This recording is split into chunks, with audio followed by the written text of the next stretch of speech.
From 10 a.m., the 2022 International Conference on Women's Rights and Peace will begin.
The opening ceremony will begin shortly. I'd like to kindly ask all the participants to be seated.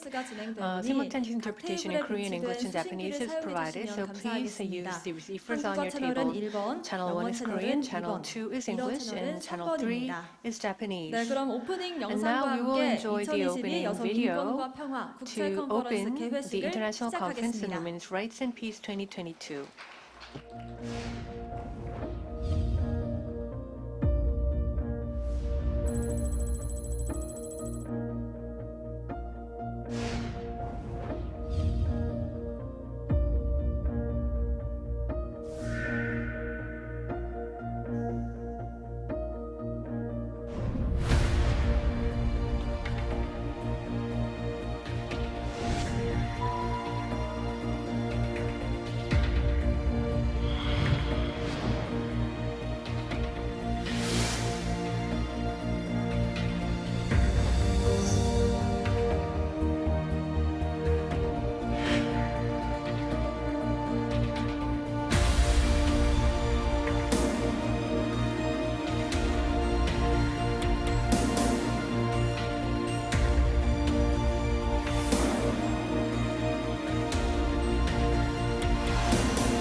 Hello, everybody. I'm Wincy Mundayon, moderating the International Conference on Women's Rights and Peace 2022.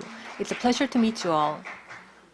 The Women's Human Rights Research Institute of Korea, Research Institute of Japanese Military Sexual Slavery, has provided a venue of discussion on the contemporary meaning of the Japanese military comfort women issue in order to seek the ethics of peace and coexistence against gender-based hatred against women and hate history denial, which is the background of this conference. Thank you for joining us on site as well as on our YouTube channel from such an early time in the morning. The International Conference on Women's Rights and Peace 2022 takes place at the Kim-gu Museum from October 26th to the 27th under the theme War, Colonialism, and Violence Against Women, with 6 parts during the 2 days. The conference is being streamlined at the Research Institute of Japanese Military Sexual Slavery YouTube channel in 3 languages, Korean, English, and Japanese.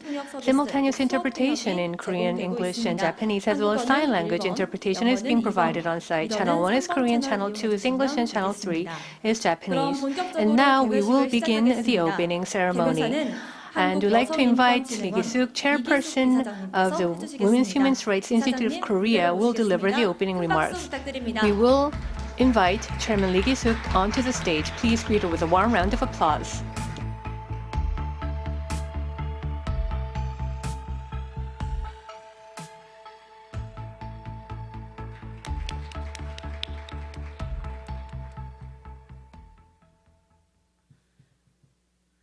네, 여러분 반갑습니다. Nice to meet you all. 저는 And good morning. I'm Lee Gi-suk, chairperson of the board of the Women's Human Rights Institute of Korea.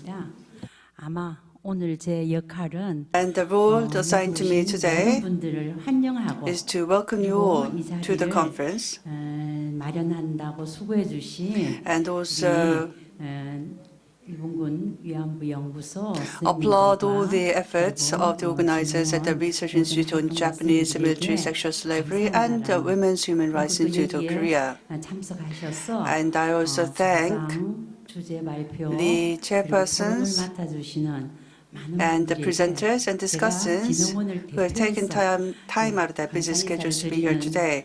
So on behalf of the Women's Human Rights Institute of Korea, I thank you all for your contributions. And also, I'd like to thank Honorable Kwon In-suk, chairperson of the National Assembly's Gender Equality and Family Committee, and also women's human rights activist, Grandma Lee Young-soo. I thank them for delivering congratulatory remarks today. Women's Human Rights Institute of Korea aspires to realize a gender-equal society without the violence. We'd like to raise awareness and we'd like to assist the efforts of the support projects for victims with the vision of promoting a society with true gender equality free from violence against women. The Research Institute on Japanese Military Sexual Slavery is organizing today's conference, and it implements multiple projects, including academic research projects and victim-specific support on the theme of war and gender. This is the second conference to be held consecutively from last year, and this year we are going to deal with the implications of the Japanese military combat movement in the multi-layered circumstances at civil society, national and global levels under the theme of war, colonialism and violence against women. I sincerely hope today's discussions will provide a valuable opportunity to reflect on our society's awareness of violence based on gender. And this year, we have prepared the international conference in a hybrid format in which both online and offline participation is available. I'm sincerely grateful for your cooperation with which we could host this valuable venue for discussions despite challenging circumstances. Thank you very much for your kind attention. Thank you very much, the chairperson. She described the current implications of Japanese military comfort movement issue in the multi-layered context of civil society, states, and the global community. And she also wished for today's discussion to be a valuable opportunity to reflect on our society's perception of gender-based violence. Thank you very much. And now we'll listen to the congratulatory speech by Honorable Kwon chairperson of the National Assembly's Gender Equality and Family Committee. Let's meet the chairperson through video connection. Hello, I'm Kwon Hyun-suk, chairperson of the National Assembly Gender Equality and Family Committee. Today I'd like to congratulate you on the hosting of the International Conference on Women's Rights and Peace 2022 under the theme of War, Colonialism, and Violence Against Women, hosted by the Research Institute on Japanese Military Sexual Slavery. A wide range of sexual violence has recently been revealed, with cases of wartime rape reported in Ukraine's Russian military-occupied area. There are also reports of locking up civilians, collectively raping women and girls in front of their families and killing them after rape. Ukrainian women deprived of their daily lives and peace have become victims of sex crimes, and refugee women and girls have become the target of international human trafficking organizations. As such, the Ukraine crisis reaffirms the past history of rape as a weapon of war.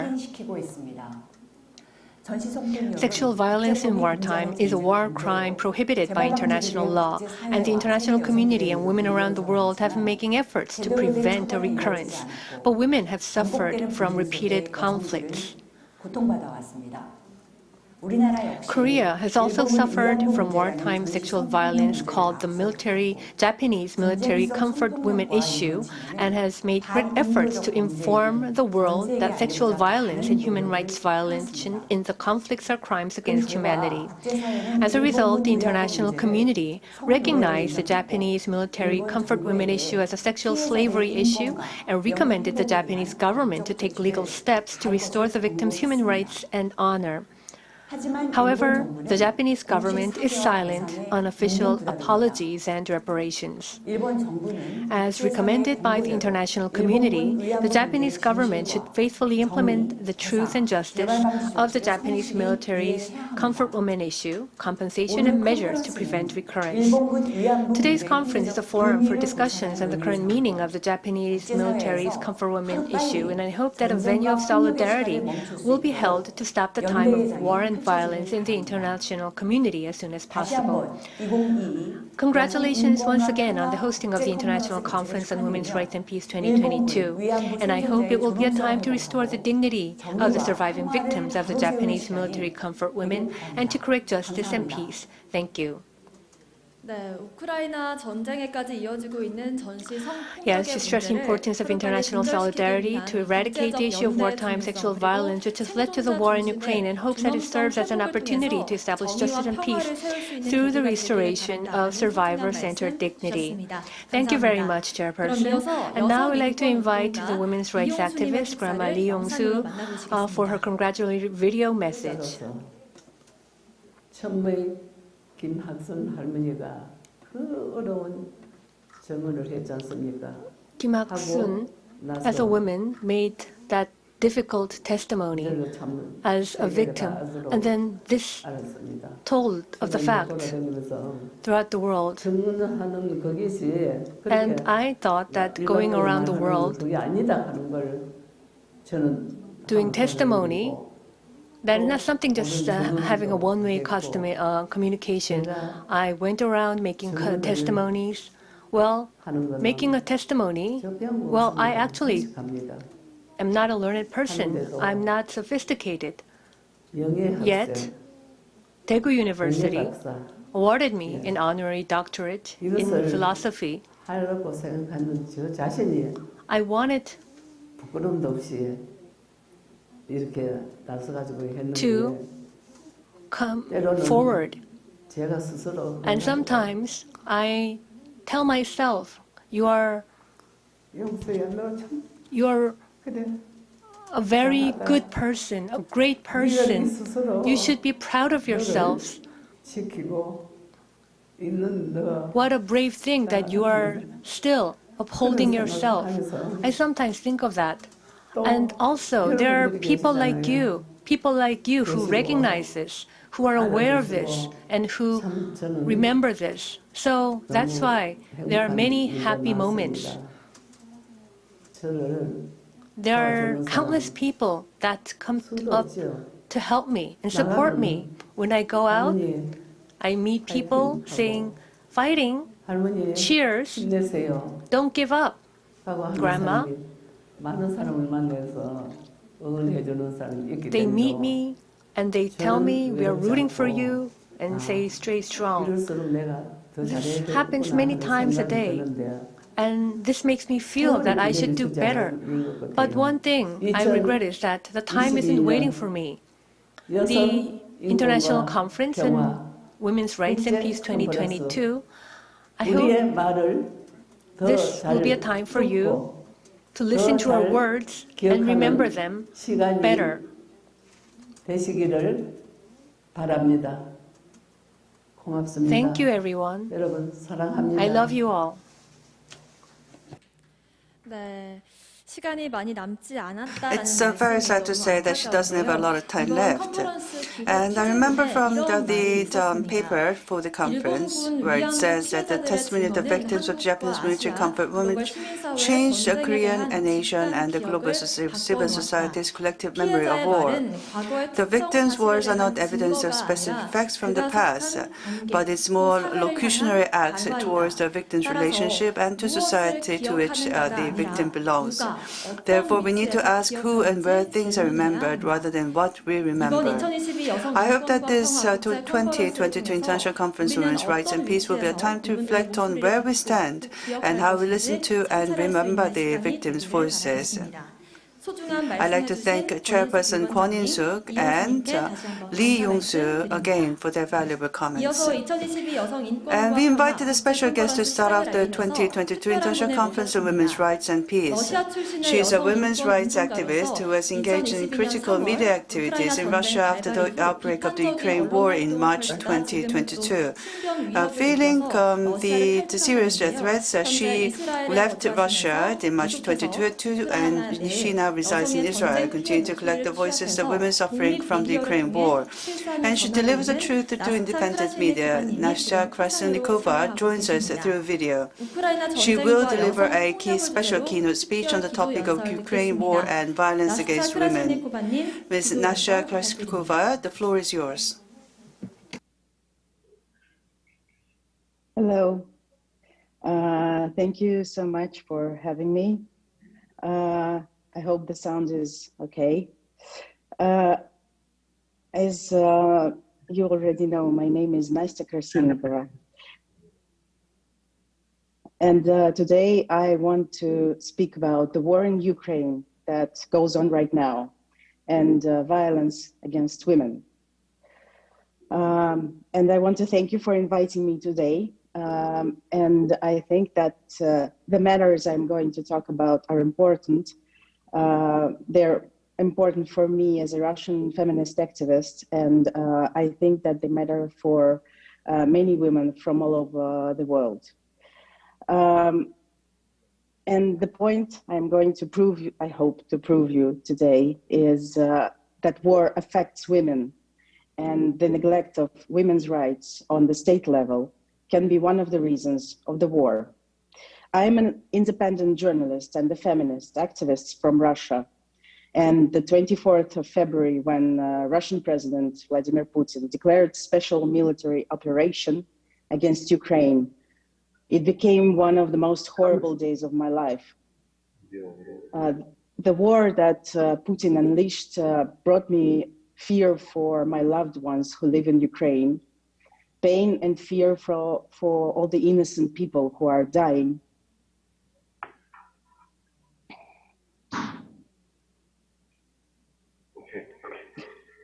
The war that Mr. Putin, president of Russia, started on the 24th of February, it brought me a lot of fear for people I love that live in Ukraine and people I don't know that also live in Ukraine. It also brought me a lot of shame for being from Russia and not being able to change anything. Repressions against journalists and activists in Russia, in modern Russia, began several years ago. With time, they became more severe. During my career, I have been getting all kinds of threats from conservative part of Russian society.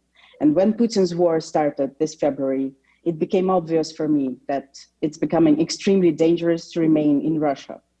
So in the beginning of March, me and my family, my husband and my son, we left my homeland, and I'm not sure if I'm going to come back ever.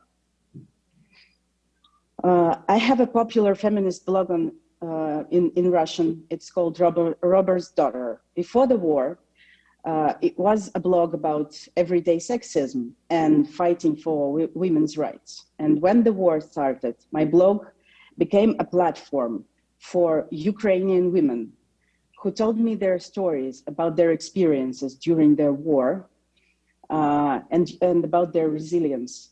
I published around 100 monologues of women from all over Ukraine. Those women who had to flee the country, and those women who preferred to stay at home, those women who lost everything, and those who found strength to start over, and those women who were saving children and elderly people, and those who suffered from Russian soldiers. And when it comes to war, we usually hear about men, about their fight and their losses and their heroism. But women, they suffer and they fight just as much as men. And I want to tell you more about the amazing and brave Ukrainian women, and I will show you how they are protecting their country and themselves. First of all, it's very important to say that Ukrainian women are a very important part of armed forces. No one will tell you the exact number of women in armed forces in Ukraine because it is classified information. But we know that until February 24th, there were 30,000 women participating in hostilities in Ukraine. But now there are more of them in the army. 15% of the Ukrainian military forces are women soldiers and women officers. And among those involved in the military sphere, including, for example, officials in the Ministry of Defense, the number of women is 25%.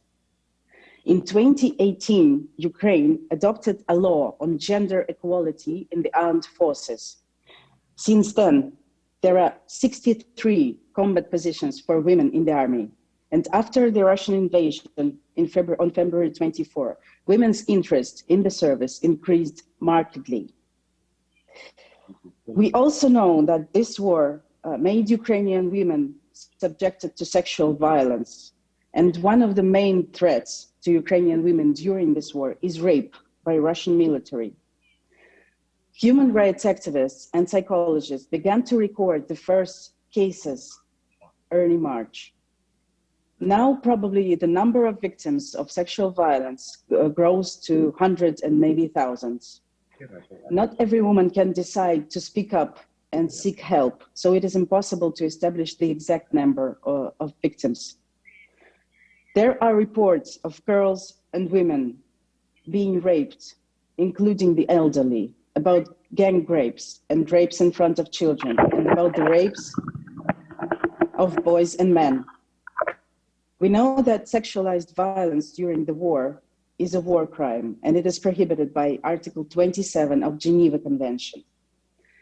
We know that Ukrainian women note that most brutal violence often preceded the retreat of Russian troops. I have talked to many people who are helping rape victims in Russia and Ukraine. And one of them is Natalia Timofeyeva. She works in the center that is called Sisters. Sisters is an organization that has been helping survivors of sexual violence since 1997. And Natalia says that rape accompanies every war. She emphasizes that rape is not related to sexual desire, and this is important to understand about. This is very important to understand about rape. It's not about desire.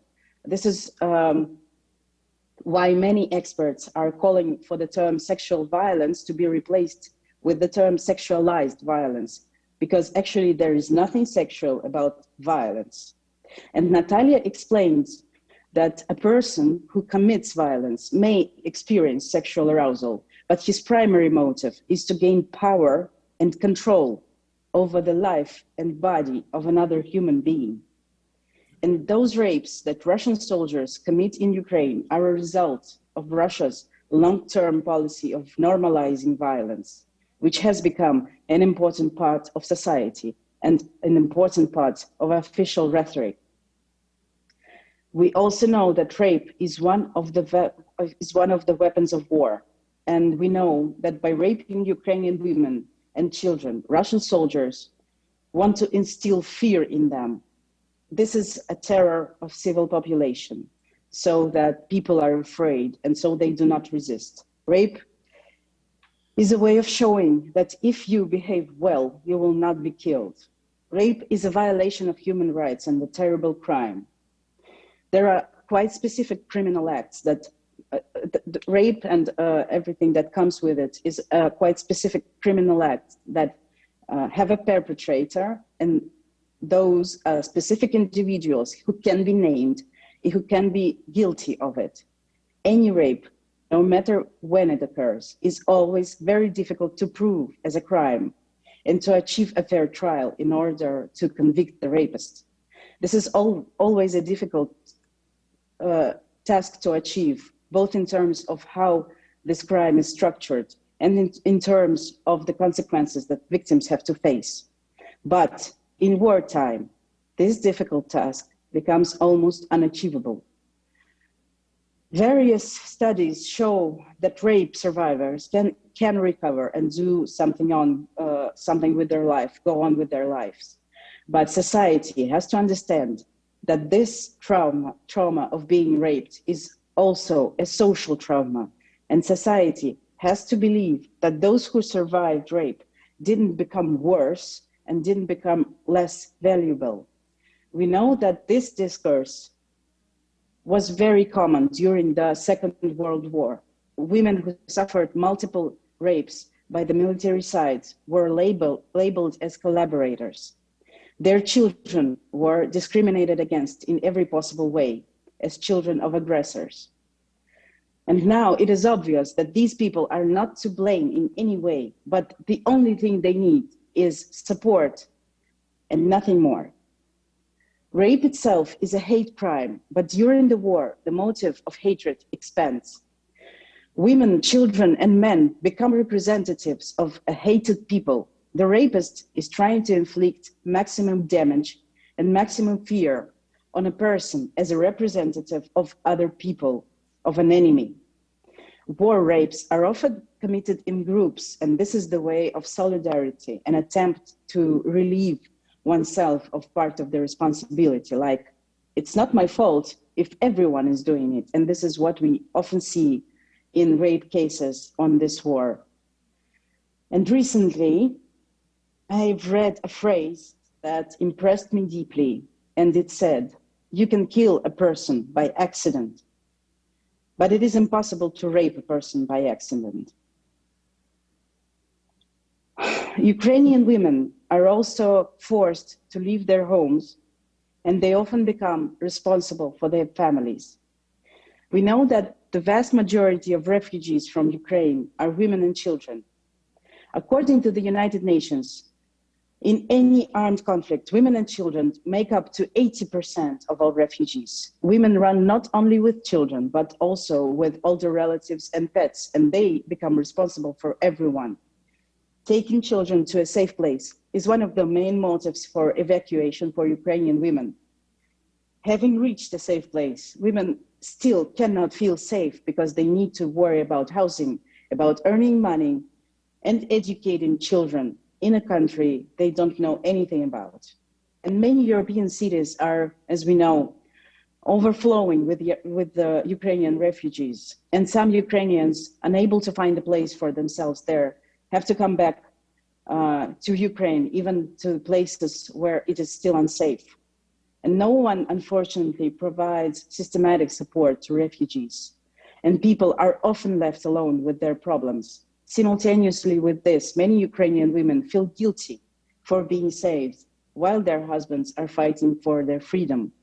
We also know that many Ukrainian women, when they flee to European countries, they face sometimes harassment and other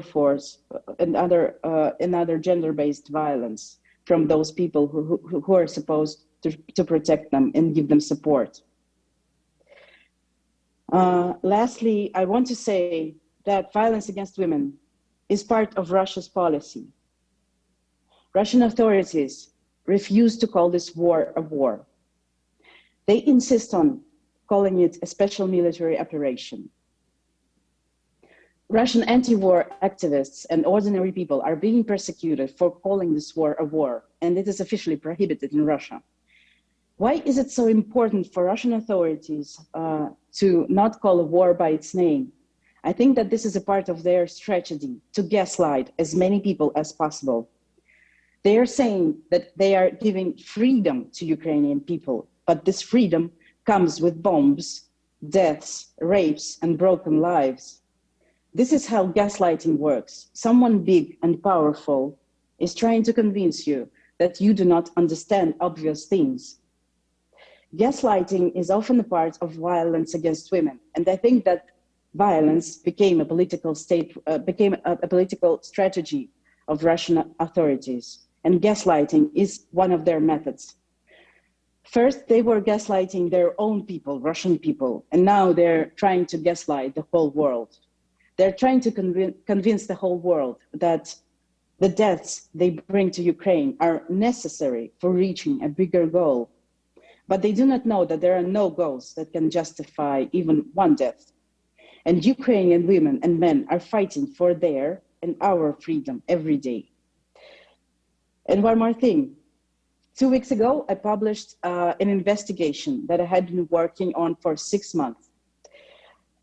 This is an investigative podcast about a famous school in Moscow where teachers had sex with teenagers and children, and no one stopped them for 2 decades, 20 years. These teachers are Russian intellectual elite. They're scientists, they're university employees, they're prosperous and successful men about whom it's very difficult to think that they can seduce underage people for years. But sexualized violence, unfortunately, flourishes in Russia at all levels. And despite the fact that Russian laws clearly state that a criminal is entitled to a prison for this kind of violence, it is almost impossible to get justice in such cases and to convict a perpetrator, especially when it comes to teenagers, because existing laws, they do not work. I think about how decades of abuse in a prestigious Moscow school are connected to Russia's military aggression in Ukraine. And I suppose that violence against teenagers can be turned a blind eye for decades, and the same support for this horrible war can become possible in Russia's society. Russian women are still not protected from domestic violence because the authorities do not accept that such problem exists, and Russian children, Russian teenagers are not protected from sexualized violence even when they come to schools to study. And I think that gender-based violence, which is so overlooked, begins this global long-term violence that we are witnessing now. Thank you.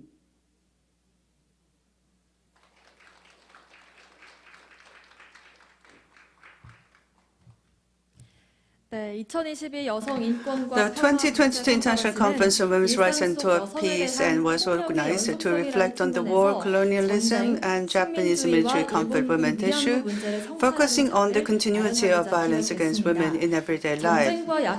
We felt that the attitude and viewpoint of interpreting war and domination against the weak, as if they are the occurrences in a distant place, is leading to the endorsements of the current violence. The keynote speech by Nastya Krasilnikova, who delivers the voices of women victims of the Ukraine war, allowed us reach beyond the discussions of emphasizing victim stereotypicality. It focused on the state-level sexual mobilizations and wartime sexual violence that are repeatedly occurring all over the world, and publicized the issue of the underlying militarism and the gender structure. The speech indeed is served as an important starting point for today's conference. Thank you again, Ms. Nastya for joining us from afar. This concludes the opening ceremony of the 2022 International Conference on Women's Rights and Peace. We'll be back for part 2, The World of Violence, Ontology of Coexistence. Thank you very much.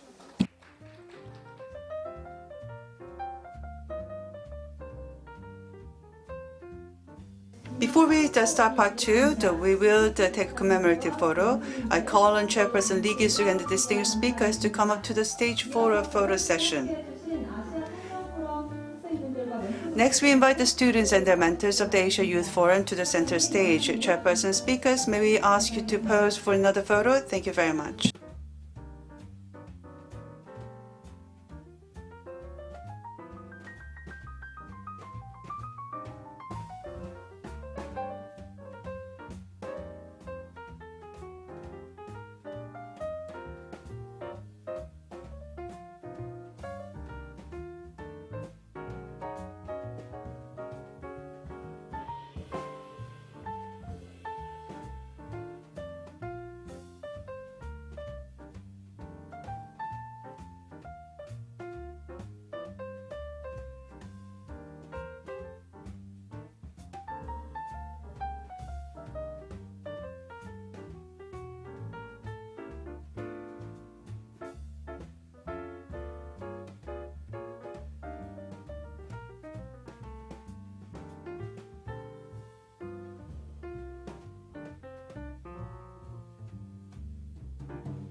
네, 그럼 오프닝 영상과 함께 2022 With the opening video,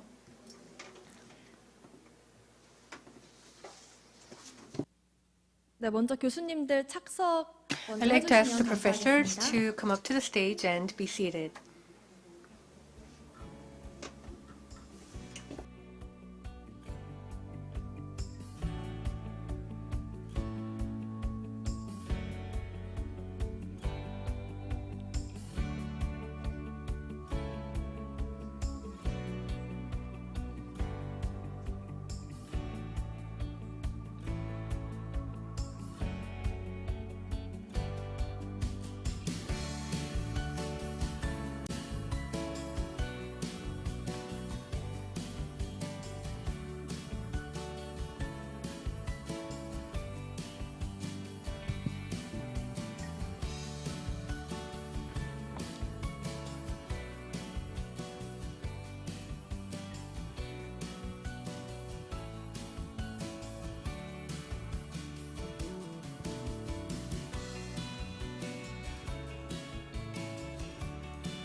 안녕하십니까. 2022 여성 인권과 평화 국제 컨퍼런스 사회를 맡은 아나운서 I'm 문다연입니다. Moondayon. I'll 반갑습니다. be the MC of the International Conference on Women's Rights and Peace 2022. 네, 바로 It's a pleasure to 1부 meet you. 폭력의 세계 공존의 존재론 And 세션을 now we will begin 시작하겠습니다. part 1 지금 on the 무대 world of violence, 위에는 the 일부 ontology of 사회를 coexistence. 맡아주실 On the stage, we have Professor 국대 Kwon 아시아 Nayoung of the 중동학과 Asian and 교수님, Middle Eastern Studies at Duke 발표자이신 University, who will be the 이혜령, moderator. 성균관대 And we also have 동아시아 Professor 교수님, Hyeryoung at the Academy of 토론자로 East Asian Studies in 참석해주신 Sungkyunkwan 김형준 University, 국어국문학부 and Professor Hwang of the Department of Korean Language and Literature at Chosun University, and Professor Park Sohyun of the Seoul National University of Science Technology Graduate School of Public Policy and Information Technology. I'd like to thank all of you for sparing your precious time to be speakers at this session. And we also have Professor Tomiyama Ichiro of Doshisha University Graduate School of Global Studies, who will be with us online. I'd like to thank you for being here with us following last year's presence. And now I'd like to introduce Professor Kwon Nayoung, who will moderate the first session. The mic is yours. Good morning, everyone. Thank you so much for coming. It is my pleasure to be moderating this session. My name is Nayoung Aimee Kwon, and I teach Korean and Japanese studies at Duke University. It is especially a pleasure for me to be moderating this morning opening session with the two distinguished speakers, Professor Tomiyama Ichiro and Professor Hyeryoung. I've actually been a big fan of both of their works since I was a graduate student, and I remember just trying to catch up with all the exciting scholarship that was emerging about war crimes and colonial legacies in the East Asia and the Asia Pacific region specifically. And I realize now, in hindsight, how much of the groundwork, the groundbreaking work, these two scholars in particular have been doing for the next generation. And as you have heard through the keynote and the introduction, opening remarks this morning, we are not only talking about the past and past atrocities and violence, but about the legacies and how we as the next generation and the students who are here today can also think about the continuities from these past and what is the responsibility of those of us who are scholars, students, writers, activists have in the aftermath. So our first presenter is Professor Tomiyama Ichiro, who is at the Doshisha University's School of Global Studies. His talk today is entitled After Violence, and his presentation will be followed directly by his discussant, Professor Hyoungjoong, from the Department of Korean Language and Literature at Chosun University.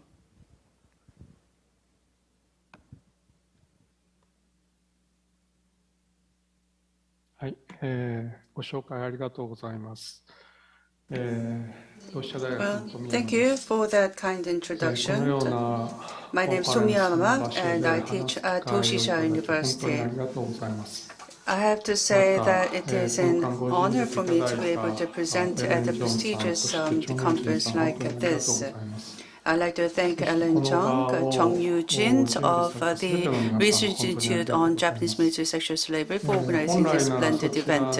I also thank all the organizers for all their efforts. Actually, today I was scheduled to present in person at the conference, but because of my personal schedule, I was not able to come to Korea. My apologies for not being able to show up offline. And I would like to read from the paper that I presented before the conference begins. But I have to skip a bit because there's a lot in content given the time constraints. So I would like to talk about after violence, and I wanted to bring up the idea about experience. Certain violence can be sensed in assigning the possessive to a person's experience and deeming like testimony. It feels rather strange that you have to assign it as X's testimony. This is what Fujita Shoujo said. He's a scholar of intellectual history. He said that within the experience, encounters, collusions, and conflicts and objects shake one's arbitrary world. An earthquake arises there, the wishful thinking descends into confusion, and desire cast into chaos. Through the painful ordeal endangered by the chaos, the reformation of desires and hopes is carried out. And that's what Fujita Shoujo said. As you can see from Fujita's reference to an earthquake, experience carries within it external force that transcends human cognition. Experience is less a fact about what has happened before this moment, rather than the beginning of a new and unpredictable situation into which people are drawn. In addition, the domain of memory contained in experience unfolds outside the domain of language, as will be discussed later. This sort of domain represents experience, and we must truly give careful thought to the words through which it is expressed in the first place. There is the question of whether it is possible to speak under the subject X. Regarding the question of experience, it is important to consider how the external force mentioned by Fujita manifests as the impetus to a new world. The setting of X's testimony cements experience as immovable evidence. It is a command to encompass all movements and actions under X's name. And by excluding the aforementioned question, it forecloses the very possibility of a new world that may have already begun. If the wounds of violence exist imminently as experience, I'd like to explore the possibilities of new world beginnings there. When trauma becomes words and is expressed in language, new relationship or socialities may be generated. Moreover, if assigning the possessive, singular or plural, to experience and treating it as X's testimony, it forecloses such possibilities. What is the relationship between the violence that leaves wounds and the power that closes off the possibility of such experience? Can we say that kind of complicity relationship exists there? This also raises the question of how to view the post when we speak of the post-violence. But then again, it may seem to contradict what I've discussed so far, but the subject I assumes great importance when considering the temporality of the post aspect. The significance here, however, does not lie in the possessive aspect of my experience. Did the thing that happened to me really happen to me? Did it occur to me only? Did this something that happened to someone besides me not happen to me? If something is about to happen to someone at this moment, is it not something that has already happened to me? Is it not the case that what has happened to me did not happen just to me, and that what is about to happen to someone else is not only something that has happened to them. What is set in motion with the subject I can be described as a question in which the relationship between the self and the others and the past, the present, and the future tenses move back and forth in a spiral. I wish to consider this question when a question starts with me. What other possibilities does it open up? So as I think about them, I think about traumas. Let me skip a bit. Citing a discussion by Veena Das on the violence against women during the separation of India and Pakistan, Tanabe Akio pointed out that after the violence, the women were in a situation where they were forced to live alongside the same people who had abducted them, violated them, or betrayed them. Tanabe also said that in such a place, they could never speak their memories of violence. While Tanabe's discussions focus on the actors involved in specific forms of the violence, I'd like to expand a little further from here. The important thing is that it's not just a continuation of the actors who still remain present. As an example, the violence continued throughout the clearly distinguished historical periods of the independence process. I also believe that the situation of being exposed to violence continues to this day. Matters of colonialism and war are often discussed in simple schematic terms with the confrontational context, and that is why it is possible to divide historical periods. Yet sexual violence is not something that can be addressed under this schema. The former being manifested is in pair with the latter being concealed. In that sense, we must ourselves that violence does not exist solely with the violent act, and that it plants its roots in our lives post-violence. このようなことを問わなければならないのだと思います。 And I think we should point this out as he asked a question. Tanabe said that the memories of violence is a traumatic experience, and Tanabe asked, how do people reconstruct a world where they can live daily lives when they cannot experience traumatic experiences in a language? Most of the points that I wish to explore are captured within this Tanabe's question. First of all, as he notes, issues related to being unable to speak of the experience of victimization by violence have often been discussed in terms of trauma. However, the matter of being unable to express them in a language, he said, I can never talk about memories of violence. It does not solely stem from the deep wounds of violence inflicted in the past.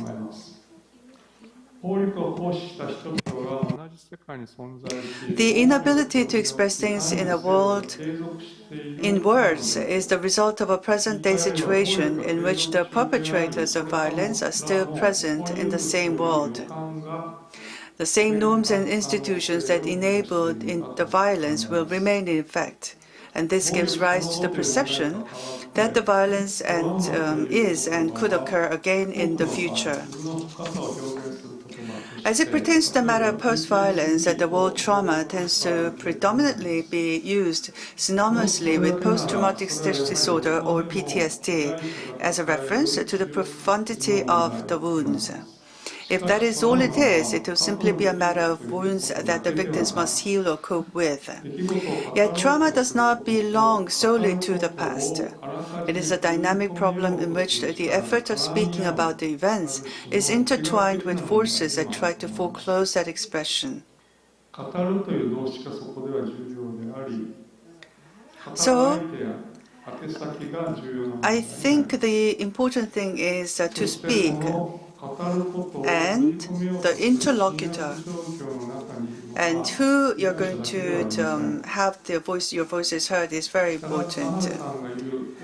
And it is not just the victims that are blocked from speaking. So Tanabe talks about a world that is livable.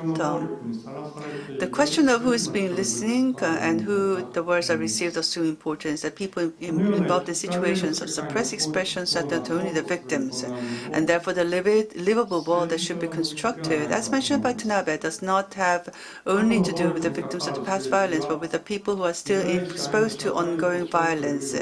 And I believe that we should call this project of constructing such a world politics. While the politics of historical violence tend to be confined to matters of apologies and the compensation to the victims, it should also be focused on what Tanabe refers as creating a livable world and exist as a politics of the ongoing violence. In this case, how should we pose it at the starting point of such politics?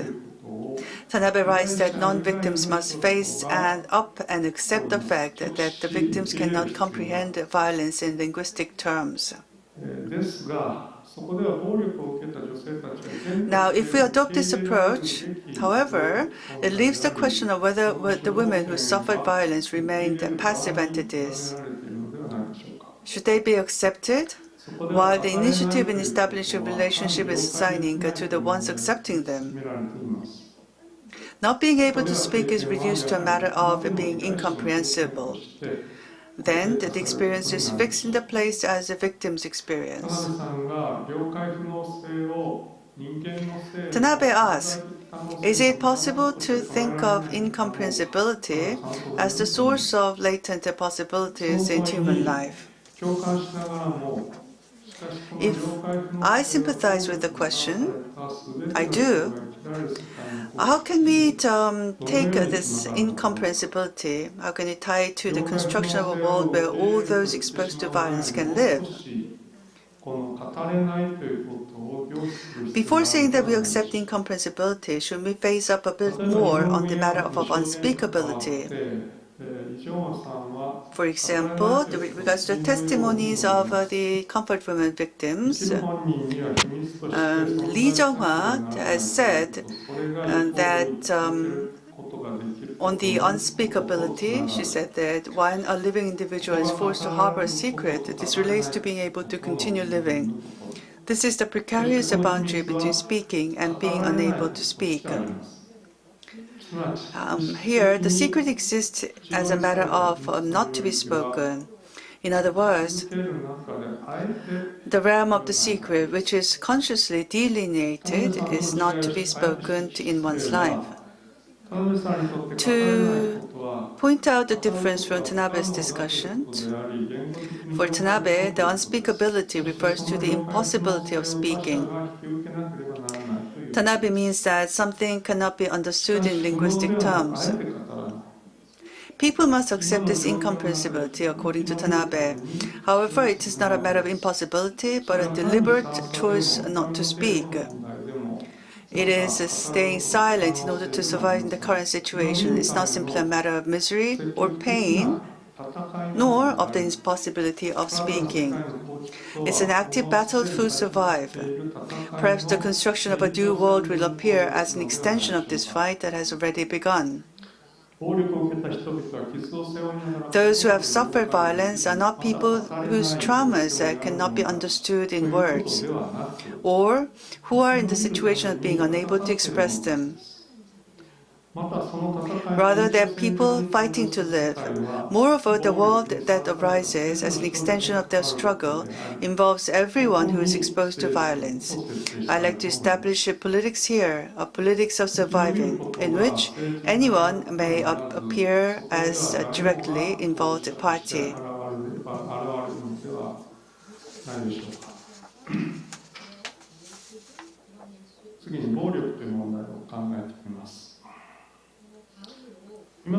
Next, I'd like to talk about the problem of violence.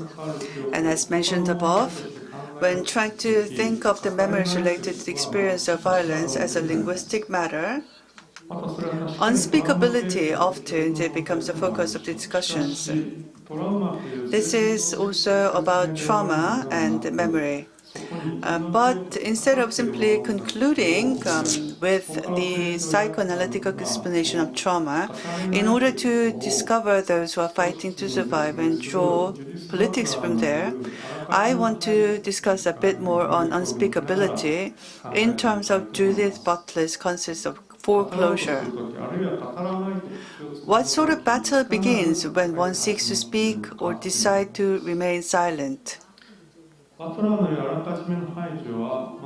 Butler's foreclosure is related first and foremost to psychoanalytic terms of rejection, in the words of Freud, or exclusion in the words of Lacan.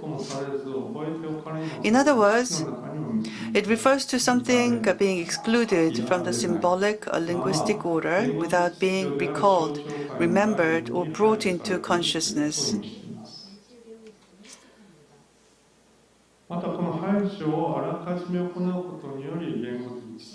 And it may also be said that the linguistic order rests upon such a prior exclusion. Incomprehensibility is excluded from the world of language in advance as a prerequisite for comprehensibility. However, Butler tries to understand the primitive bar which demarcates the symbolic orders outside created by prior exclusion.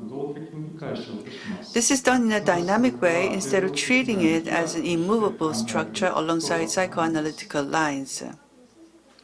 In other words, she suggests it should be considered as continuing dynamics. Something that is embedded inside. Perhaps what emerges in the process as the wounds inflicted on one's experience begin approaching the realm of language would be such dynamics surrounding the bar. Moreover, the situation in which foreclosed memories rise towards language may be characterized as a struggle over power, referring to the operation of power that does not approve of the movement of memory rising into words and refusing to accept speaking as speaking. Butler says that it operates to make certain kinds of citizens viable and others unviable.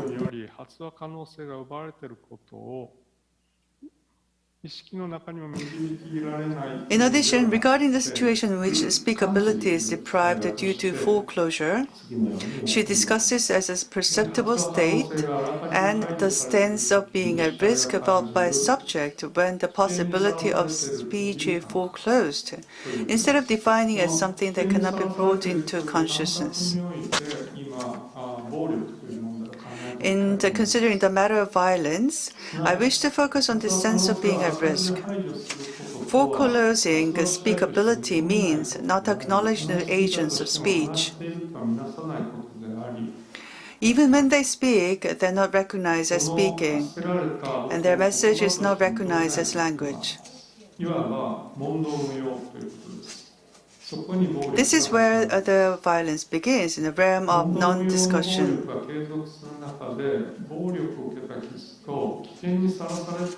As the violence of non-discussion continues, the wounds of violence and the fear of being at risk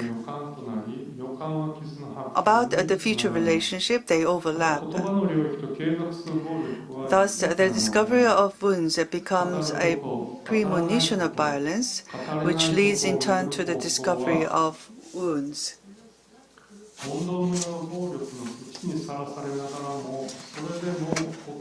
So, as you are being exposed to this violence, there's a struggle over speaking, not speaking. Being able to speak emerges over those people who continue to speak despite being exposed to violence and non-discussion.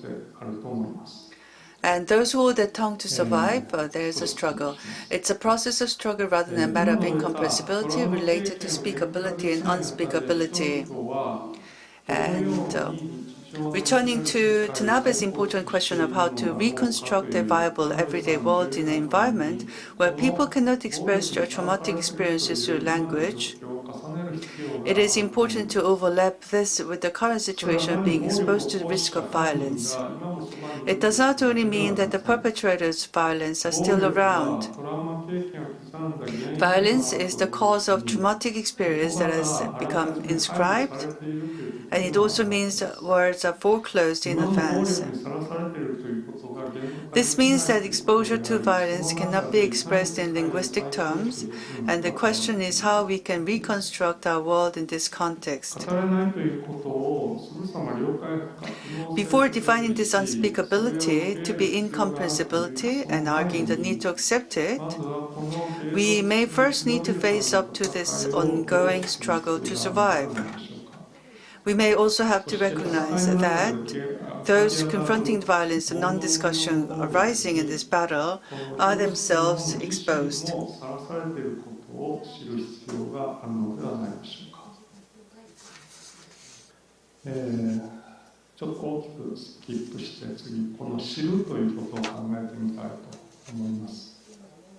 Let's skip a bit and let's talk about knowing.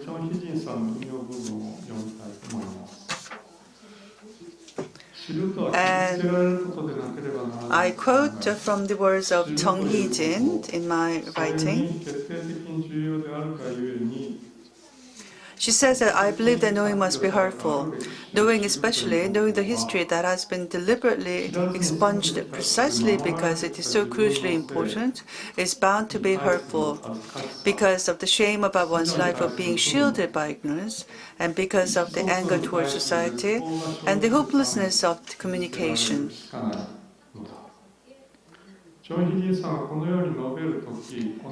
As Chung Hee-jin discusses here, the person who shoulders the act of knowing may already be exposed to violence. The recognition comes with an awareness of having ignored the violence to which we have been already exposed, and a sense of shame at having regarded the wounds of violence as someone else's business.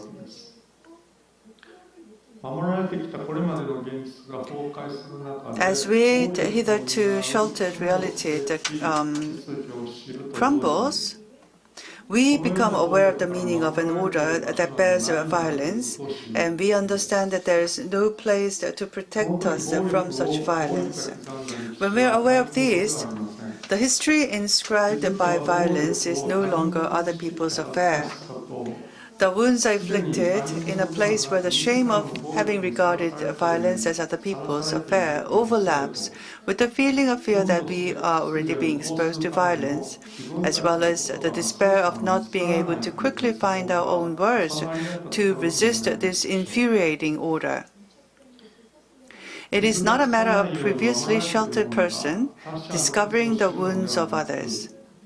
The act of knowing is wounding in and of itself.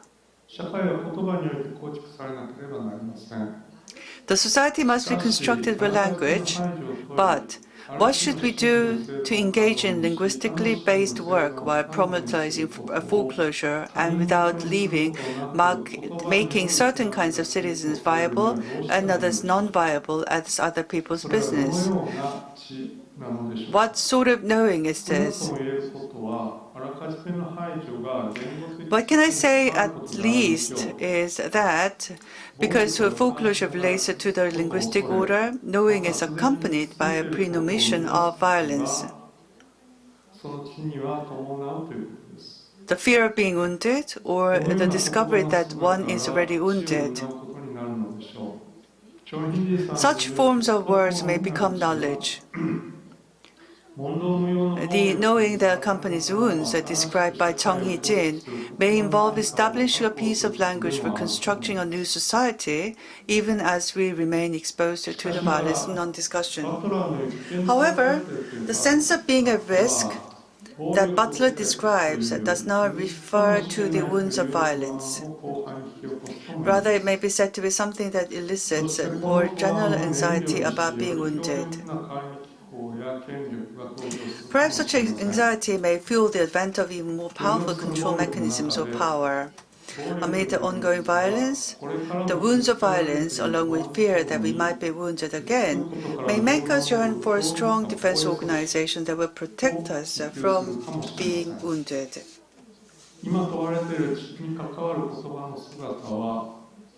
The words of knowing that we need now may be something that can create a new way forward without letting some powerful authority emerge from the physical sense of fearing violence. Wounds should not be generalized or addressed in generic terms. Instead of placing wounds in the third person, can we discover words and knowledge that start with each of ourselves?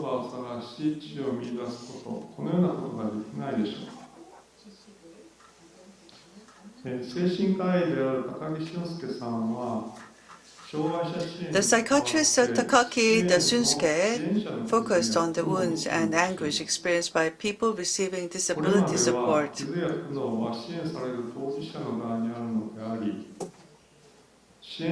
To date, the wounds and anguish have belonged to the people receiving support, while supporters have been regarded as helpers.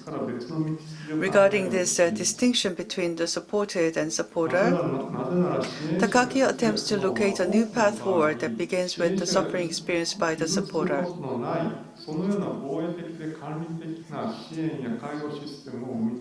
In many cases, we create defensive, controlling systems of support and care in which the supporters suffer no wounds, such that the management of support leads to an abusive form of control.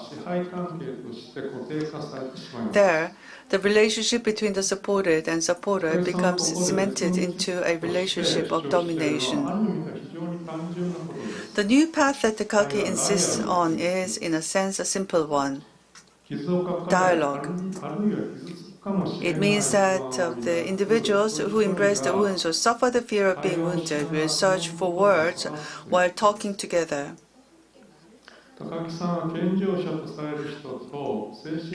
On people regarded as non-disabled and people with mental illness, Takaki says that they create a new reality between them through dialogue to find the words to understand each other.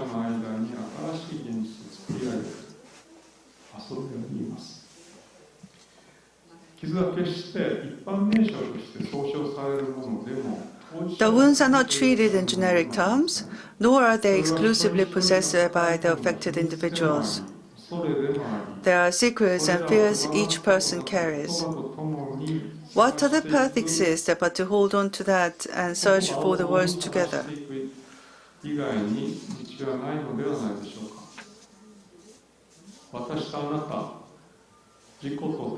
Perhaps society can only be constructed through a process of accumulated language about wounds in the relationship between you and me, and the ones between self and others. At least, to avert the society from being enveloped in monologue and to prevent our suffering and wounds from becoming voices that yearn for a more powerful authority, it is important that we come to face with the wound to begin the work of creating new relationships. The act of knowing may exist in such efforts. Takaki stresses that the dialogue must continue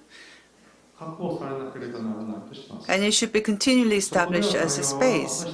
Here, dialogue is redefined as a space in the sense of a relationship between you and me. The important thing is that the supporter is participating in that space and becoming more of a person within it rather than providing support.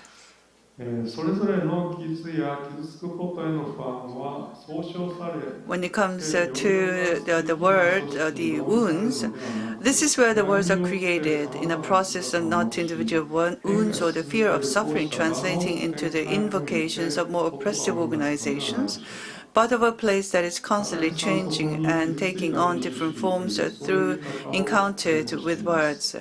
This is where the Takaki foresees what he calls wounded democracy. This does not mean that democratic institutions themselves are wounded, but that democracy exists together with the wounds. The wounds here are not something to be erased or feared, but a place to be drawn into. These places are linked together through wounds, and these places are numerous. They're not all alike. But these places are increasingly appearing all around. Perhaps this is what politics become. The multifocal expansion of such places will be enabled. Thank you very much for your kind attention.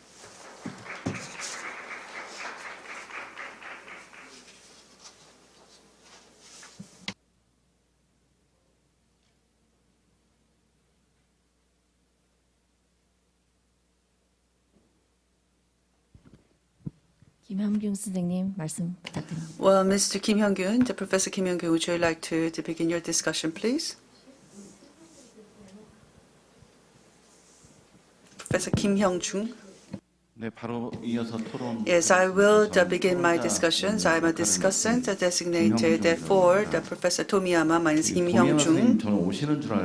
I was hoping to meet Professor Tomiyama in person. I rose very early in the morning. Usually this is the time of the hour I wake up normally, but I had to wake up very early in the morning to ride a train from Gwangju to come to here. I met Professor Tomiyama 7 years ago. If you don't mind, I'd like to remove my mask and begin my discussion. So I prepared a text, and it was a very intellectually intriguing text. I don't have a lot, so let me read from the text. As Professor Tomiyama may already know, there is a Korean writer named Kim Sung. She is a prolific writer who works on a series of novels dealing with the Japanese military comfort women victims. I once wrote in an article that the first-person observer point of view was where the writer who took on a literary conundrum of testimony and construction, which is what Professor Tomiyama said, as a problem, and she finally reached there. Although the naming was obscure and narrow, I don't indicate it just as a fictional device. Recently, I found a sentence that most adequately expresses the meaning I sought to convey in the aforementioned comment. It unfolds like this. The event is happening by my side, where it is no longer someone else's concerns. And I quote from Professor Ichiro Tomiyama. This is a subtitle of his essay, What Comes After the Testimonies, War, Women and Violence. And of course, the sentence comes from Professor Tomiyama, and come to think of it, by saying the term first person, I seem to have meant that the testimony is not just other people's affair. The term observer's point of view, I seem to have wanted to convey the meaning that testimony cannot be entirely my or X's memory. Kim Sung is an author and interviewer listening to and recording the testimonies of comfort women victims as a matter of taking place next to me, but not limited to others, with the persisting premonition of violence.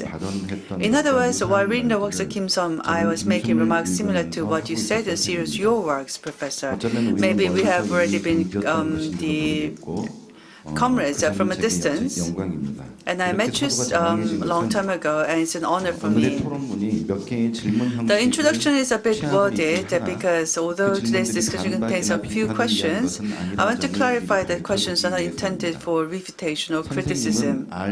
You said knowing is to secure a language that constructs a new society, even while being exposed to the violence of non-discussion. I think today's discussion also attempts to secure a place for such a language. And in the following comment, I was raising question to myself, and a question that may come without an answer, but I do have some questions for the Professor Tomiyama. Taking your presentation as an excuse, I'd like to pose it questions I've always had for a long time. First of all, I'm curious about your views on ethics and politics. Attempt to distinguish the two may be meaningless or impossible in itself. However, I often want to tell the difference between the two. According to my distinction, politics is primarily collective, whereas ethics is most likely to be of individual origin. For example, just as class ethics sounds awkward, so there's the term politics of hospitality. Likewise, the ethics of dispute is incongruent, so is the politics of bartleby. I'm obsessed to such a distinction despite the risk of making a discussion a bit exhausting, because I believe that modern political and social thoughts have evolved in the trend of the transition politics to ethics since the decline of Marxism, or since the exhaustion of possibilities of collective politics. It is the interest in politics has shifted to that in ethics. In other words, ethics has taken place of politics, and under the circumstance, the ethical subject is often introduced as a converted individual. And then, I guess we can speculate that ethics is the product of a desperate attempt to find a place for the political, through which ethics occupied the position previously held by the politics. In today's presentation and your other works, of course, ethics and politics are of course indistinguishable, pointing out the insufficiency of the concept of trauma, which is defined only as incomprehensibility. You say as follows: those who have suffered violence, not people whose traumas not be understood in the words, or who are in the situation of being unable to express them. Rather, they are people fighting to live. Moreover, the world that rises is an extension of their struggle, involves everyone who is exposed to violence. I like to extinguish politics here. Therefore, those who are aware that violence is no longer someone else's problem, de-identified and ethical subjects, seek a violence-free world. They fight against ongoing foreclosure while feeling the premonition of persisting violence. And this is the meaning of politics that you suggest from what I see. But I still have a question, which is also about recent discourses on ethics in general. If so, under what social and institutional conditions, who will readily take over and get involved in violence against others as their own challenge, and why would they do that? Unless they want to leave it up to chance, like resurrected Jesus who appeared to Paul. I have another question. The premonition of violence appears to be a concept that plays an essential role in your thinking. It is a very concept that mediates me and others, and also connects ethics and politics. However, while reading your essay for today's conference, I could also find your reflective concerns about the concept. For example, you say, COVID-19 world. These sentences seem to suggest that you are concerned about the voluntary demand of the state of exception. It is perfectly legitimate concern from your standpoint, which often identifies biopolitics with necropolitics. However, I feel the need to emphasize that Michel Foucault did not equate the biopolitics with the politics of death or the politics of the state of exception. For Foucault, biopower is basically the power to make people live.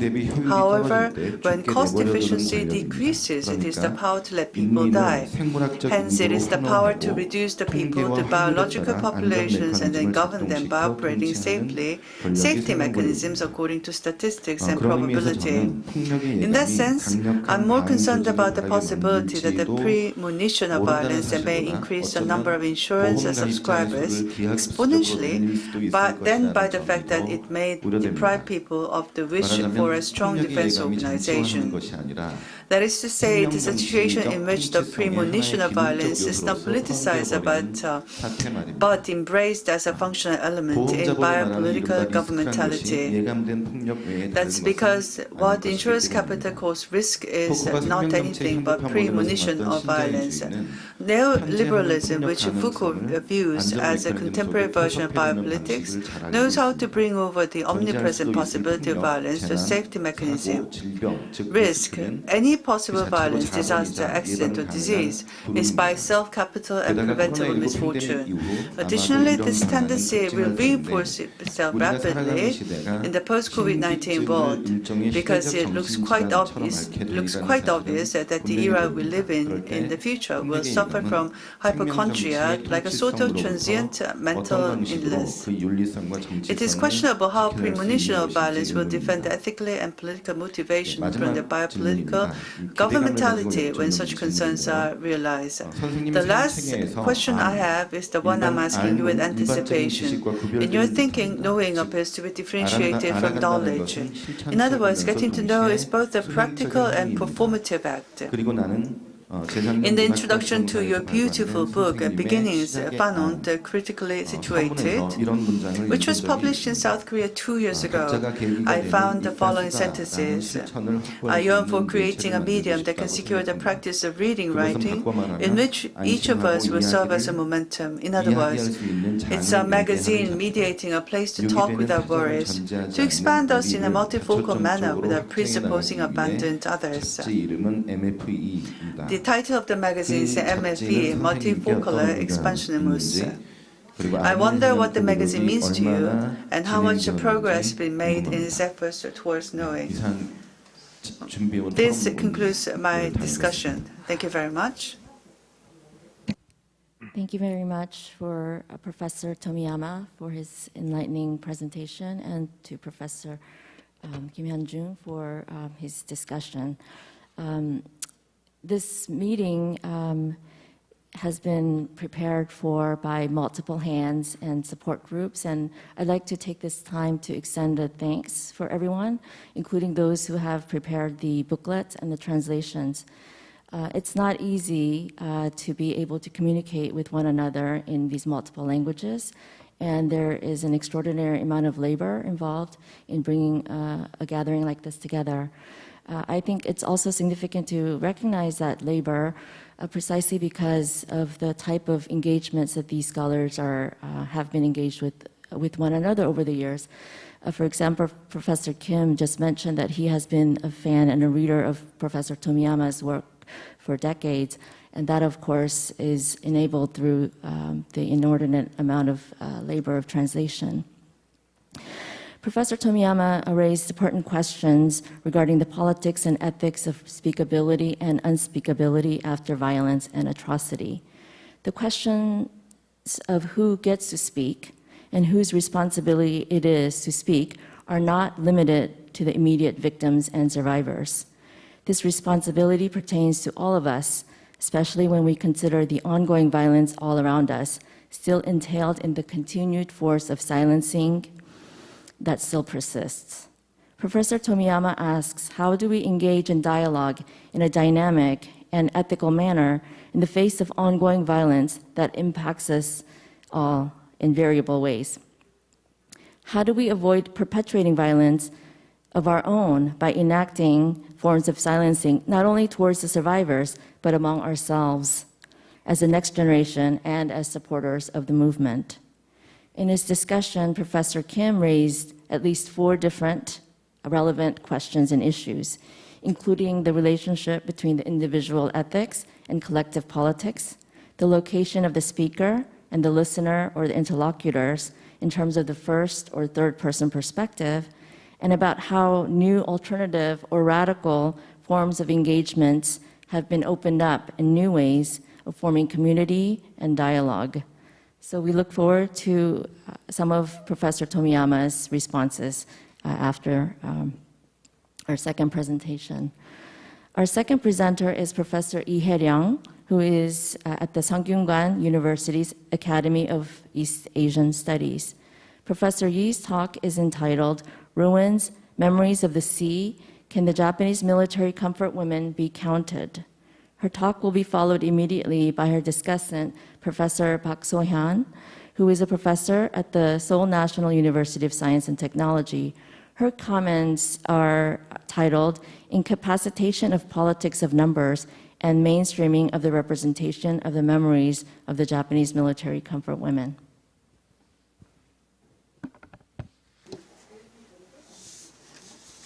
Just has been introduced, I'm Hyeryoung Lee. Professor Kwon Nayoung said at the beginning of this conference, well, she kind of introduced me as someone very senior, but as we studied together in the past, we wrote our doctoral thesis together. We were researchers working together. And as we meet today here together, I think it is a great pleasure, and I feel deeply moved. I listened to the keynote speech of Ms. Nastya and also Professor Tomiyama Ichiro's presentation just now. And as I look back on the comments, I think that somewhat my presentation is somewhat shortcoming. Nevertheless, I will do my best to read through my presentation.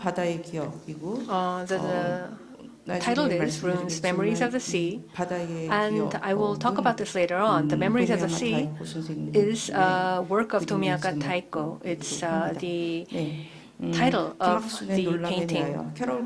And Carol Clark has observed that the remembering of the World War II late last century turned the war of the past into a matter of present-day political and cultural interest, so that by 1990s, the Japanese military comfort women issue, like the Holocaust or Hiroshima, had transcended local and regional borders to become part of transnational memory, with social, legal, and moral consequences. And the crucial factor in this process was the coming out of Kim Il-sung as a comfort woman survivor on August 14, 1991. In her first testimony, Kim said that she feels grieves and heart races whenever I see a Japanese flag. And when asked by a reporter on a television program on August 20th of that same year for her thoughts on the Japanese government's denial of the first very existence of the comfort women, she says that I hope some of those who were there with me will come forward. I don't know their Korean names. I only record the Japanese names they used there. I still remember them. I'd be happy if just one of them stepped forward. When I saw the Japanese flag raised like that, I feel my heart thanks. I feel so astonished. I still hear that damned Hinomaru. They say Tenno Heika Hinomaru so many times that these words stuck in my ears. I was trampled on by that damned Hinomaru, and my whole life has been like this. And this statement is not simple. In one statement, she addressed the collective existence and alienating nature of the Japanese military comfort women, the lifelong temporality of the memories, and the war, and the symbols that mediate them. Kim wanted the women who were there with her to come forward and testify themselves as witnesses. But that sort of dramatic development did not occur. Did she really not know the Korean names of those other women? Or did she know their names but feel that she could not reveal them? Of the three former comfort women included among the 35 plaintiffs in a December 1991 lawsuit spearheaded by the Association of Pacific War Victims and Bereaved Families to demand compensation for Korean victims of the Pacific War in Asia, Kim was the only one who gave her real name, while the other two kept their secret. In a press conference delivered after the filing at the Tokyo District Court, she said, after arriving in Japan last night, I couldn't sleep because of the overwhelming emotions. I was fortunate enough to escape, but my co-workers were left behind to die. Being left to die and coming forward, and the difficulty of this. Her testimony, this is the essence. And she was also very agitated when she talked about the national flag. As she talked about the Hinomaru, she feels a dictionary hallucination and feels pain in her heart. And what kind of memory did she remember? And when she spoke, where was she and when was she?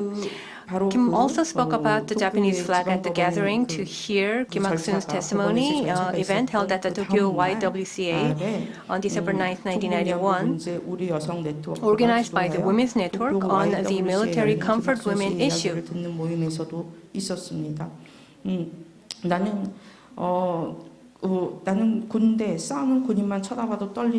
I feel at rage just looking at the Japanese soldiers, and when I look at the Hinomaru, I feel so dumbfounded. When I was on the airplane, I saw that. Well, I came here, I flew on a JR plane. I didn't know. They told me to take an airplane, so I took the airplane. But when I looked outside the wing, I looked outside and saw the red Hinomaru on the wing. 일장기는 전쟁을 벌여 자신의 The Hinomaru was a symbol for Japan, the country that has waged war and forced her into battlefield comfort station. The Hinomaru was a medium of affective memory and a memory image which will reawaken the experience of war that Japan has begun and caused her to shudder.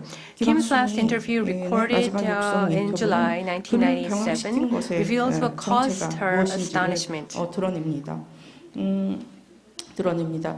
그는 그 인터뷰에서 During the interview, 인상적이었던 것은 what was impressive was that before she came to the testimony, she said that she hesitated because, along with the embarrassment caused by the social stigma associated with the patriarchal gender norms applied to women, but also because she explained that she hesitated for so long because of the fear of death. 제일 무서운 것은 일본 사람들이 that 죽이는 거 제일 그것을 the killing, the Japanese killing people, that's the thing that had me shaking the most. I saw it so many times. I saw it after being taken. I saw people being killed so many times. 죽인다는 게 무서워. And so frightening to seeing them kill. 죽인다는 게 무서워서 I was so scared of that killing that I couldn't speak when I was young, even if I wanted. But now that I'm older, I'm so angry and resentful.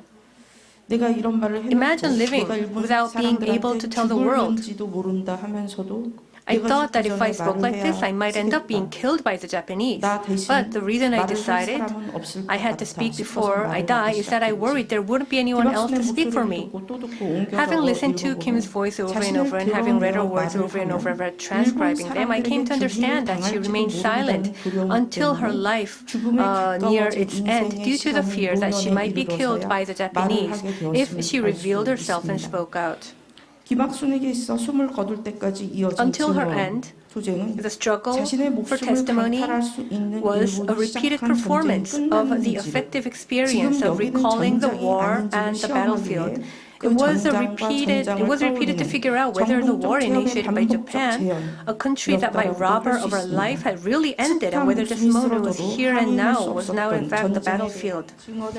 She had to declare herself a comfort woman to attest to a war in which she had been unable to protest, even as countless lives were lost. The moment they were spoken, the testimonies of the former comfort women returned them to the heart of the conflict, inscribing memories of the war which could never be forgotten or erased, that left everyone aghast. They showed ruins of the war that had until then been unimaginable. While I do not intend to expand on this point in this presentation, I would like to say that historical denialism is the erasure and denial of the astonishment of the denialists themselves as someone who could only be astonished at the memory image of those ruins. The best that the denialists who seek to deny such ravages can offer is to travel back before the frozen time of the Kim-Il-sungs and point out that women in colonized Korea were impoverished before Japan went to war against China. In her conversation with Kim Moonchil, Carol Clark recently shared her optimistic view that the Japanese government's loud protests, which are staged each time a comfort woman statue is raised around the world, have only served to raise awareness of the comfort woman issue among listeners around the world and underscore the symbolic meaning of the organized system sexual slavery. To rephrase that in my terms, this suggests that the Japanese government and the conservatives are compulsively affirming the memory images of those ruins which astonished them with the statues. The statues around the world also spring from a context in which the ruins recalled by the comfort women's experience cannot be confined to any one city or place. And I'll move on to the second chapter. And this is my citation. This is on the natural history of destruction. This is from Walter Benjamin's on the concept of history.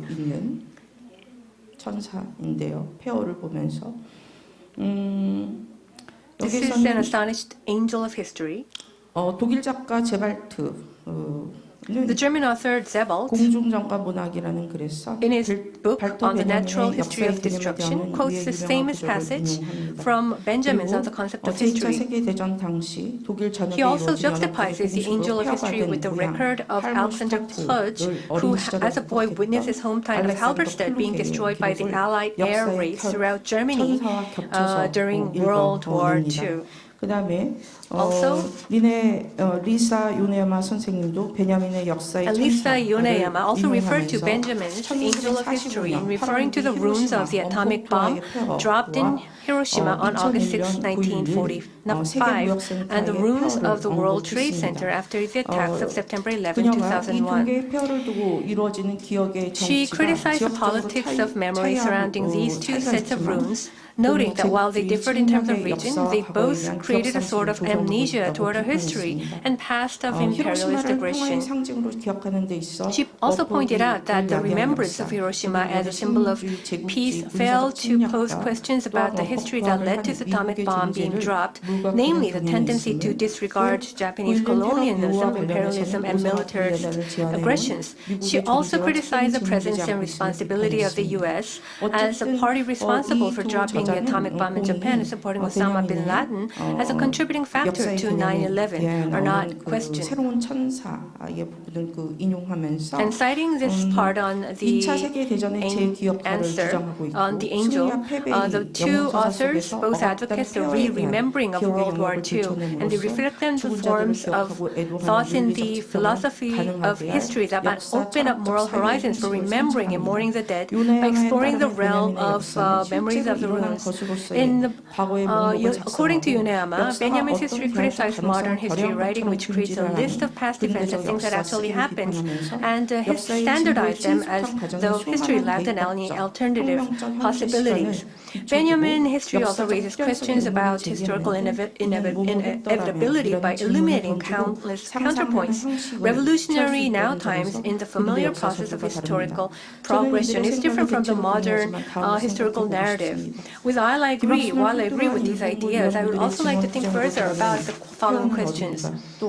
When and where are the ruins revealed through the testimony battlefield of Hwang and the former comfort woman? Who is the angel of history looking at those ruins? It is the Hwang and other comfort women and us. And while it is clear that these ruins are the ravages of war, they cannot be denoted of names of places such as Hiroshima or Halberstadt. They are not cities, regions, or villages that allows us to debate how they should be reconstructed or commemorated. The ruins Kim attested to are not her hometown, which may be the Chinese province of Jilin, where she was born, or Pyongyang, where she spent her childhood. They're not the foreign French concession in Shanghai, where she married and bore two children. They're not Seoul, when she arrived on a boat as a war victim and managed to survive before losing her daughter and her husband and also their son in Korea.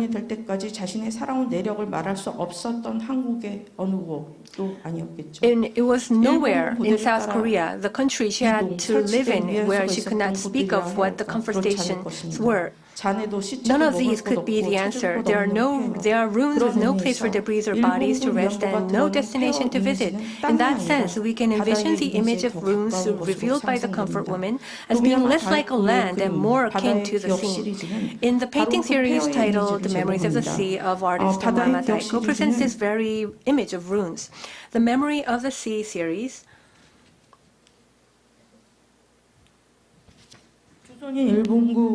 focuses on the theme of Korean comfort women. Especially the night of the festival of the Galungan depicts the comfort women who were left behind at the bottom of the South Pacific Ocean without ever returning home. They head into the sea on the festival day on the Indonesian island Bali, joining Japanese soldiers still in uniform, people from the surrounding waters, and other comfort women to pass judgment on the violence of war. On the canvas, every element, the comfort women who live on after death at the bottom of the sea, skeletons of Japanese soldiers, Hinomaru guns, objects of shamans, indigenous people, fish, birds, and trees all face forward. Rebecca Copeland writes of this scene, the frenetic energy implied by the festival has been frozen, stopped in place. The bird's flight, the parading women, the murmurs of the prayers, they are all arrested. They are silenced by history. 스스로부터 자기 Perhaps 자신을 what the angel of 아니 history saw 하나인지 in this, 여럿인지 식별할 수 in the rooms of 없는 himself. 살아있는지 죽었는지 모른 채 어른거리는 자들을 본 것이지 않을까. 김학수는 자신이 살아온 Kim 모든 lived a 땅으로부터 life of silence, stripped of every land in which he lived. Her body represented the only place where she could show those runes, and by speaking out and revealing that body, she was able to reveal the rune's identity. The Japanese military comfort women became a thread connecting all the different places where the war initiated by Japan was waged, the land, the mountains, the sea, and the island, and tying together the people seeking to remember the war anew.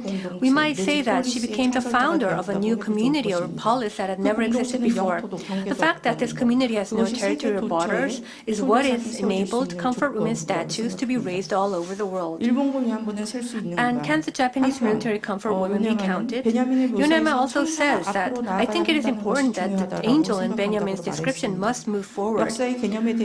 Upon rereading on the concept of history, it encourages us to consider that the angel cannot close his wings, yet the storm irresistibly propels him into the future, to which his back is turned.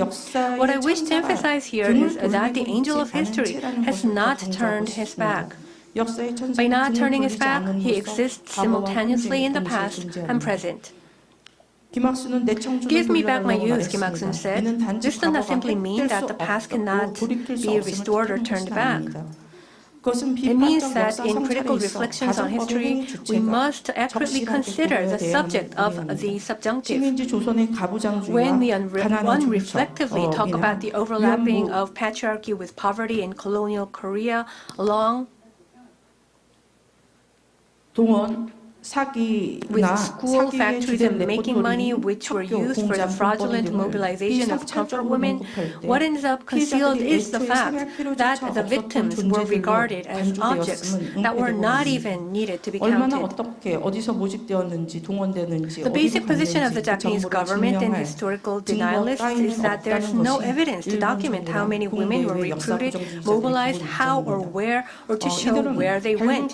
They present the argument that because only partial evidence has been discovered, the claims of the victimization must be exaggerated or false. But consider this, the very lack or absence of evidence ironically manifests that the Japanese military comfort women were uncountable objects.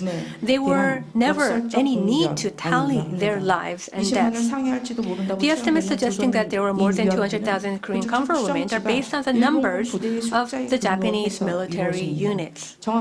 In contrast with the difficulty of establishing the precise scale of the comfort women's mobilization, the estimate of the Koreans called into the Japanese army are very concrete. How is it possible to count them in such detail? Takashimi Fujitani argues that the wartime mobilization of Koreans made them a population worthy of life, health, reproduction, and health and happiness. In other words, they were incorporated into the regime of governmentality and biopolitics. This claim, of course, is not free from problems, as Koreans' deaths were not counted. Anyway, this suggests that the Korean comfort women were not Koreans who were incorporated into Japan as a population worthy of life, health, reproduction, and happiness, and this characteristic is not exclusive to them. Herein lies the fundamental reason for the uncountability. The classification of these uncountable individuals as countable, visible, and recognizable came as a result of a movement to address the comfort woman issue that was set in motion by the coming out of Kim Hak-sun and other survivors, and by the reporting and registration of victims with the South Korean government in response. This reporting and registration rendered the victims and survivors a countable category. Also, the reporting and registration were accompanied by the process of coming out and testimony. The registration led to testimony, and what we could see in Korea, we could see the collections of the testimonies from the Japanese military comfort women were based on the accounts of the victims who went through the reporting and registration procedures.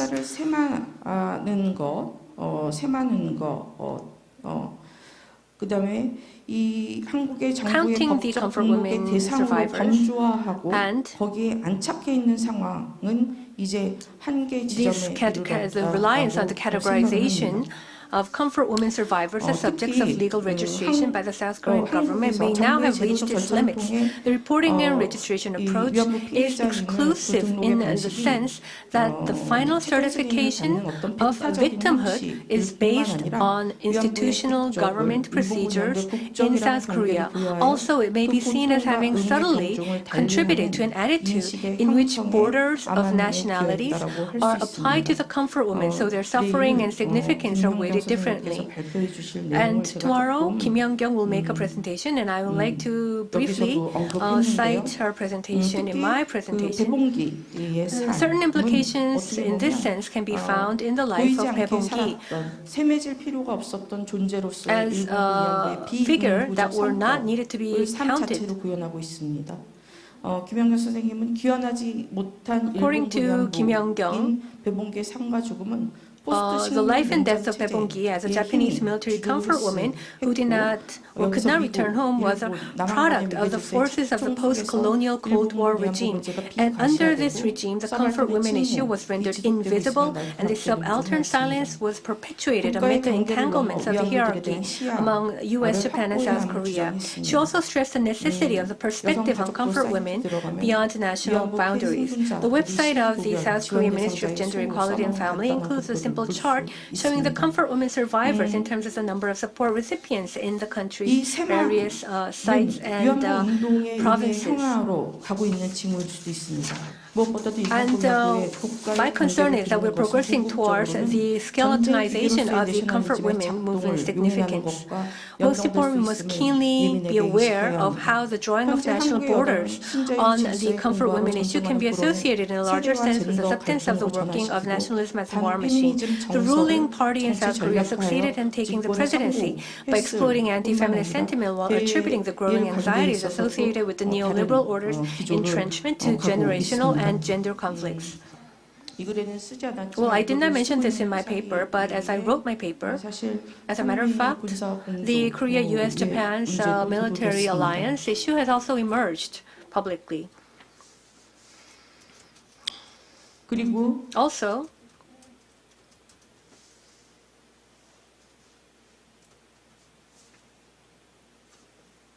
여성가족부는 일본군 위안부 문제를 평화와 여성 인권을 위한 것으로 세계에 알린 한국 여성운동가 페미니즘 the Ministry of 부단한 실천의 결실이기도 합니다. Gender equality and family is also part of the Korean women's movement and feminist consciousness, which raised global awareness of the comfort women issue for the sake of peace and women's rights, human rights. The situation unfolding in South Korea is one in which the meaning of the comfort women movement has become separated from feminism and entangled with the backlash phenomenon, as well as denialism and hatred from conservatives. I do not want to criticize or advocate a certain administration, because the only difference between the two administrations in approaching the comfort women issue has been whether they have allowed it to escalate it into a diplomatic issue between South Korea and Japan.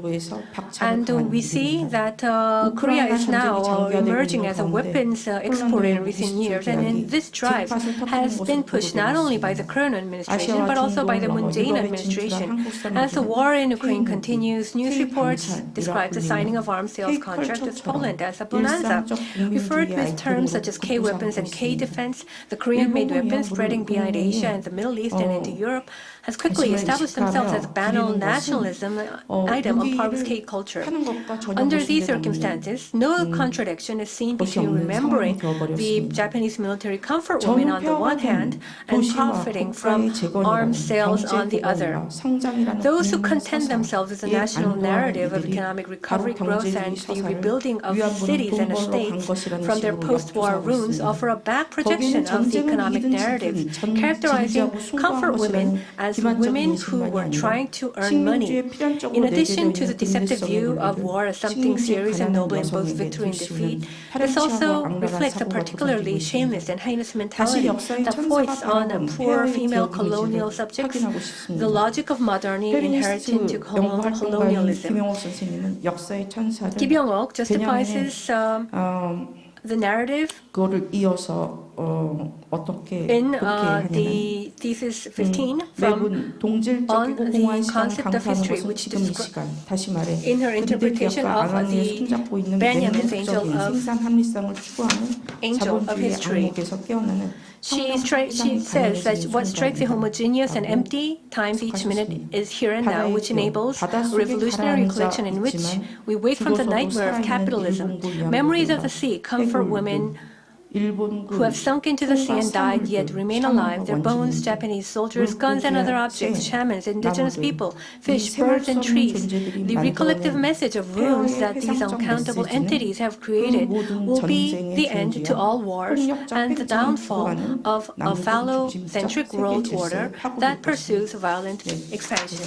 And this concludes my presentation.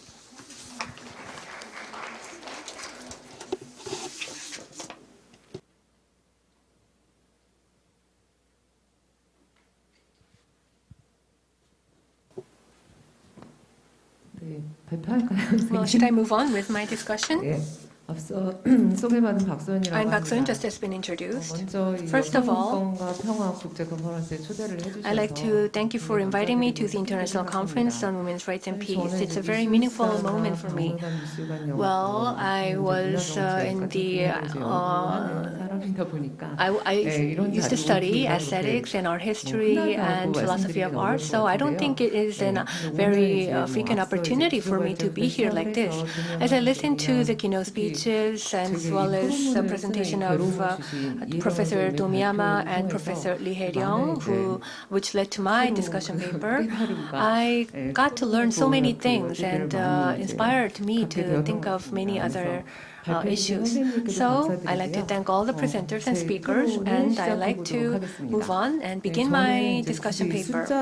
The title is Incapacitation of the Politics of Numbers and the Mainstreamization of the Japanese Military Comfort Women Memory Presentation.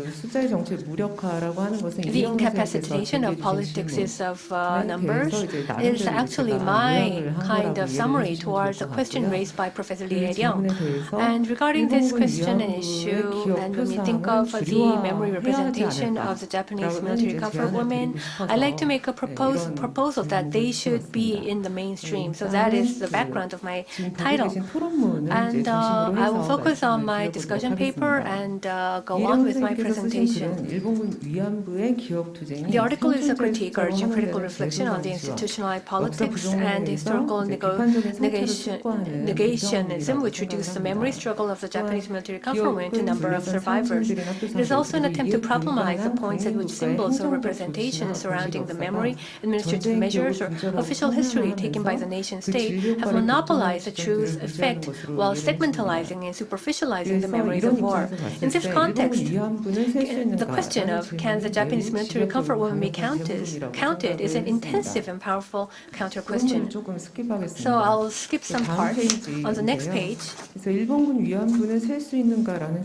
regarding this question, the question is aimed at facing up to the revealed limitations of the institutionalized memory and seeking a direction that would not skeletonize the meaning of the comfort women movement. And I think that is why it is very practical and very practice-based. The number of the Japanese military comfort women victims has exerted great power as a kind of existence proof, as a basis for calling for national responsibility. It was impossible from the start to quantify the full extent of those who were deliberately concealed in official documents, who were killed on the battlefield or in other places without being recorded, or who, despite being alive, have not been able to speak of their experiences of victimization. So it was indispensable that the comfort women movement, which began with Kim Il-sung's testimony and institution of litigation, and then demanded an apology from the state, introduced the politics of numbers as a strategy to visualize and support the surviving victims. However, the non-persistence of the number of surviving victims, and further the advent of a point when they can no longer be represented by numbers, inevitably calls for a different politics of numbers or a different approach beyond the politics of numbers. 역사학자인 피에르 노라의 말을 좀 빌려서 말씀을 드리고 싶은데요. The French historian Pierre Nora remarked that an increasingly rapid slippage of the present into a historical past that is gone for good, that is, the acceleration of history, that is not a simple, and that was not simply a metaphor. He reminded us that the period when the peasant, who can be said to be the representative of a group integrated with memory, gained great popularity as an object of historical study, coincided with the apogee of industrial growth.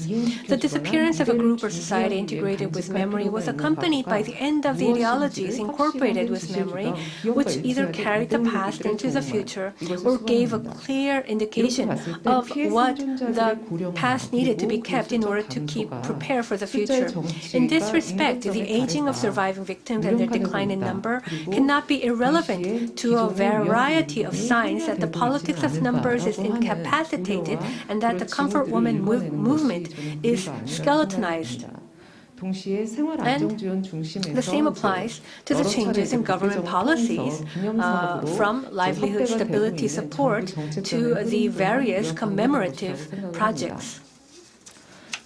In this context, visualizing and currentizing memories through commemorative projects as a way of representation indicates that the present is a phase of transition from direct memory to indirect memory, and that such representation is not simply a supplement to memory, but becoming the core of collective memory, historicizing the comfort women issue for the generations to come. These focus on Tomiyama Taiko symbolic visual images instead of the politics of numbers reminds us of Nora's suggestion as a history of representation for positivist national history. Regarding that, Nora described that the representative, the symbolic, and the interpretive have their own events, chronology, and study. He also pointed out that such representations, which were the hidden side of history, epistemological blind sides, the foundation of existence, and the unique condition of possibility, were seemingly too banal and obvious to be the subject of full-scale research.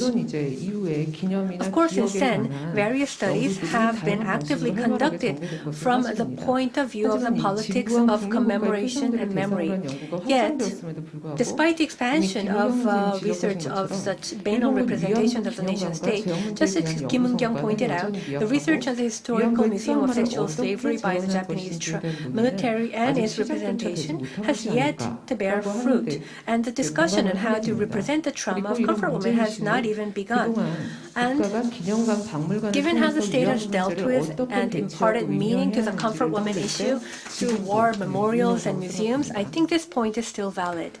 지금 대한민국 정부가 건립 운영하거나 그에 준하는 The public or the government-run museums or memorials, comfort women's representation is very exclusive and limited. 한국의 박물관 기념관이 채택해온 관행적인 전시 문법. There are the spectacle type of diorama type of exhibition strongly portrays this point. So just to add on to this, maybe it might be something difficult to understand, so I brought up some video images. For example, in 1980s, because of the distortion of the historical facts of Japan, the Independence Hall was founded, and this has a nationalistic narrative of the history from the prehistoric times to liberation, following the roots of the nation, the ordeal, the outcries, and the peaceful nation, the restoration of nation, and the establishment of a new nation. And the exhibition related to comfort women was included as a part of the ordeal of the nation, as you can see in this exhibition. The Independence Hall of Korea has an experience zone. It also has many video clips and mannequins. So the exhibition hall itself kind of looks like an experience on itself. The dioramas especially gives the greatest weight to the description of the armed struggle against Japan. The weapons and military uniforms used during the war are displayed together, and these dioramas would be undistinguishable from the conventional war dioramas without exhibit panels displaying that they are reproductions of armed anti-Japanese struggles. Most portraits and mannequins are predominantly male, and so are the representation of resistance fighters. When the museum was reorganized in 2009, the Comfort Women exhibition corner was created to display miniatures depicting scenes of forced abduction and comfort stations, along with the historical records. As you can see in this image, as they're being forcibly pushed up to the truck. As Kim Eun-kyung pointed out, the exhibition was conducted in a way that represents the comfort woman as a symbol of national harm by excluding the multi-layerness of the experience of the Japanese military comfort woman and highlighting only the coloniality. Also, the War Memorial of Korea, as you can see, which is the only comprehensive museum of war history in South Korea that provides a view of 5,000 years of the national history, has permanent exhibitions in the Memorial Hall, the War History Room, the Korean War Room, the Expeditionary Forces Room, Armed Forces Room, and the Large Equipment Room, and the Korean Defense Industry Room. And it exhibits various weapons and military goods along with the war dioramas and documentary paintings. It is also a space to honor and commemorate the achievements of the martyrs and the patriarchal heroes. However, there is no place for the comfort woman in the war history covered by the War Memorial of Korea. And also, in the case of the National Museum of Korea Contemporary History, which deals with the history from 1894 to the present, there is an exhibition that explores the history ranging from the period where the people realized that they were the owners of the state and sought to create a modern nation to the present day when they questioned the new boundary of the nation state. Of course, there isn't an image in my presentation, but there is no exhibition related to the comfort women either. So, the National Museum of the Korean Contemporary History, and also the Independence Hall of Korea, and the National Women's History Exhibition Hall puts only a limited exhibition of the comfort woman issue. And at the time of the construction of the War and Women's Human Rights Movement Museum, the attempt to build the Comfort Woman Museum on the site of the Sadaemun Independence Park was ultimately frustrated by the opposition of the independence movement groups, which argued that building the museum in the sacred site would be unacceptable. This is closely related to why there's no place for comfort women in the permanent exhibitions of these memorial halls and museums. And amid the current situations in which the politics of number is being neutralized, we need to raise the question of how to mainstream the existence of comfort women and their struggle to testify, which have contributed to the reflection of and change in the perception of war, state and nation and community and history. In that sense, as we see the incapacitation of the politics of numbers,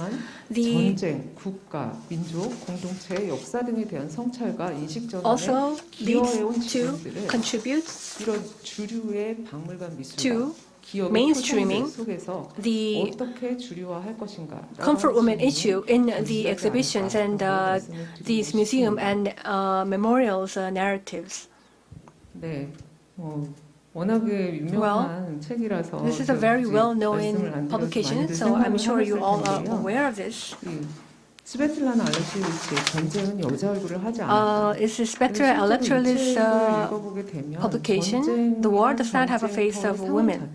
The situation of war is very male-dominated. It requires very male-dominant element and factor. But even after the war ends, for decades and decades, the women that attended the war could not speak up, even though they were at the site of the battlefield. So as we read this war, we feel that we feel that not only the war itself, but also the way we narrate and talk about the war does not have the face of the women. So the Independence Hall or the War Memorial 이 전쟁을 재현하는 When we think of these and their way of remembering war and commemorating war should also change. 독립기념관이나 전쟁기념관이 실질적으로는 평화를 표방하고 있습니다. Independence Hall. 그럼에도 불구하고 그 많은 전투 장면과 무기 저장고 When we think of the Independence Hall and also the National and the War and the National Museum of Korea Contemporary War, they all promote peace as an important keyword, but it is exceedingly paradoxical that they are being staged with so many battle scenes and weapons storage. And among the works of Jugaharu Fujita, Master of War documentary paintings, most of which were confiscated by the U.S. and sealed for a long time after Japan lost the war, the suicidal Attu Island depicted a disastrous defeat in the Pacific War, in which only 29 out of the 2,900 Japanese soldiers survived and became prisoners. And the work was painted even before this was published in the media, and it became one of his masterpieces. And it does not depict the heroic demonstration. You can't even tell between who are the enemies and allies. We can't even see who are dead or who are alive in this brown, monotonous picture with dead bodies. Even from the point of the Japanese military, they couldn't be sure whether they could display this picture even though they ordered it. And even from the US, this war documentary painting failed to become a propaganda from the point of the Japanese military. So, even in the midst of war, battles and deaths in war could not be simplified as heroic victories and sacrifices. And this picture tells that beyond the level of realistic or graphic representations of forced abduction and comfort stations and maximization of visual effects, we should ask for a shift in perspective on war, history, state, nation, ethnicity, people, gender, and sexual violence that penetrate the exhibition narratives of mainstream museums and memorials. It is not just about the visualization of the effects of forced mobilization or abduction. We should consider to shift our perspective on war, history, and ethnicity. The testimonies of comfort women victims and the questioning and reflection on the war and sexual violence raised by their movement should not be inserted as a part of an exhibition of leading museums and memorials. They should be mainstreamed as an opportunity and perspective to fundamentally restructure the grammar of these extremely self-evident and banal representation. Well, regarding this, I thought a lot, and I'd like to ask a question to Professor Hyeryoung. You emphasize that the experience of victimization of comfort women is intrinsically connected to the fear of death caused by war, and that the ruins of the war can be revealed through their bodies, which cannot be specified in time and space or easily demarcated by borders. And she evoked the images of Tomiyama Daiko's Memories of the Sea as a suggestion from this point of view. And I think this is in line with what I'm thinking. Your perspective of the recollective message of runes that these uncountable entities have created, and the end to all wars, and the downfall of the phallocentric world order that pursues violent expansion intervene, and how can it be mainstream in the mainstream museum and memorial exhibitions? And this is my question given to Professor Hyeryoung. With that, I'd like to conclude. 두 분 발표 잘 들었습니다. Thank you for the discussion. Sorry, I was supposed to speak in English. It's hard to. Okay, going back. Professor Lee Hyeryoung's presentation asks us to consider the ongoing challenges of counting and recounting the experiences of the comfort women and those who were never meant to count, as in valued, or to be counted numerically, as in demographics or as a population. The devaluation of these experiences goes beyond the simple lack of accounting by numbers and started long before their mobilization and continued long after the war's end. The silencing that discounted these experiences was a complicity forged by multiple national and subnational parties in power in Korea, in Japan, the US, from the global geopolitical scale to the scale of the intimate, of the family, the locality, and the psychic. For the survivors and the survivor activist women themselves, as Professor Yi notes, the battleground remained. They never left the battleground, and their war zone continued. They continued to live on a battleground long after they, quote unquote, returned.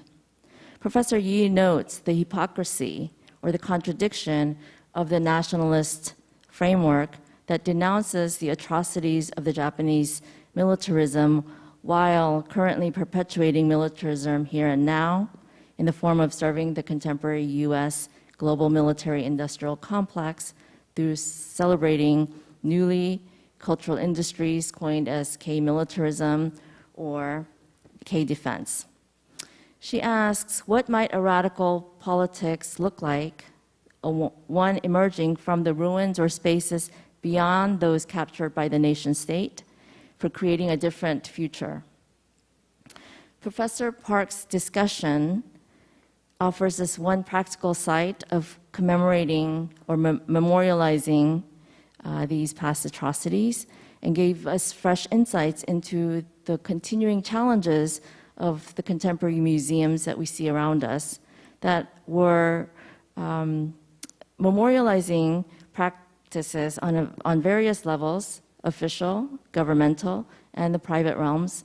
And she pointed out cogently the difficulties and the challenges, especially in invoking the perspective of the women and the perspective of the victims.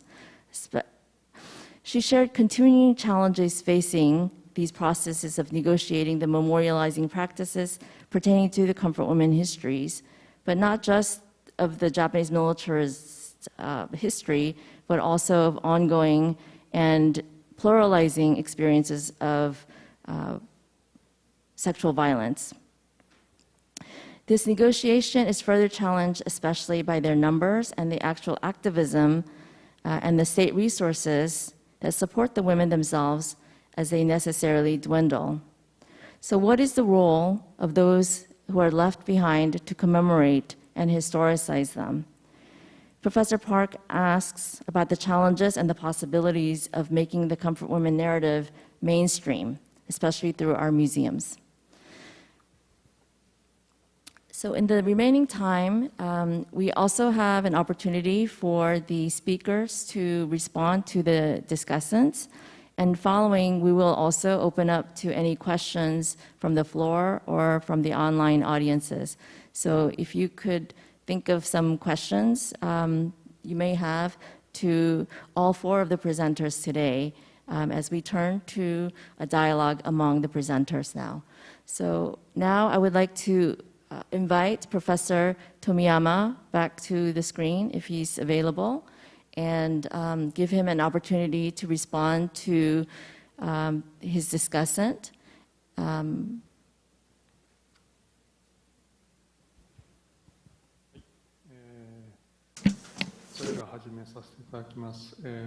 Kim Hyoungjoong 先生、本当にお会いしたかったです。申し訳ございません。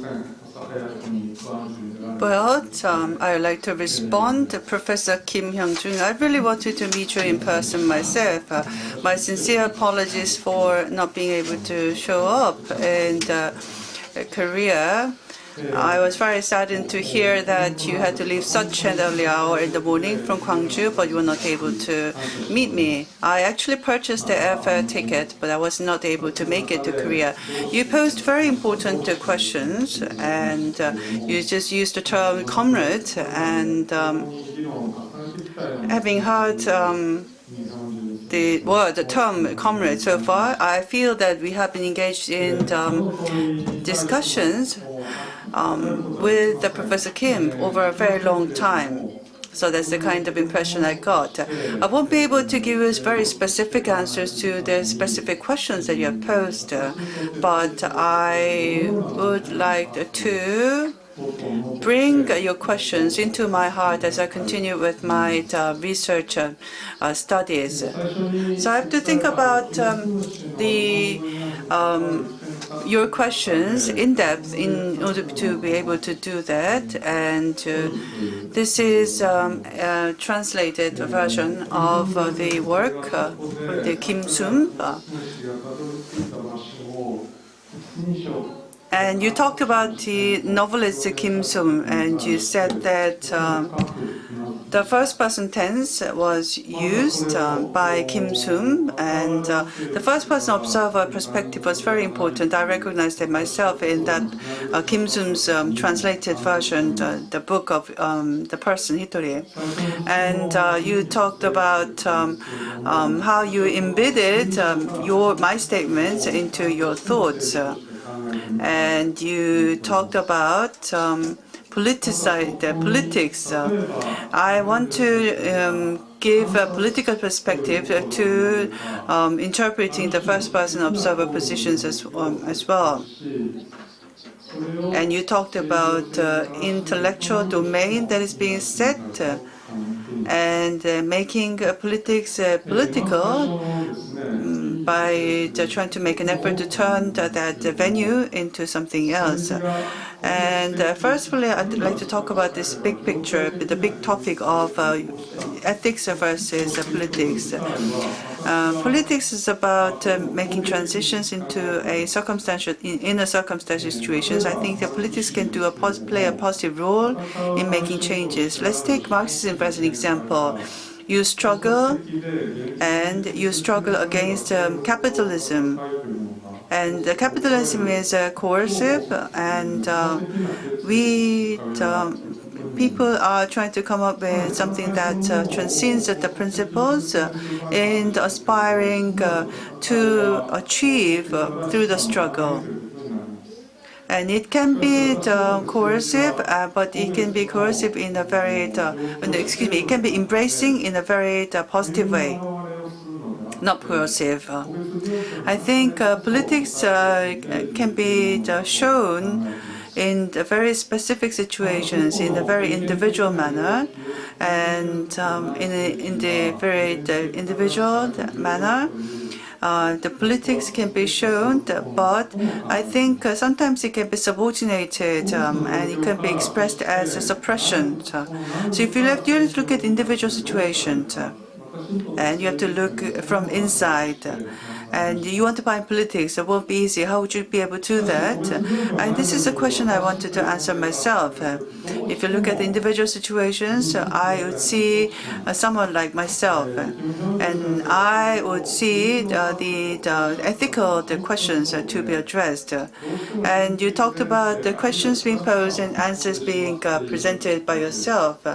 When you think about the righteousness of the ethical questions, you think about yourself, and you think about yourself versus the other, and you think about you versus the other in thinking about the politics. That's where politics begins. And ethics is the step you take one step ahead of politics. I think it's hidden in there as a prior step. So you take a step towards politics, and you take a step towards a social institution. But this is not something inevitable, because I don't want to overgeneralize the concept of the politics. I want to say that this is about the conditions. You want to secure certain conditions, and that's what politics is all about. So what kind of politics are we talking about? It's not a question about that. I want to look at the individual situations. I want to make sure that politics stays within this space. So we're going to take a step ahead with, before the ethics come in, I want to ask a question about politics, and I want to create a venue for that. And making that kind of space is politics from my point of view. And with regards to the question posed by Professor Hyoungjoong, I think the resetting of the ethics. I might be trying to reset the ethics into the spatial concept. And you also talked about the insurance. Capitalism, they want to bring in the concept of insurance. And this is a very serious question indeed. People are exposed to violence. People anticipate violence coming. So this is like a premonition of violence. And the capitalism wants to present a future that is safe. And we would like to present a future that is different from what the capitalism does. And we want to relate it to the other. We want to have it extended as a power. And this is a question that I am overwhelmed by. Frans Fanon talked about violence. He wanted to know what violence is. This is a question he posited. And he talked about the hope being realized in our world and people, the intuition that you get. The perception you develop about the current situation is what violence is all about. And you are exposed to violence and you think to yourself, you want to remove it as a risk, but not just simply that. You want to acquire something. So this is not about negating politics, violence. This is not about thinking of violence in the positive or negative manner. We want a different perspective. And you want to be safe. You want to find pleasure in the space that you reside in, free of violence. So these are very difficult questions which we are trying to find answers to. So we don't want to think of it as make an ethical approach. I would like to think of a spatial concept, bring in a spatial concept. I am hoping to try and answer to your question in doing so. So again, this is a concept of venue, a space. The question of the ethics can be something about space, and I want to think of relationship, and think of social, the social relationship. And about the knowing is a practice, an act. So I want to emphasize that. Knowing involves discussing, reading, writing, and talking. These are all the acts related to knowing. And these acts can create relationships, and the relationships can bring changes to a society. So we are trying to explore knowing in that regard. But these days, in the universities, you are into an academic competition. You want to write more papers, and if you create more papers, you end up a winner. So this is a very disparate situation. But still, against this very disparate situation, I think we should think of knowing as the starting point. And I also believe that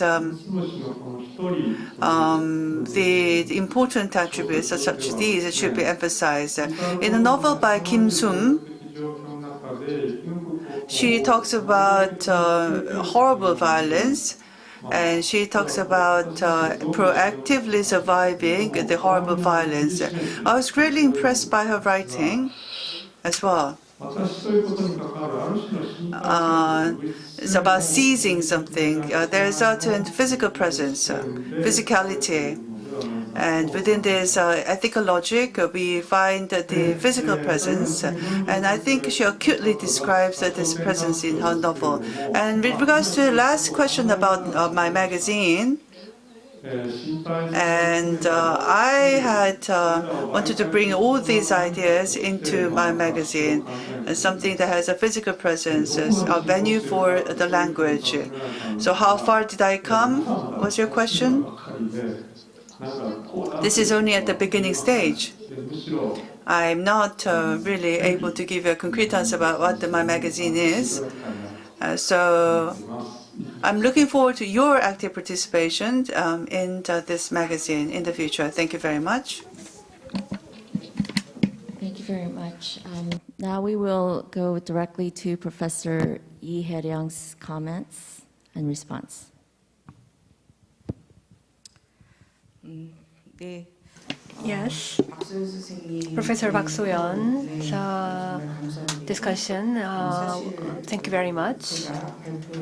Well, in my presentation, I think that maybe consciously or maybe unconsciously, I may not have explained some parts clearly, and I think your discussion has revealed and pointed out those concepts. I think that in a sense, just as you've mentioned,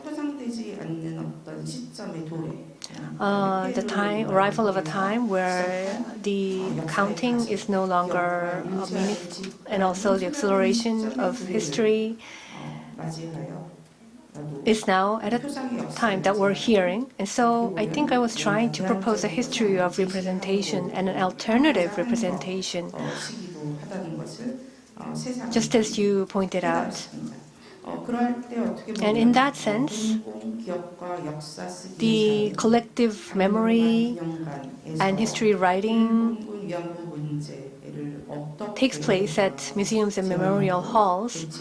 And so in this sense, how should they reproduce the narrative of the Japanese comfort woman issue? And I think this is a very important issue that we should remember. Personally, whether it's a memorial or a museum, sometimes I kind of hesitate visiting such sites, even though I have to be there. I have the purpose to go there, because when I am inside those spaces, I don't know, what should I say? It kind of makes me feel somewhat physically very agitated or anxious or uncomfortable, especially when we see these sceneries of history. That happens to me many times. In a sense, the Japanese comfort woman issue is most public and most official memory takes place at these memorials and museums, and the education also takes place at these sites as well. Currently, when you look at the memorials and museums of Korea, many cases, the comfort woman issue is excluded, and or in other cases, the exhibition or the perspectives of narrative was what you pointed out, and you gave a very detailed explanation of that. And so when you look at this as a history of the nation and the history of the war in terms of victory and defeat, in many cases, this was the only way that the comfort woman issue was depicted in a very limited manner. And just as Professor Park has asked in the latter part, in my presentation, the perspectives and my presentation, how should they be mainstream in the exhibitions of museums and memorials? Well, that was your question toward me. Well, about this question, I have not thought about it previously, but thinking about these mainstreaming in the memorials and museums, just as you've pointed out,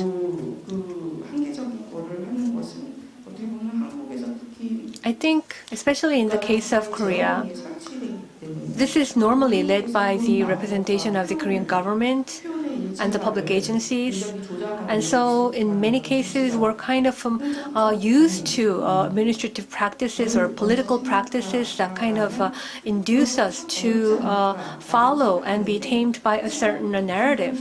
But critical and, but I think nevertheless, we should come up with alternatives to meet against such narratives of the public governmental sector. And I think this session is in line with that. And in these spaces, we could think of changing our perception and bringing in new perspectives through unexpected meetings or encounters. Specific representation or image does not necessarily lead to a certain image. I think it is all about encounters and meetings. You might not know in the beginning, but as time goes on, you may realize that Tomiyama Daiko's painting, well, for that, I first saw that was not in a gallery or in a private exhibition.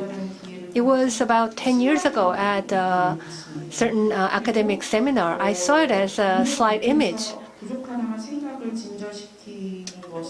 And the way it triggered my thought had much to do with the activities of Kim Ak-sun, her comments, her statements, her testimonies, how I thought again and again about it and rephrased that, and how it is, and then it made me actually face Tomiyama Taiko's paper. And in a conversation with Han Myung-suk in 1997 in Sekai, Tomiyama Taiko recalled the appearance of Kim Ak-sun in August 1991 after the publication of the Memory of the Sea series. In August 1991, the name of Kim Ak-sun, who was a comfort woman, came out. It was a great surprise that it appeared as a witness of history. And it was like a vision, like a ship that knew its existence but was not clearly identified. Following that, the grandmas came forward one after one another. I was deeply moved by their reports and their coming forward, and went with anticipation and excitement. Sometimes she would cry, she would get angry and become outraged as she gave testimony, and I was overwhelmed by that sight. And now, I think I realized that the day has come for the experience to tell the truth. And I thought my role, which was noting more than an overture, was over. That was what Tom Taiko had said. Well, the Memory of the Sea came first, and then it was after that that the 할머니es, the grandmas, came to testimony. But if we reshuffle the time sequence, we could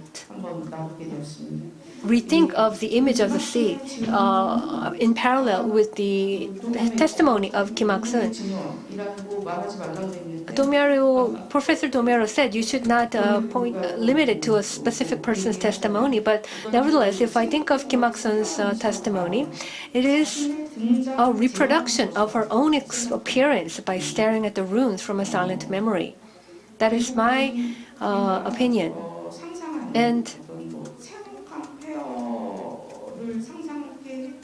And I think that through the Memories of the Sea, it showed a moment of liberation and salvation in itself, rather than the terrible runes that we could typically imagine.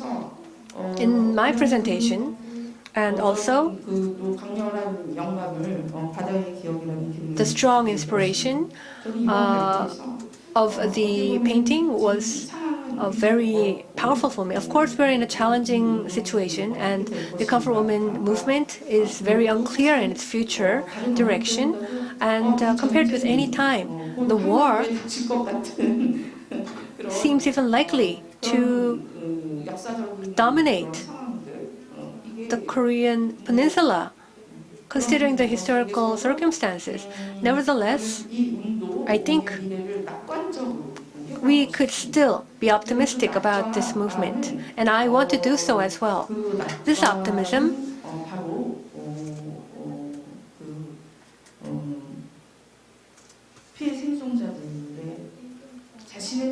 has to do with the emergence and appearance of the victim survivors and the way they talk of themselves. And I think that is the starting point.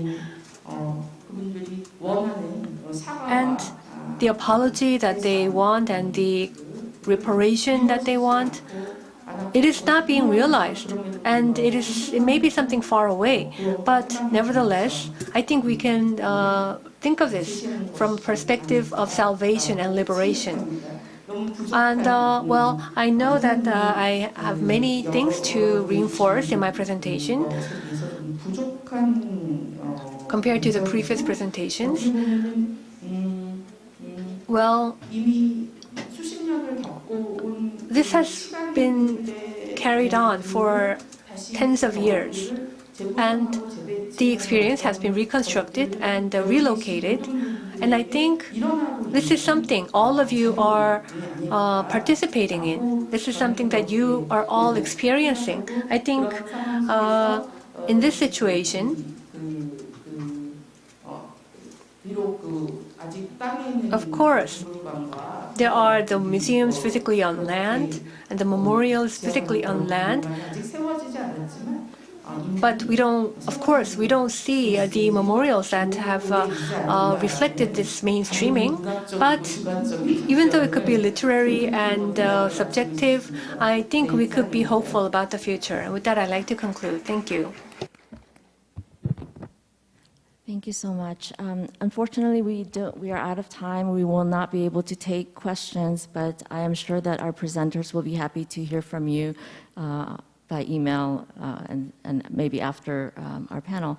I just want to thank everyone and for the hopeful note with which all of our participants have come here.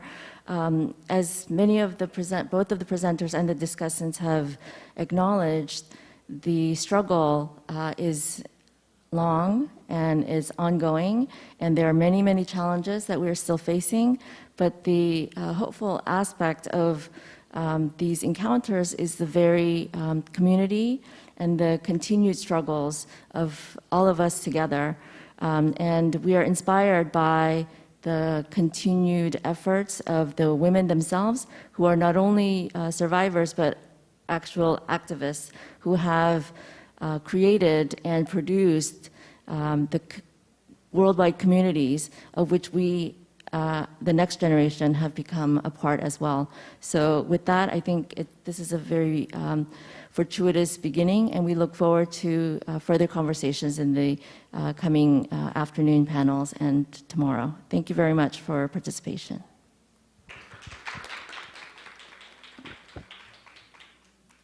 네, 감사합니다. Thank you very much. The first session ends here, and we'll resume at 2 o'clock in part 2, Silence and Gesture, Cinematographic Translation Testimonies, conversations with Park Soonam, Park Moonchil, and Hwang Miyojo. Thank you. And lunchbox is prepared at the lobby. Please return to your table to enjoy lunchbox and be ready to resume for the afternoon session by 1:50. Thank you very much.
네, 그럼 오프닝 영상과 함께 2022 여성 인권 평화 국제 컨퍼런스 We will now 시작하겠습니다. have the opening video and open the part 2 of the International Conference of Women's Rights and Peace 2022.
안녕하십니까? Good afternoon. 2022 여성 인권과 평화 국제 컨퍼런스 사회를 맡은 I am Mundayeon. I'll be moderating the International Conference on Women's Rights and Peace 2022.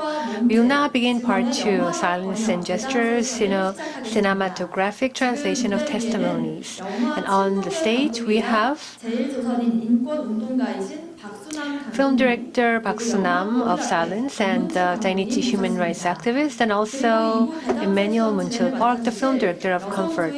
We also have Miyojo Hwang, the film researcher and programmer of Seoul International Women's Film Festival, who will moderate the second session.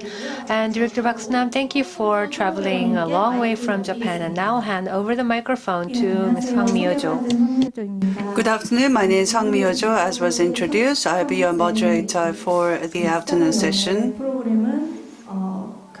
Part 2 opens the afternoon session under the title of Silence and Gesture, Cinematographic Translation of Testimonies. We invite Director Soonam Park and Director Emmanuel Moonchil Park for a discussion on their films, filmed on the Silence as well as the Comfort. So we are today joined by directors Park Soonam and Park Moonchil. I'd like to ask them to make a brief introduction of themselves. Director Park Soonam, would you like to introduce yourself?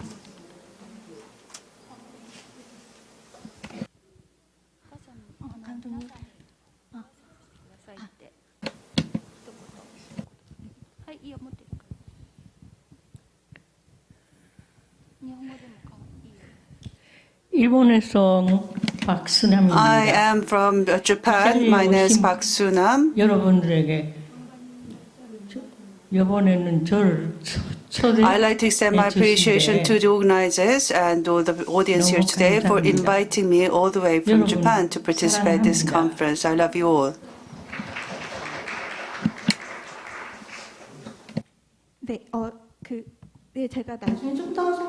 So I would like to go through her CV later, but Director Park Moonchil would like to give a detailed introduction of yourself. Hello, everybody. This is such a valuable gathering, so thank you very much for inviting me here today. Comfort is a film, documentary film on the deceased Kim Soon-ok, and I'm the director. It's a pleasure to meet you all. Well, Comfort is based on the documentary of the Kim Soon-ok, and it's actually visualized some parts that were neglected by the previous documentaries and films on the comfort women. So it had a very strong impression, and it was first filmed this year and also met with the audience this year. And just as been introduced, Director Park Soonam is a journalist and also a Chinese human rights activist and also a documentary film director, and has been very active in visualizing the forgotten, the invisible, so that their voices could be heard both in Korea and in Japan through her literary and film activities. And to both of you, I'd like to ask a question. First of all, about your film Silence. Can I ask the director to respond to a very simple question that I'm going to pose right now? And I'm sure that many times you've been asked the same question. The Silence features the Comfort Women Victims Association members, and the association was formed only by the victims who were previously affiliated with Jeongdae Survivors Association, which represented the Comfort Women movement in 1994. So you featured their activities in Japan and their aftermath stories as well. You provided the support at the time. Is there any reason for you to wait until the 2010s to make the video footage of the 1994 films into a documentary film? So you've had the footage for a long time. Why did it take so long for you to make it into a film in 2010s?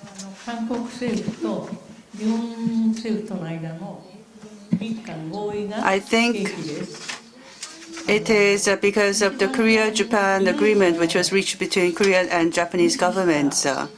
The most important stakeholder there was the victims, and the Korean government and the Japanese government chose to ignore the most important stakeholder in coming to a conclusion. So I was greatly angered by the outcome reached by the two governments. So I had to think about this anguish that the victim, the grandmas had. So I thought I had to do something about it, and I decided to use the video footage I had kept for a long time.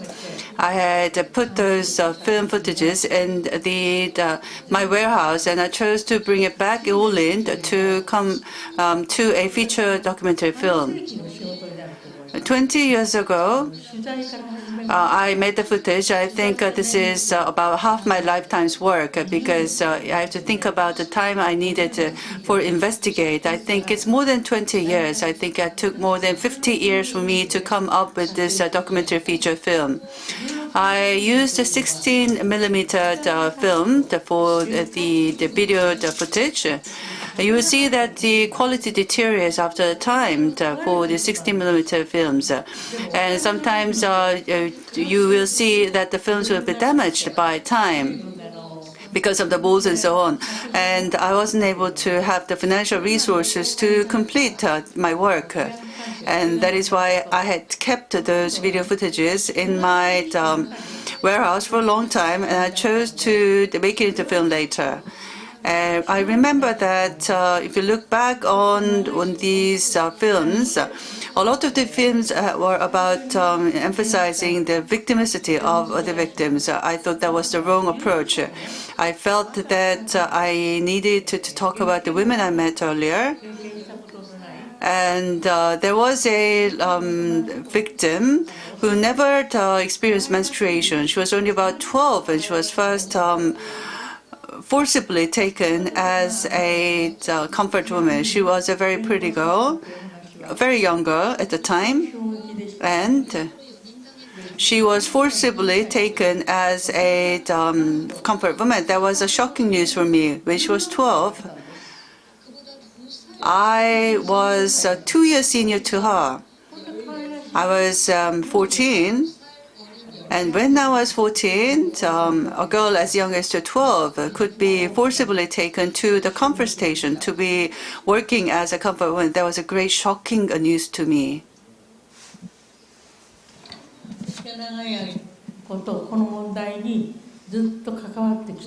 And also, I have been involved in this issue for a long time. And I think she was the one that greatly motivated me to take that action. Yes, having listened to what you said, I think we are talking about 1994. So we're talking about the time horizon of 1994. And then in 2016, that was made into a feature film. It's not like it's been remade into a feature film. But the whole time of research you put in for 1994, all the thoughts of that time that have been put into a feature film in 2016. It's not just 1994. I'm greatly impressed to hear that director Park has been thinking about this subject for much longer than that, and this has been a very great formative experience for her in forming her identity. So it's 50 years work from the director Park Soonam's point of view. That was a very greatly inspiring statement. I had meant to talk about it if we had the time. She is being supported by her daughter. She is a producer, and she is a co-director of the film that the director Park is currently working on. She's a director Park. Can I ask her to introduce herself as well? I am Park Mai. I am daughter of Park Soonam, and today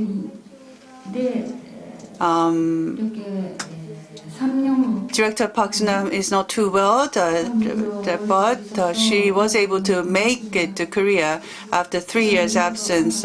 We thank you very much for your kind invitations to make it possible for Director Park to visit Korea. So this is a question for Director Park Moonchil. I'd also like to ask a similar question. In interviews, I'm sure you have already received a similar question. As you produced Comfort, I'd like to ask you of the purpose or background of why you produced the film Comfort. Well, as a matter of fact, just like director Park Soonam, I haven't long thought about this issue as much as she did. That is something very a kind of a typical view, just like the general public. But I happen to be in Daegu, and well, I happen to be with a gathering, a civil group gathering with the comfort women in Daegu, and for over 20 years. I could have the chance to contact the comfort women surviving victims, and they have also shared their testimonies with me and also made various activities for various memorials, including a visual memorial. And so I was requested to make a film for that memorial. And there are very well-made productions. So I was somewhat hesitant at the beginning. So I was hesitant in accepting that offer in the beginning. And just like many people, wondered whether I was qualified to really tell this story. And then this group, NGO, worked with me for a very long period of time. So I learned that they had a very long accumulation of archives and material, and I looked through them. I looked at oral material as well as videos, photos, and drawings, pictures, and etc. As I went through all this material, I came to realize that it's not just one single victim. Well, I thought that it could be meaningful to tell the story of a single victim, and then maybe it could have a kind of a different story than the previous documentaries or films, and that was the purpose. And so, especially Grandma Kim Soon-ak was very impressive to me. She was very straightforward in her comments, and she was very attractive and powerful. And especially her life after the colonial rule, after liberation, was very unique from other comfort women victims. So I thought that that would be meaningful to picture in the film. So I did hesitate for a long time, but then I made up my mind. Okay, in the beginning, you said that it wasn't a project that you thought of yourself, but you went through many materials and then you made up your mind that you will focus on Kim Soon-ak, and then that was your own planning, right? Yes, that is correct. Well, what was most impressive out of your comment was whether I was qualified, whether I am worth doing that. You said that, right? So the comfort women victims could be the topic of many researchers and documentary film producers and directors.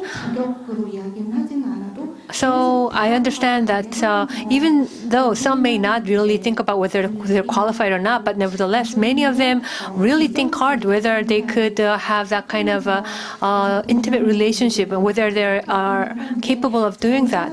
And so as a matter of fact, today, we are discussing the topic of the translation of testimony. So I think I do understand that issue about relationships or qualification.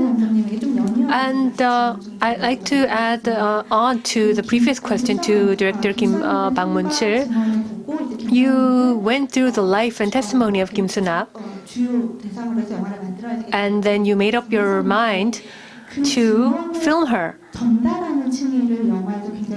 And you had various different layers of delivering her life. Some are communicated through her own voice, and some are then delivered by other oral transcript writers of her testimony, or delivered by other young victims of sexual violence as well. So you kind of dispersed the delivery of her experience. And what is the purpose of having this type of composition or plot, and what was the expected effect that you had in mind? First of all, those of you who have seen the movie will understand, but it was I couldn't meet her in person because she passed away in 2010, and I started working on the film from 2019. And it was a hard topic of how I could represent her life, even without actually meeting her. That was a big homework on my part, a big challenge on my part. So, of course, many directors and researchers have discussed this topic and also expressed them in artworks. So I did refer to them in many areas. And most of the victims themselves, from my research, have already used the oral media to deliver their testimony. And even though it should have been enough to promote this movement, it ended up not being enough. That was what I learned out of their testimony. So if we already have this content of our testimony, what could we do with that? How could we use that to have a better delivery in the film? So that was why I intentionally made different layers, multiple layers, to deliver her experience. Of course, if she was alive, I could have ended up with a different type of work. But since what I only had left was her testimony, I tried to make diverse interpretations of what I was left behind. So to do that, I thought that there isn't just one type of original Kim Soo-nak. There could be multiple interpretations of the same person. And I didn't want to limit myself to a single interpretation. I wanted to share diverse versions in the film.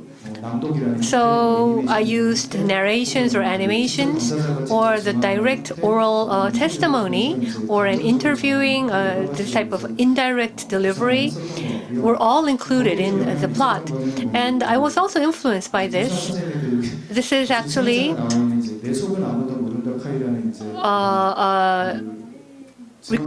record of her testimonies. It says, "Nobody knows my deep mind." The title is "Nobody Knows My Deep Mind." And when I read her testimony, she repeatedly says that. How could you know? You young people, I don't think you will ever know what I really went through. Of course, there will be the differences of generations and the time period. And this type of pain and agony that was experienced by a human being, of course, is something that cannot be 100% delivered or testified with just words. And I think that was what she wanted to say. So saying that I know 100% is not what I wanted to do. So I wanted to think of the versions that I could come up with, or I also wanted to share the version of a different communicator, or the version that is seen from an animator. And Kim Soo-nak can also engage in artistic activities. So I wanted to depict her as an artist and her pain and agony in all her activities. So that was how I wanted to focus my work. So I shared this book with all the staff, the sound directors, as well as those that narrated the film, and also had many meetings with them to discuss what they thought about. And that was a kind of a different approach that I wanted to pursue. So by this type of approach, it wasn't kind of like an OEM or a mechanical ordering of what I wanted to do. I wanted them to actually feel and empathize with her entire life so that they can express them through their own words or their own drawings. Of course, this is my version in that I was the one who published it and edited it, but I try to make it as much an open version as possible. And these testimony collections have a very strong power of words, just as you said. Of course, and at the same time, words will also have limitations. I think a testimony collection holds those two factors at the same time. And I think you considered how it could be expressed and represented through the films. And that was why you wanted to include as many different versions as possible in your film, from my understanding. And now, following that, we'll move on to some other topics. But when we think of the limitations of words and language, another thing comes to my mind. When there's a video or an image, is that more powerful, or is language more powerful in determining something? Well, that's something that I always think hard as a researcher. Comfort includes animation. So You said that you wanted to share different interpretations, but I'm sure you had to think hard. For example, is it okay that this character makes this type of expression, wears this type of Korean hanbok, or is it okay if she's smiling like this? So did the animation artist have her collaborate with you? Well, the animation was made by the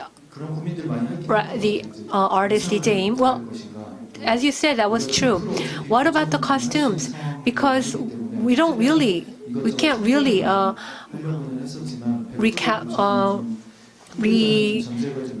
represent it 100% correctly because we don't know the actual facts. And just as we talked with the writer, we did, and my suggestion was that I don't want it to be super realistic. That being super realistic is not my goal. I rather want to suggest a different type of interpretation. And that was what I wanted to deliver to the artist. And then, in a sense, I think that made the artist feel more free about drawing the animation, about whether there were this type of trains during that time or not, or whether this type of costume was actually used or not. Rather than those details, I wanted to have a bigger picture and also wanted to show that these could be hurdles and limitations in itself. Kim Sun-ak actually was a very small and thin person, but in the animation, she's very round and very plump. And that is a different beginning. It's not a realistic perspective. It's kind of an abstract version in a more straightforward way. And the reason why I thought that was a better way was because, well, this was, of course, a chronology of a single individual Kim Sun-ak, but at the same time, there were many female victims that lived the same era that may have went through similar experiences. So I didn't want to limit it to a single individual. I wanted it to be a somewhat enlarged and expanded to the general females of the times. So when you draw a picture or animation, of course, it could kind of limit our image, but at the same time, we could say that this isn't a realistic image, which could be an attempt to overcome that limitation and also a means to add additional and different meanings. That was the approach I took in my work. Okay. So can I move on with the discussion? When we think of language and drawings, I do understand that you had to think very deeply about it. Director Park Soonam, I think this has been a lifetime goal for you.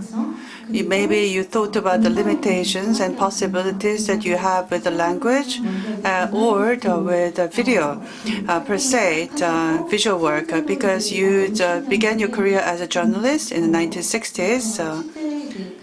Director Park Soonam was an important figure in promoting human rights of the Zainichi Japanese in Japan. She has authored many important publications, and she was very influential as well. And then afterwards, her interest moved to visual work. And so she has chosen the format of documentary films to deliver her messages to the Japanese society, to Korean Japanese, the Zainichi Koreans as well. So it's been a lifelong undertaking for you, Director Park. And you have been a writer for a long time, and then you made a sudden transition in your career to become a director of a feature documentary film. So tell us about the power of the film, and tell us how you made that transition.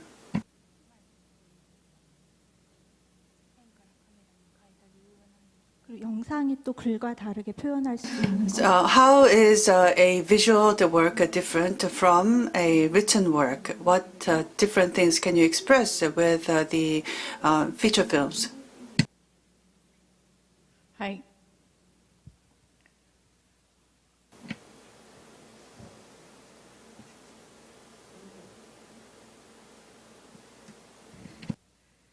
いやもう私も間もなく90になります。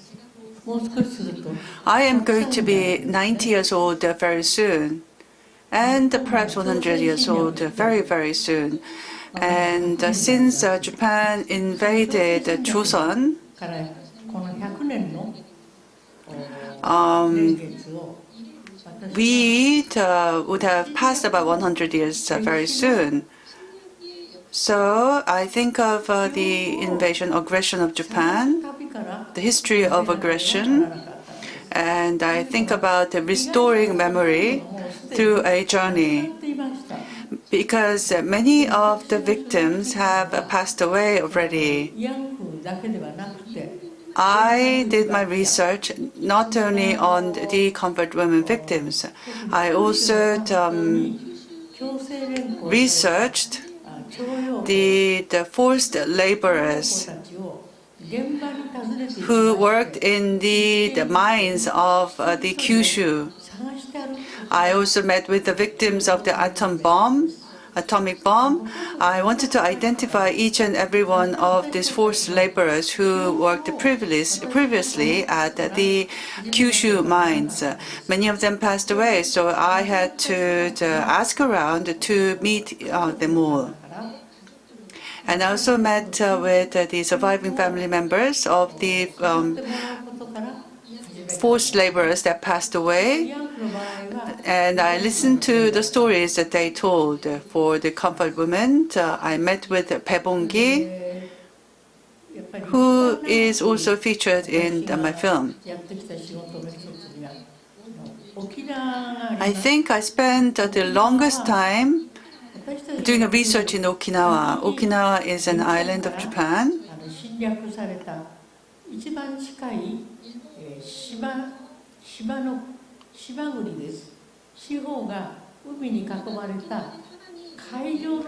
Okinawa is an island, and it's all its territories are accessible through the ocean only. And it was not part of Japan as well. Actually, Japan itself is an archipelago, it's an island. And in that sense, Japan is not different from Okinawa. For the Japanese territory, for the Okinawa island, there wasn't much of a farmland, and Japan does not have a lot of farmland to cultivate, and it does not have a lot of the mines.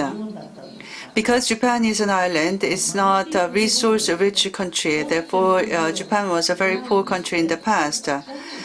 So Japan had to invade other countries that had the resources.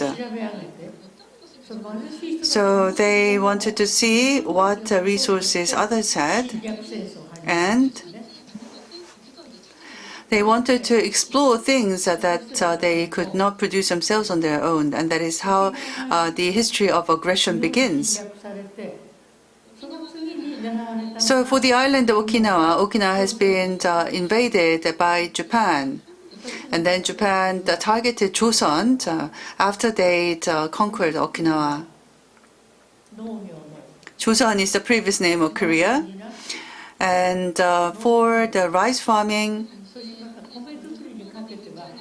Korea was an agricultural nation. They produced a lot of rice. They had good technology, and they had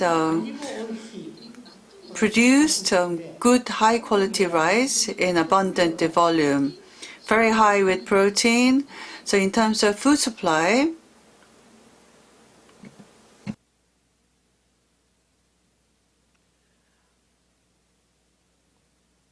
In terms of the food supply, it was Chosun was an advanced nation. So those who did not have wanted to attack those who had, and they wanted to seize the resources in another country. And that is what Chosun was to Japan at the time.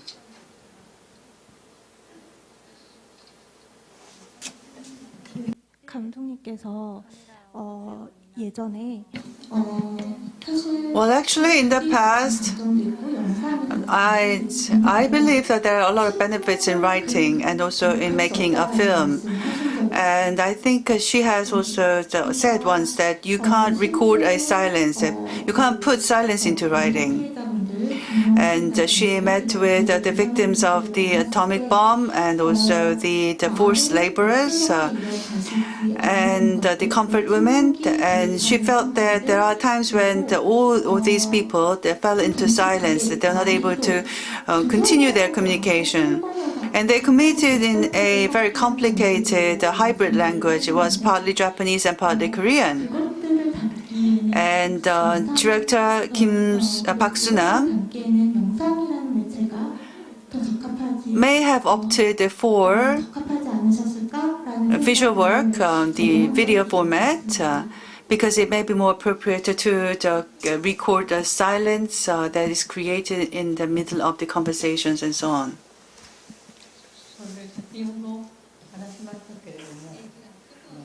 Well, as I said previously, it's not just about the comfort women issue. I could give an example. There are young boys as young as 14. They were forcibly taken to another location and forced to work 24/7. They had to continue working, and they had to work in the mines. And if you work non-stop for 24 hours, that would be very painful for an adult. It's a hard labor for an adult. And these types of the hard labor have been forced upon the young boys. There's a kind of work environment that all these boys were placed in. And most of the victims that I met, I found that many of them passed away.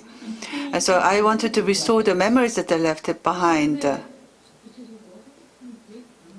I visited households one by one. So I visited households one by one, and I listened to their stories. And the survivors were not able to express their feelings with their words because they didn't have the language to express themselves, Japanese or Korean. They didn't have the right language. They couldn't find the right expressions to express their feelings. I wanted to reach out to the bottom of their hearts. They had to see the rock bottom, and they did hard labor to stay alive. And they were not able to talk about their experiences. For example, they say it is too painful to put into words. They said that they felt that they were doomed to die doing this work. They said that if they were doomed to die anyway,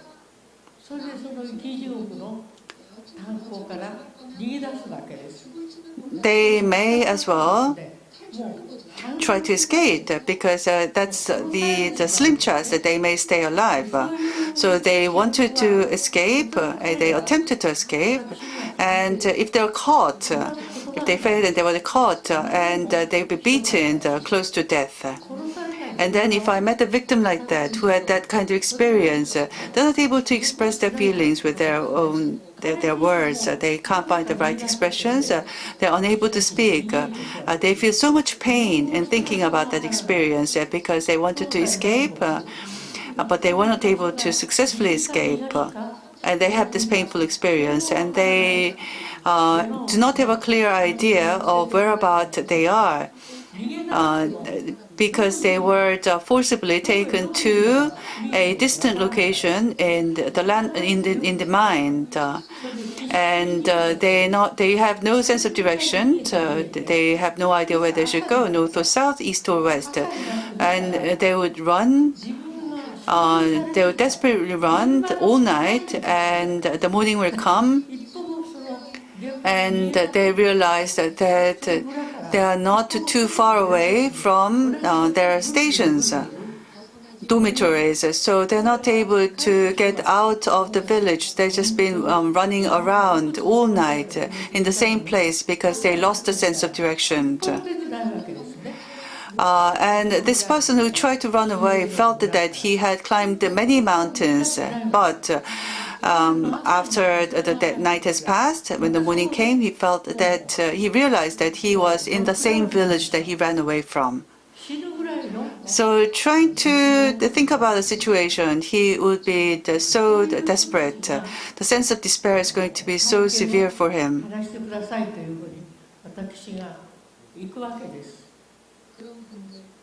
So to these people, I visit, I ask them to share the experience with me. So doing a research is the painful thing for me as well, because these people feel that they have come close to death. They felt the threat, and they can't express themselves. They try to erase this memory because they wanted to stay alive. And I am asking them to bring back that memory and share that memory with me. So the victim chooses to stay silent because he can't bring back the memories. So instead, he looks at something else. And I can see that he's shaking everywhere. He's just looking at a bonfire. I can see that he's shaking everywhere, and he trying to come up with this idea. He is not able to express himself, but his body is responding because his eyes are shaking, his lips may be shaking, and his cheeks too. And from his eyes, I can see that there is a blue flame blazing in his eyes. And it gives me a cool feeling to looking at those blue flame. I can see the many deaths that he has experienced of his colleagues. And in looking at his colleagues, I'm sure that there will be a sense of anguish that he experienced as well. And this fear of facing death, coming very close to death. A lot of emotions that must have been going through his mind. I could see that. And I had to ask him to share that kind of emotions with me. I wasn't very sure if I was qualified to do that, if I had the credentials for that. It was the same experience for me with the atomic bomb victims. The atomic bombs fell on this Japanese cities. Many people suffered. I visited them. I asked them to share their experience with me. And also in this, there have been children, small children, who died in the coal mines, and people who could not return to their homeland. People who wanted to return to homeland, and this child has passed the age of 60 because he wasn't able to go home. And I was looking at this old man, aged well over 60, who arrived in Japan when he was a boy. And one of those old men said that he was once asked, "What is your last wish? You're going to die anyway." And this old man said, when he was a boy, at the coal mine, he said that, "I wanted to return as a dead body to my hometown. Or, if possible, I want to die in my homeland." He said that is his wish. And this Japanese soldier used a large sword, a Japanese sword, and he had threatened the boy to cut his throat. And the Japanese soldier said, tell a wish. And he threatened to kill 5 Koreans. And these Koreans were tied in their hands and their feet. And the Japanese soldier was trying to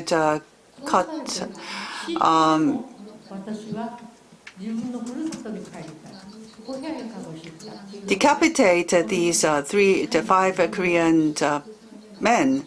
And this young boy replied that he wanted to return home to his homeland. And the Japanese soldier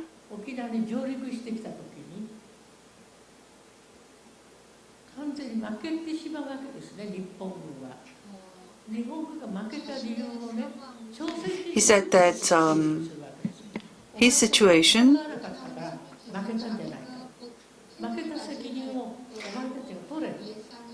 is, in his situation, he was anticipating a defeat because the Americans were coming, and the Japanese soldier was actually blaming the Koreans, say that Korea is to blame for the arrival of the Americans into the Okinawa island.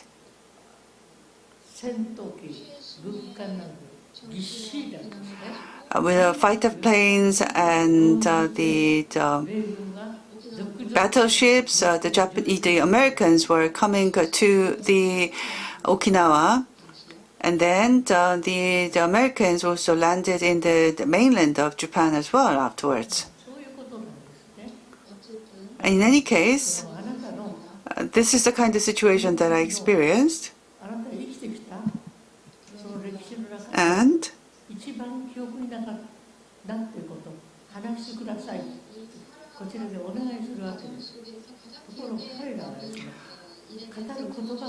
I was telling the victims to tell us about the most vivid memories that you have, and many victims did not respond. And the victims, many of the victims, there was a victim who said that he has seen his colleague fall. His hands and the feet were tied together. He survived, but his colleagues died. And as a survivor, he was not able to find the right words to speak. So he just responded with his bodily gestures, and I felt as if I could see this blue flame in his eyes.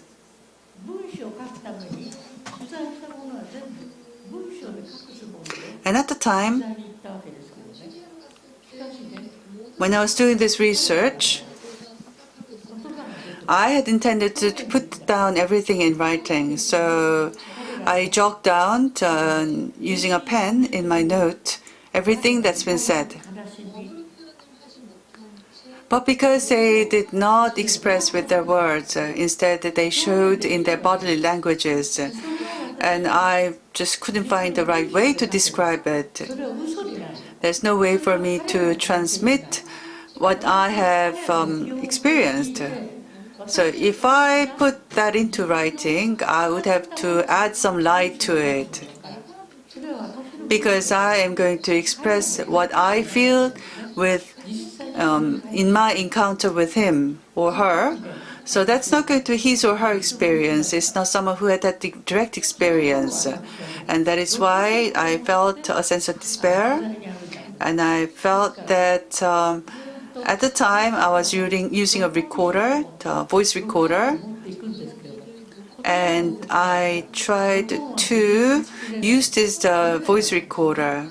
But they were not making statements. I was not able to record anything.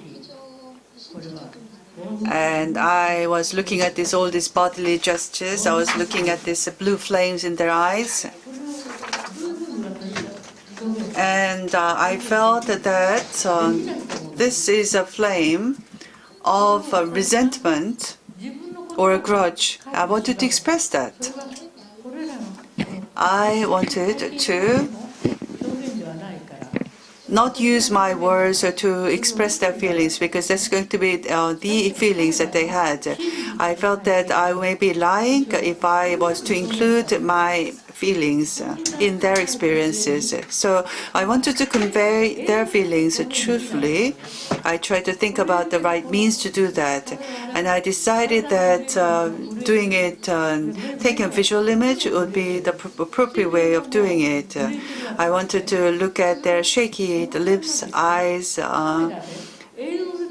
and the body that shaked as well. I wanted to record that in the video format.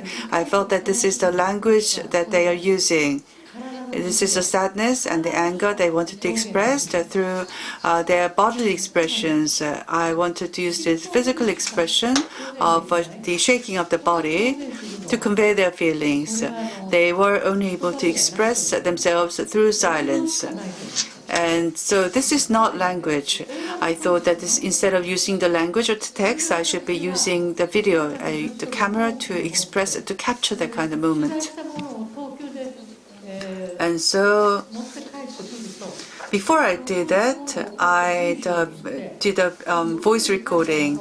I recorded, I returned to Tokyo, I made a transcription, and then I put that into a book. And I took it to the publisher, the text to the publisher, and I asked for them to print it into a book. I asked them to print it in a magazine because I want many people to read it. So I had brought this text document to the publishers.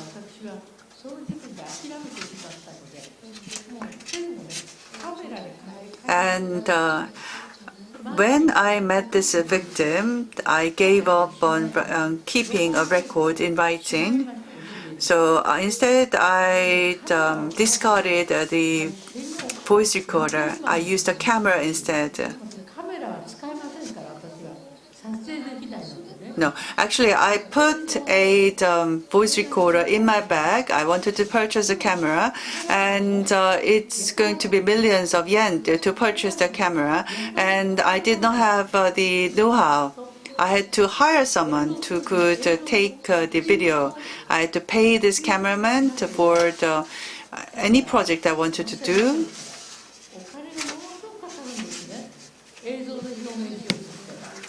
So I had to purchase the camera, I had to purchase the films, and I realized that I need a lot of money to be able to make a film. And so I decided that I'm not in a position to make a movie, but film.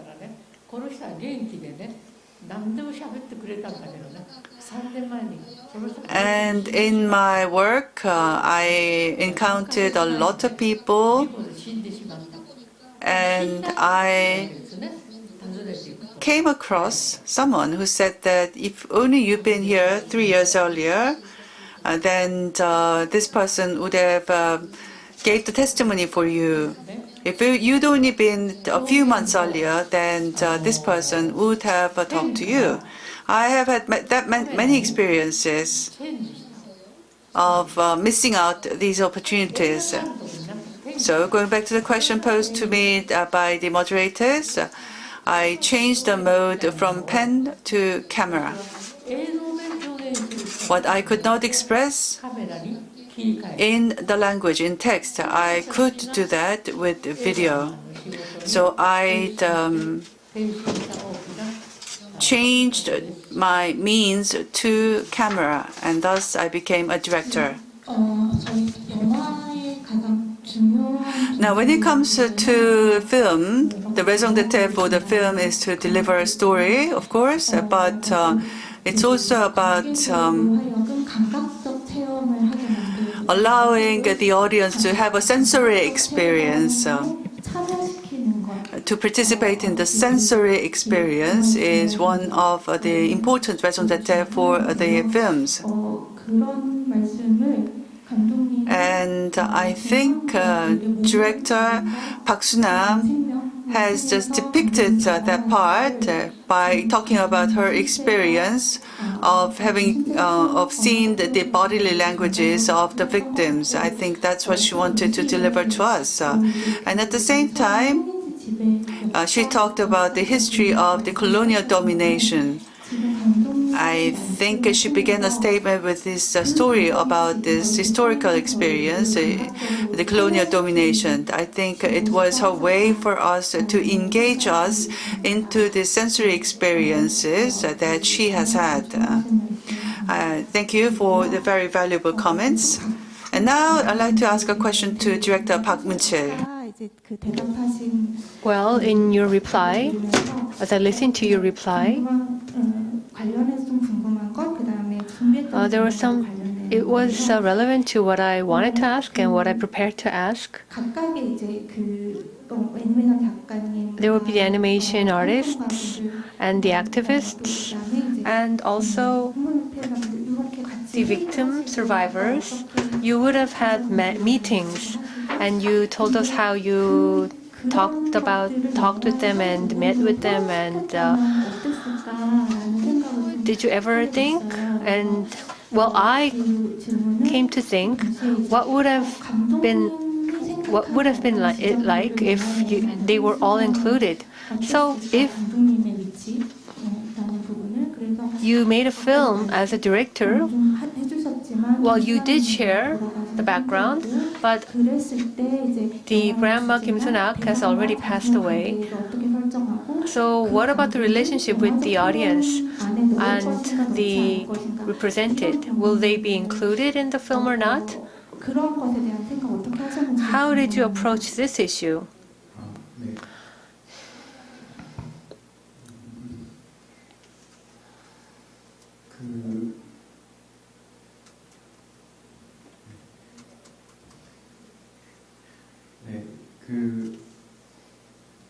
Well,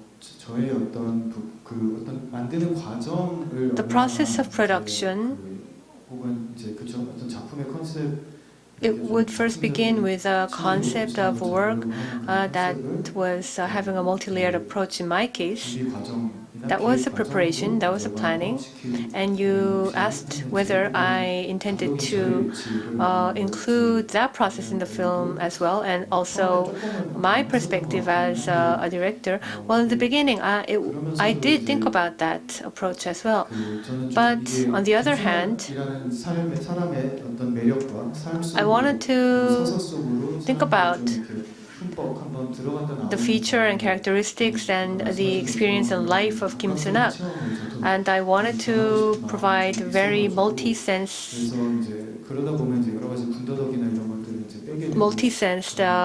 approaches and experiences. So I had to take out unnecessary elements. So the status, position, and the method of storytelling, if I added them, I thought it would have been too much, too intentional or directional. So I first wanted the audience to get immersed in the work, and as they become immersed in the work, as the audience will realize, there will be some instances thinking, who is this narrator? It doesn't seem like she is Kim Sun-ak. And they would then come up with questions and curiosities about the plot and the composition. And that was my intention. I didn't want to tell everything in advance. It could have worked as a kind of a spoiler. So the structure or the composition of the film itself could trigger curiosity and would also resolve curiosity in the process. And in that process, it could provide a kind of a catharsis. And that was my intention. So regarding my status or a different or providing citations, I didn't want to add such footnotes, so to say. I wanted to take them out and make the audience kind of understand and think what the movie wanted to deliver after they watched the film. So I think that was the intention, the background. The distributed structure or composition or the storytelling by multiple speakers and presenters was the main structure. And you said that it ends up actually inducing the more active participation of the audience, making them more active and earnest in trying to understand the movie through the composition. That is how I understood your reply.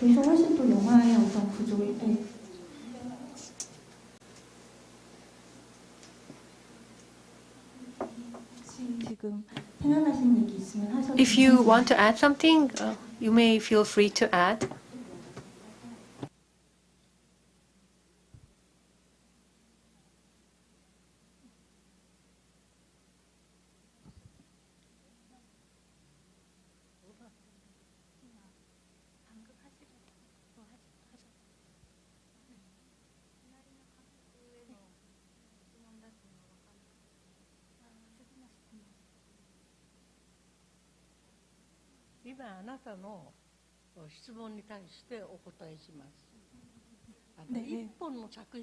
Well, going back to the question that's been just posed, let me respond.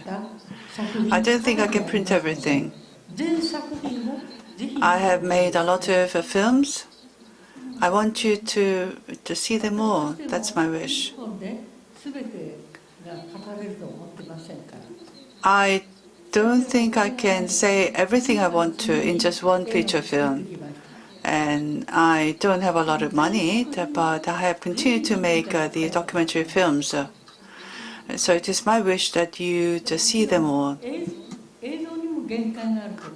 And of course, there are limitations to what you can do through the visual work. I could see that myself. There are limitations to the video footages as well. And I think I can complement what I could not express with the video work in writing. I think this is the next challenge that I want to take. What I could express in the video, I don't think my work has ended. There are things that I was not able to fully express with the visual work. I intend to write. What I cannot express in writing, I want to use video to express myself. I think an overambitious and zealous person.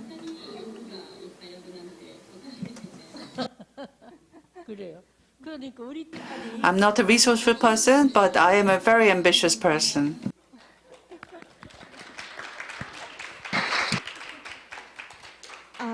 I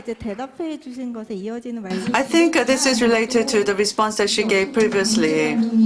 And this is another question for the Park Moonchil.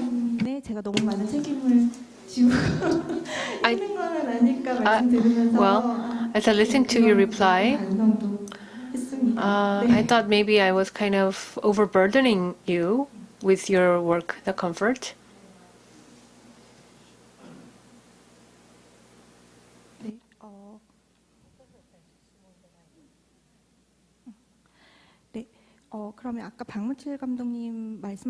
And so if you add on to what Director Bang Moonchil had replied, you said that the movie could allow the audience to think about their role, their position, and even though it was not included in the plot of the work, just as you said in the beginning, well, you mentioned about being qualified to make the film. There would be Kim Soo-nak, the character, as well as the theme, as well as the relationship between you and Kim Soo-nak. So I wanted to think how you set those elements. And as you filmed this documentary, there would be the object of the camera, and what was your relationship with that object?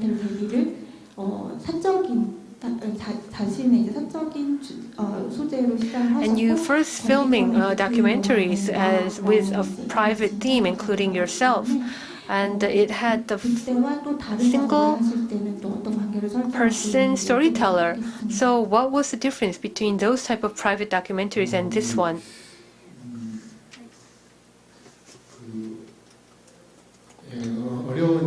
Well, yes, that is right. It seems to be a difficult question. From my perspective, in the case of Ms. Kim Sun-nak, even though I couldn't meet her personally, but as I prepared for the documentary, I looked at her images, her videos, and voice recordings and testimonies. I repeatedly shared them. When I was driving a long way, I would repeat the MP3 files on and on. And as I listened to the recordings, what I felt most challenging and difficult was that, first of all, she had a very strong dialect accent, and she would frequently use terms that I wasn't familiar with. And sometimes the times would switch from the present to the past. So just listening itself was very laboring. Well, not to mention interpretation, just listening to it and understanding the testimony itself was very challenging and very hard. So to think of whether our society was willing to go through that work and that labor to listen to her testimony, I wondered whether I was qualified to say that I am confident that I understood her 100%. So as I received your Q&A questionnaire, you talked about the topic of issue of observer or the messenger. Well, I couldn't think deeply, but I can't say I could be an observer because I didn't observe her directly.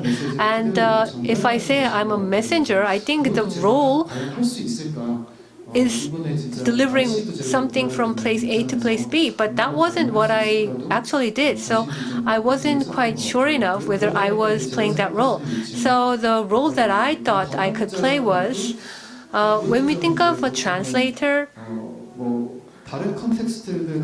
it could be, it's normally communication among different contexts or different eras. And a translation naturally accompanies a mistranslation, inevitably. So who will judge whether this translation is correct or not? And that was a difficult thing. So my role, my status was to interpret it as faithfully as possible within my capacity. So I think my role is most closest to being an interpreter. I try to interpret and understand it as best as possible within my capacity and to leverage all my means of filming and recording so that I could deliver a meaningful interpretation. And to make that possible, I wanted to rely on as many participants as possible to have multiple perspectives. And then I thought this could provide a bigger room for the audience about how they should interpret it, because there will be different narrations, there will be different animations. So what about myself? How will I interpret the character Kim Sun-nak? And then I think this could help the audience to create their own image or own understanding or their own interpretation of Kim Sun-nak. So in the long run, I wanted the audience to be allowed to create their own version of Kim Sun-nak after watching the film. So gradually, as we are nearing the so-called post-grandma era, when no survivor is left, I think that is the direction that we should take when we think of the role that the society should play. Because the actual victims will leave testimonies and actions and their experience, and now it is up to the society to interpret it and to apply it to our own society. And if we think that is our task, I think the audience, as they view Kim Sun-nak, whether it's through a text or through a work, should be able to have their own versions of interpretation. And so that was my understanding of my role. Within the work, you said that rather than within the work, you rather wanted to focus on the contact points and the relationship outside of the work, and that was where you wanted to focus your role in. Yes. 박순환 감독님에게도 어려운 질문이라고 하셨는데 같은 질문. The same question goes to director Park Soonam. 감독님의 작업에는 사실은 In your work, 대부분 이 영화를 만드는 나가 등장하기는 합니다. you who is you are the creator to the movie film appears. What is your relationship with the victims? So you communicate with the characters. What is the relationship that you have as director with the victims, the characters in your film?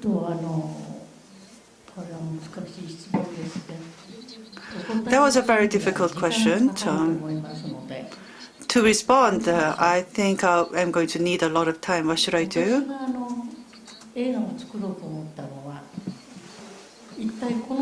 I decided to produce a film, direct a film, because I wanted to know who I was. I was born in Japan.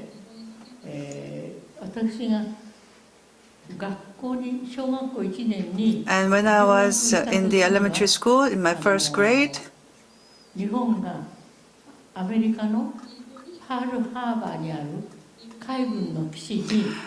and it was at the time when Japan attacked the Pearl Harbor.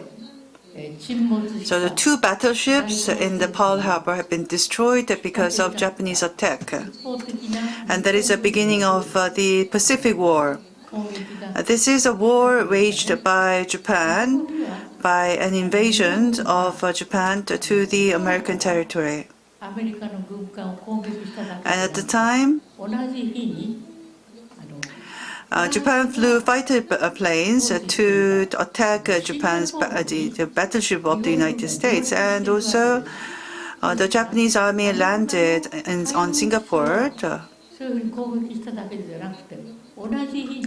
So the Japanese army not only attacked the U.S. battleships in Hawaii, but they also landed in Singapore. So this is aggression, invasion, and the 2 battleships have been attacked. That's an aggression. On the same day, they landed in Singapore.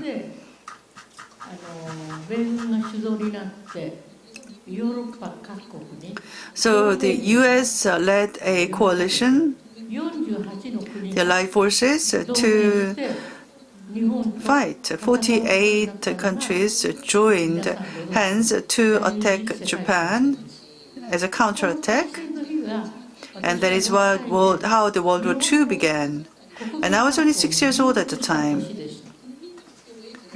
And this is the year that I studied in the Japanese elementary school. I remember the cherry blossoms were very beautiful at the time when I started school, elementary school. And in my class, I remember the teachers telling us, and the first thing I learned at the time was to take an oath as the imperial subject. I was taught to be the imperial subject who are loyal to the emperor.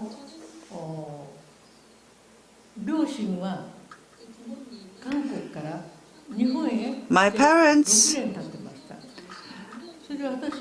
moved to Japan 6 years prior to that. And my father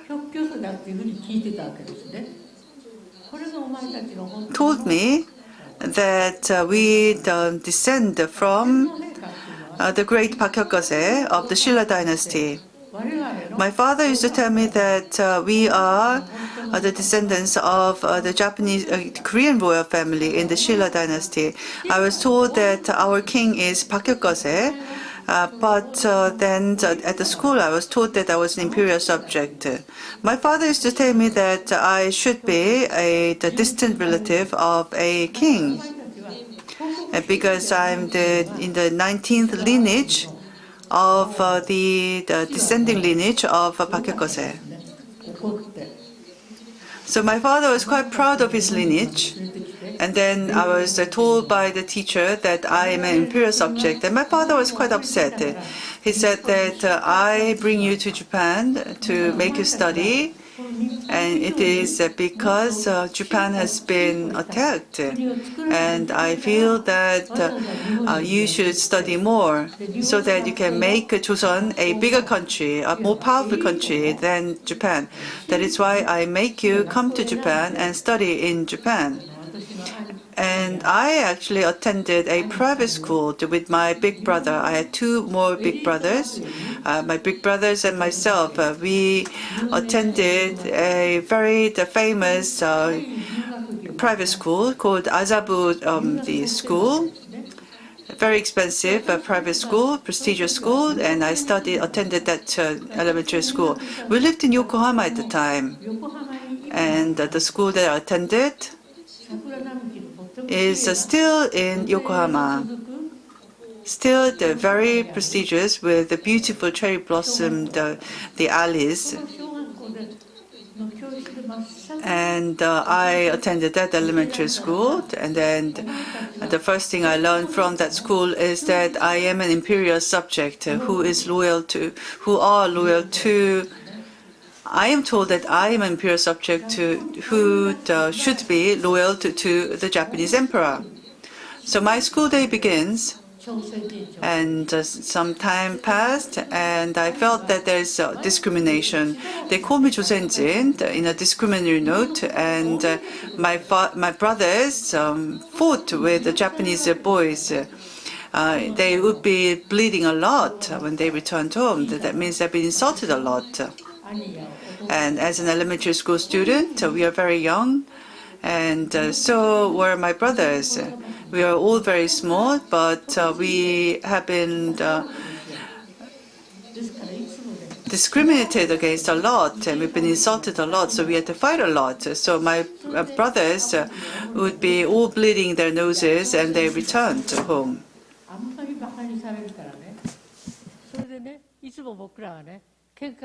And my father and mother used to ask us what had happened at school. And I would tell them we've been looked down upon because we are the Koreans. But then again, my father would be saying that I should not be crying because I am the descendant of the Baekhyokgose, King Baekhyokgose, because I should have this great pride of the Shilla dynasty.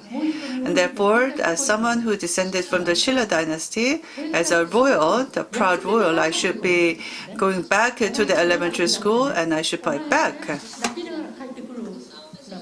And I should be go out, fight, and win that fight. I should make them bleed, and I should win that fight. That's what my father used to say.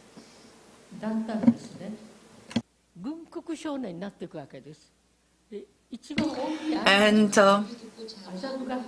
I was raised that way, and my brothers were raised that way, and then I felt them, my brothers became very militant.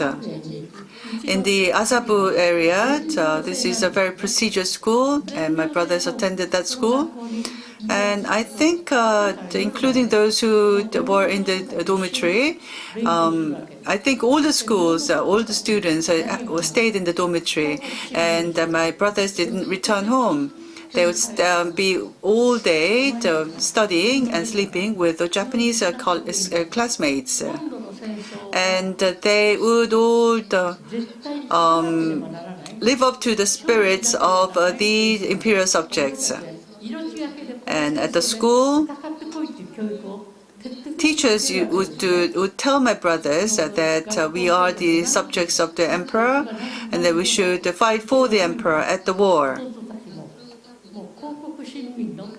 So my brothers, my big brother and small brother, having received that kind of imperial subject education, they felt that they should be loyal to the Japanese emperor, and they became very militant as a result. So at this dormitory,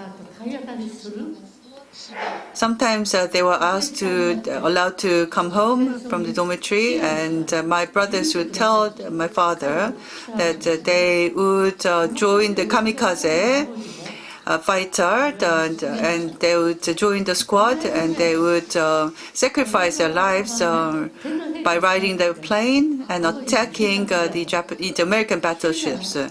But my father used to say that your king is not the emperor of Japan, rather it should be the king Pakyakaze of the Shilla dynasty. If you are willing to die for Pakyakaze, then I may reconsider your suggestions. But my father said that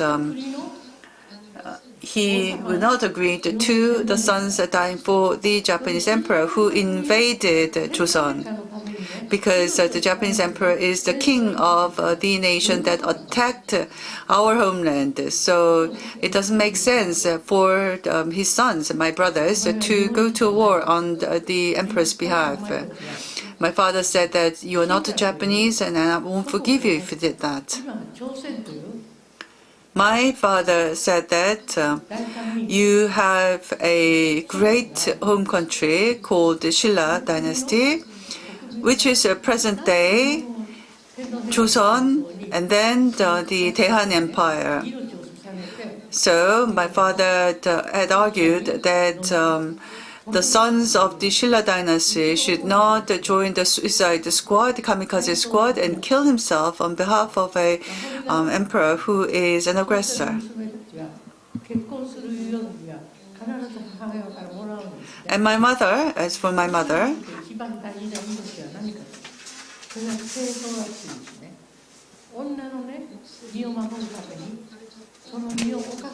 she really believed in Joseon's traditions, and she used to carry around a knife with her, because in the Joseon dynasty, the fidelity or chastity was very important.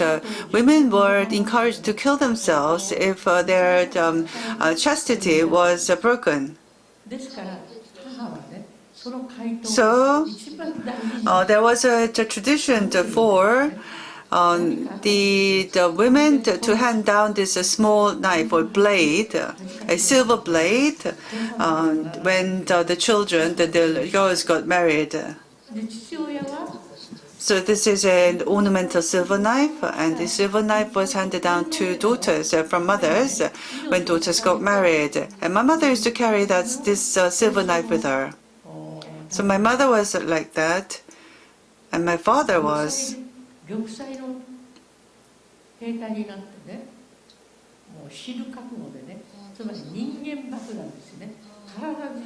My father was the type that regarded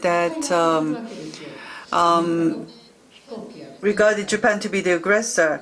And you'd remember that Japanese army created a human bomb at the end of the war.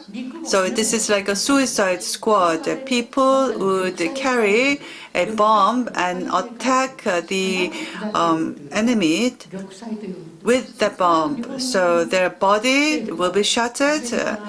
And this is the mode of operation for the Japanese army.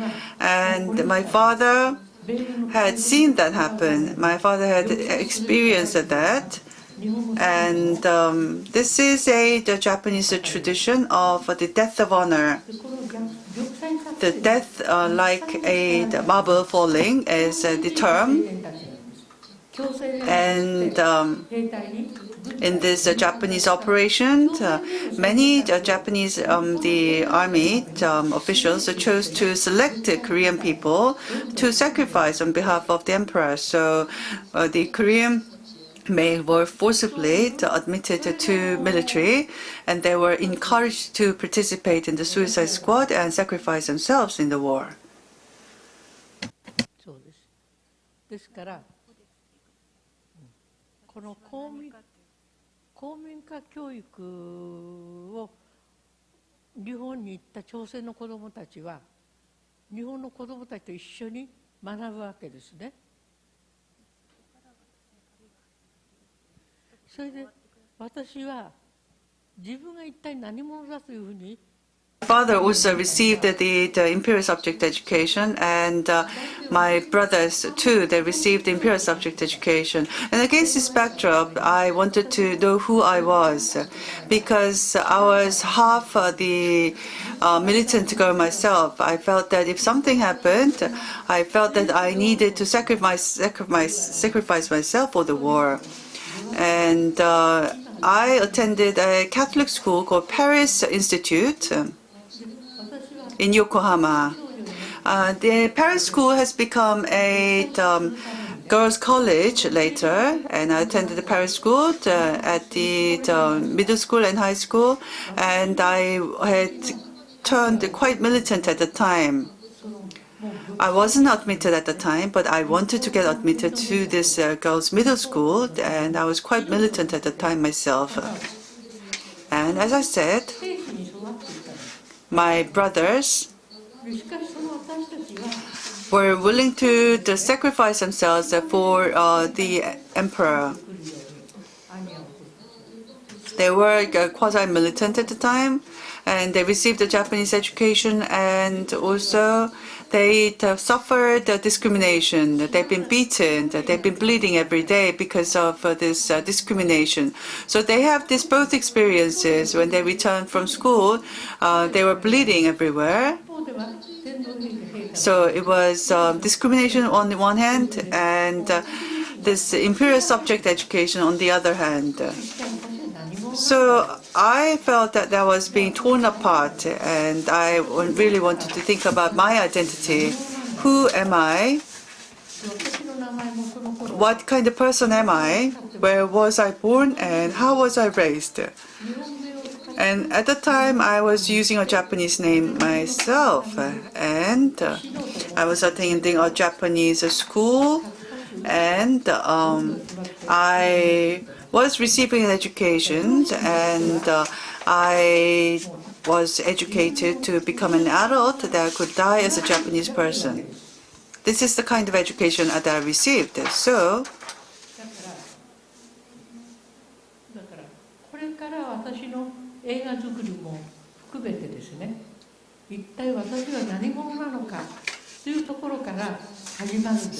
from what I see, what I do in the future, I think everything begins from who I am. This is my origin. This is my starting point. I spent too much time. My apologies. I hope that was sufficient for your question. I apologize if it isn't, but I made a lot of films, so I'm hoping that you watch them all. In Japan, there are people campaigning against my films. So they complained to the Cinematographic when my film is released. My siblings and my family, I hope that they will be watching our film. In Korea, not many people watched my film. Well, that happened also in Japan as well. I'm a little saddened that not many people would watch my documentary films. So in Korea, I'm hoping that more people would watch it. I thought I made this film for the Korean compatriots, and the Japanese people campaign against me. And the Japanese people who campaign against me said that they are the comfort women, the prostitutes, that I'm lying. And they wage in an anti-campaign against me. If that happens, isn't it logical to say that people should watch my film more in Korea? But that doesn't happen either. But I made a lot of efforts into completing this film. I'm hoping that the compatriots would watch it. At the council, the Jeongdaeop, they even said that I should not be watching this, people should not be watching this film. I feel that I'm a minority of all the minorities. But because I'm a minority, I was able to create a documentary film like this. So I urge you to watch this film. Well, I think this is a very time-consuming response. I understand it takes a lot of time for you to respond, and I apologize they won't be able to allocate a lot more time. We have to conclude this session. Director Park Soonam's films have gained quite a bit of popularity in the last few years. We are looking at a lot more channels to watch this film, and I think this conference is an opportunity for many people to see the films of Park Soonam and Moonchil and on the website. This is a free showing, so please don't miss this opportunity. And Director Park Soonam said that you are bound to be featured in your documentary film because you are strongly motivated to make the film right from the beginning. I think she talked about her experience. And now I have to ask for the concluding remarks from the two directors. What are you working on? What will you be doing in the future? So with concluding remarks, please tell us about what you do.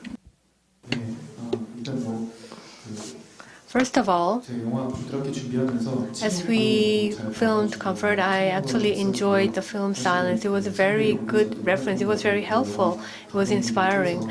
And my senior directors and the producers have already produced so many important works and films. So I think that helped me produce the film Comfort, and it was in line with the previous film. So it was a great honor on my part to be here with us, to be here with you.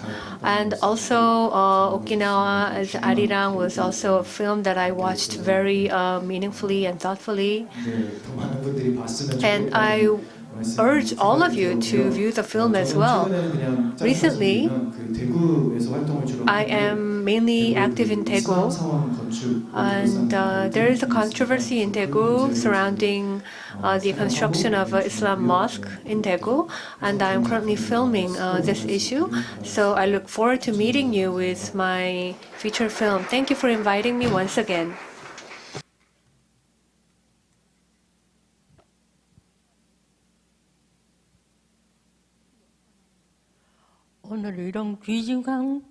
Well, this is indeed a valuable opportunity. I'm honored to have been invited to such an auspicious gathering. I thank you all. I love you all.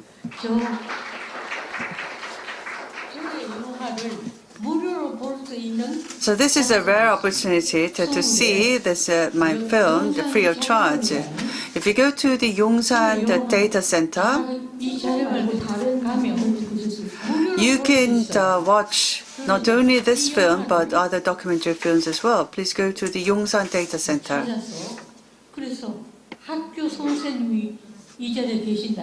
If there are any school teachers here for elementary school, middle school, and high school, or even colleges, I'm hoping that you would rent this film from that archive and show my films to the students at the schools. So, thank you very much. I look forward to more opportunity to meet with you. Thank you. Would you like to respond as well, to deliver the concluding remarks as well? I heard that Director Park Soonam cannot see very well these days, and you are assisting, Bangmari, you're assisting your mother to work on the same film together. So tell us about your experience. Yes, previously, my mother said that she is an ambitious person. And she is currently working on a new film, and we are getting a lot of cooperation from the Korean compatriots, and I'm hoping that we'll be able to visit Korea with a new documentary film next year. Thank you very much. It's been an honor. Thank you. With this, I'd like to conclude the session for part 2. Thank you very much for your time. Thank you very much. And now this concludes part 2, and we will have a brief 10-minute break, and we will move on to part 3, Here and Now, the Movement of Comfort Women Roundtable. And I'd like to ask you to return by 3:30.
안녕하십니까. Good afternoon. We are now ready to begin the part 3. Part 3 is Roundtable, Here and Now, the Movement of Comfort Women. And there are 4 presenters for the afternoon session. And being active in the research and fieldworks, they all took time out their busy schedules to be here today. First, let me introduce Moonchil, Professor of Department of International Relations at Changwon National University. Thank you, Professor. Also joining us today is Lee Kyung-hee, representative of Masan, Changwon, and Jinhae citizens group for supporting the Japanese military conflict governments. Thank you for leaving Changwon at such an early hour to be here today for the conference. Next speaker is from Japan, Toshio Hanafusa, Secretary General of the Kanpu Saiban Support Group for the Post-War Responsibility of Japan and Fukuoka Court addressing the comfort women issue is here with us. Thank you. Also, there's 2 speakers who join us through video. Dorothea Beldanova, researcher of East Asian Institute Japanese Studies at Leipzig University, and Hyeryoung Hao, researcher of Faculty of Social and Cultural Studies at Kyushu University. Thank you for your time. Now I will hand over the microphone to Chair, Professor Moonchil. Good afternoon, ladies and gentlemen. My name is Moonchil, and I am with the Department of International Relations at Changwon National University.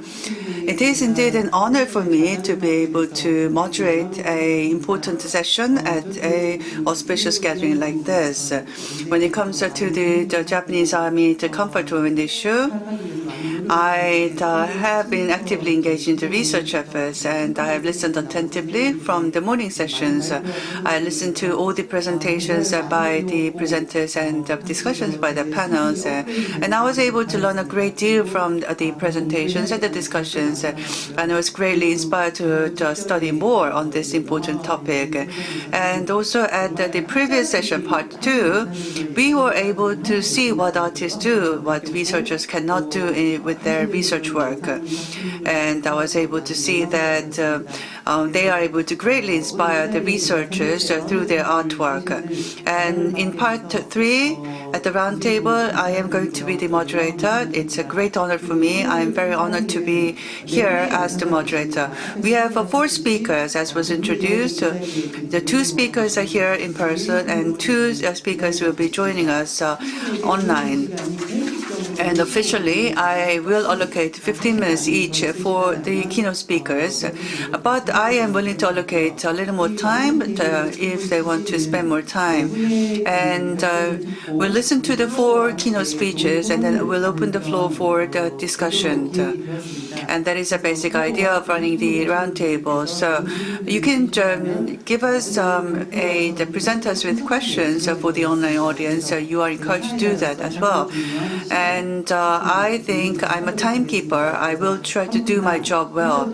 So please make sure that you complete your speech within 20 minutes max. So if any of you exceed time, let me send you a memo to remind you that you can't exceed 20 minutes. And so the first keynote speaker is Lee Kyung-hee, representative of Machang Jin Citizens Group for the supporting of the Japanese military comfort women grandmas. And she is from this region where my university is located, and she's very activist in this region.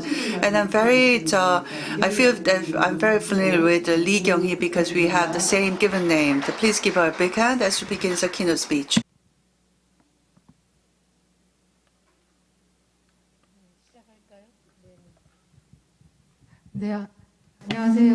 Good afternoon. Just as been introduced, I'm Lee Kyung-hee. Well, my previous script was told to be too long and that I was advised to keep within time. So I tried to summarize what I submitted in the brochure.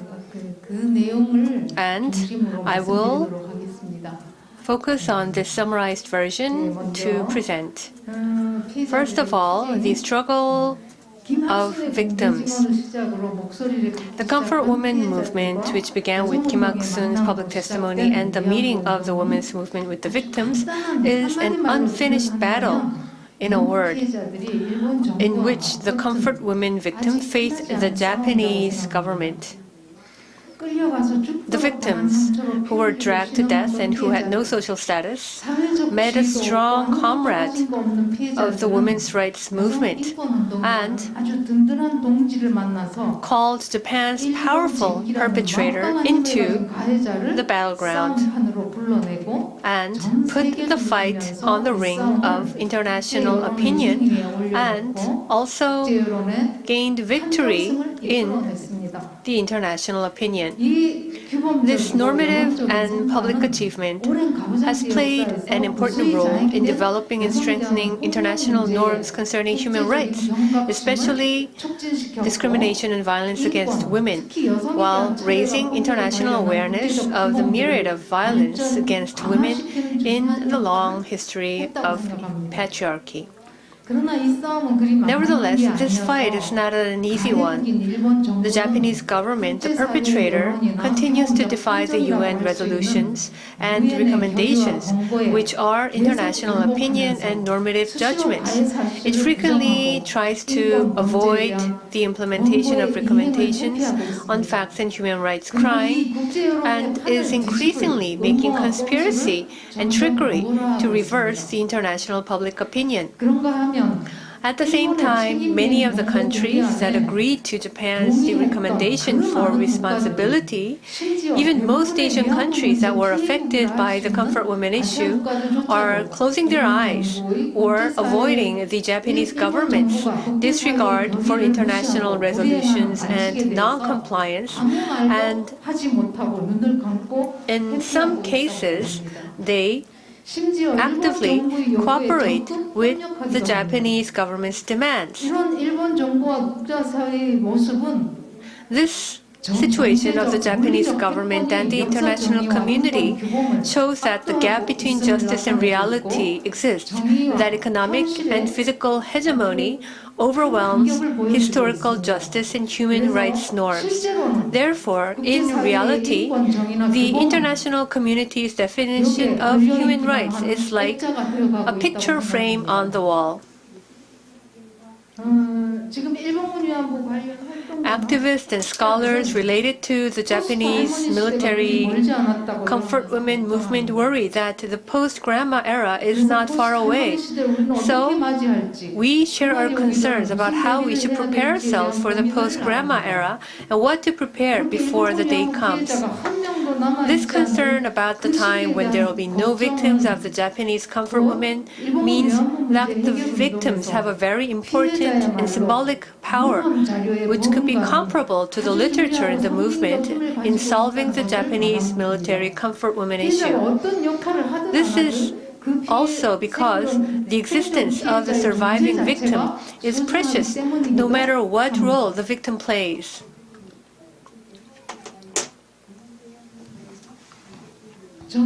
I used to be asked by many teenagers who were engaged in comfort women activities to allow them or to help them meet and hear from the victims, and also by the media and others to have interviews with the victims when the commemoration date of the comfort women is approaching. Every time that happens, I'm very troubled.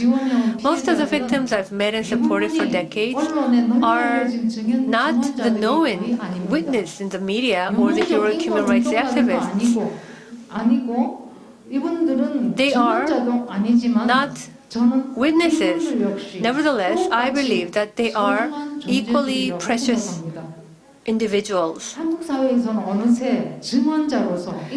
the victim as a witness and a human rights activist is represented by all victims in Korean society, I think it is far from respecting the human rights of the victims by unilaterally expecting and demanding something from these victims in a stereotyped manner. Each individual victim has a right to testify, just like everybody else in our society. But they also have the right not to speak, and also to speak as much as they want and when they want to speak. However, the comfort women victims that the public remembers and calls for are mainly pure and sad grandmas who became comfort women victims because the state and men could not protect them, or a willed hero grandma who stood up and fought against Japan, the perpetrator. And it is feared that the victims' lives and beyond will be locked in a simple and stereotyped victim's image. Also, this typical comfort woman victim image fails to show that the more fundamental and important issue that patriarchal sexism, oppression, and sexual exploitation are the main background of the comfort women's history, and it may keep the Japanese military comfort woman movement out of the frame of the anti-Japanese movement. In addition, we look back on each victim's feelings about the damage experienced, the way they look at it, and the way they deal with the experience, and whether there are any errors in generalizing some representative adjective expressions or languages. In other words, the victim's experience of damage cannot be representative. But feeling and emotions are free and boundless. But when we look back on whether the experience of many people generalized to the victim's experience and whether the experience of a few people was neglected or missed because it was different from the majority.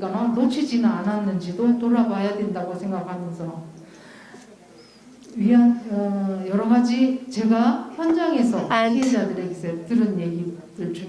what I've heard and saw on site is that many victims are more angry, for example, at their father's violence rather than the pain in the brothel. And some others recall that it was better that they did not starve at the comfort station because they didn't starve as much as they did at home.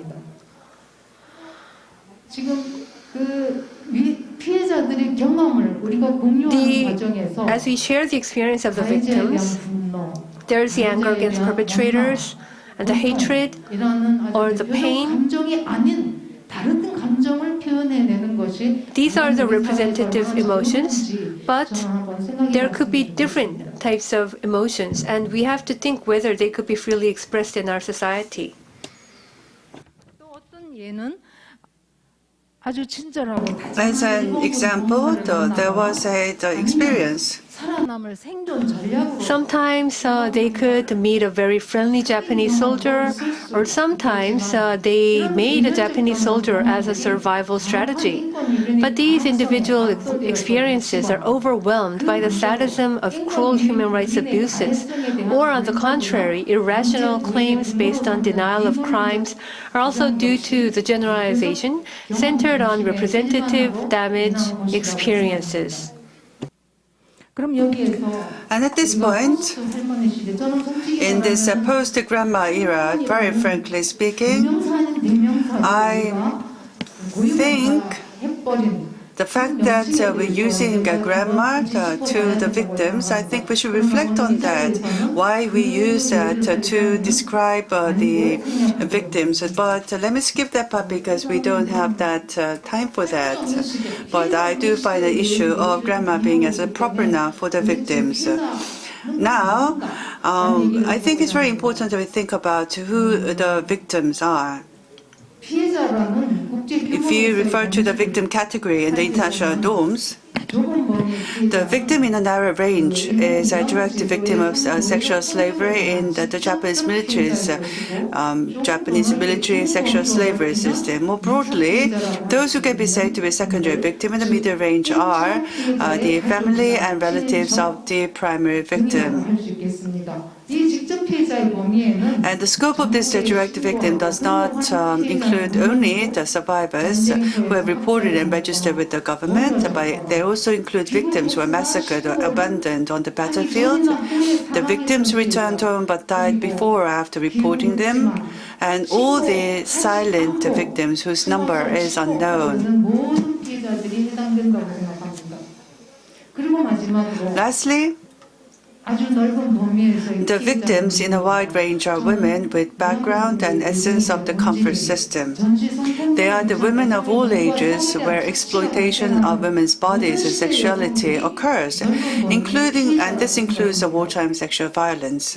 They are not only women of the past World War II, but also the women of today who have yet to resolve the brutal history of human rights violations, and they also include women who will live in the future.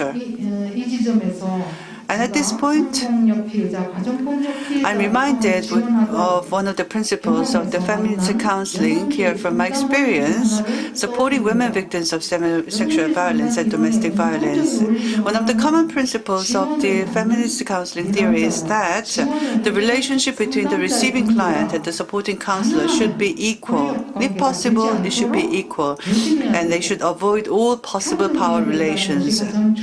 So there should be equality. That is the most important part. In other words, the client and the counselor are like colleagues. They're more like comrades in that they are victims of the same patriarchal violence. As such, in the feminist counseling between the client and the counselor, it's not a relationship with someone who receives help and gives help.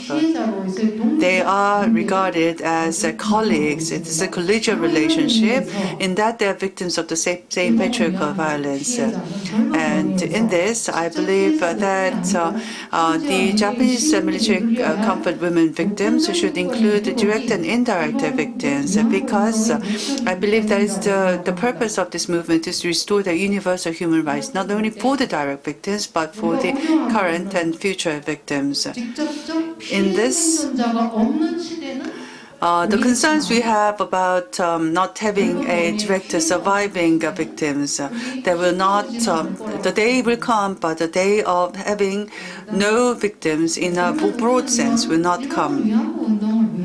Now, why do we engage in the comfort women movement? I asked the youth and the young generation this question quite often.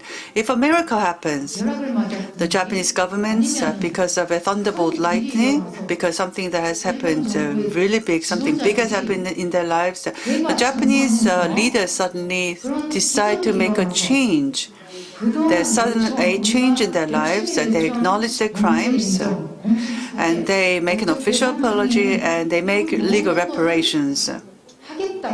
If they make such a statement, if they suddenly commit to these things, which we have called for, can we say that the purpose of the Comfort Women movement is achieved? This is a question I often ask. And this is about the ultimate purpose of the women's, the Comfort Women, the movement. The ultimate purpose of the Comfort Women movement is to obtain official apology and receive legal reparations. If it remains there, the fight will only be about a settlement between the victims and the perpetrators in the historical event. Over time, it will be remembered as a history of the past. I believe that the Japanese and military comfort women movement should be a part of a fight to resist and end the discrimination, exploitation, and violence against women that predatory, imperialist, militarist, and the capitalist forces committed in collusion with the patriarchal system.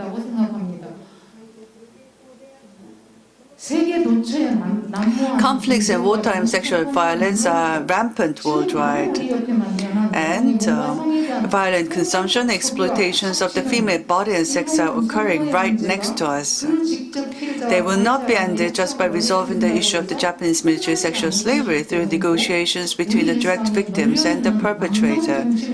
It's rampant everywhere, and if we do not change the practices of male-centered sexuality or the structure of desires in the peacetime, then we won't be able to stop the sexual violence against women during the wartime. And we don't need to go too far from here. At this point, we should ask, what are the so-called lessons of the Japanese military combat women history? And what is the point of remembering this history if we do not relate it to our current problems?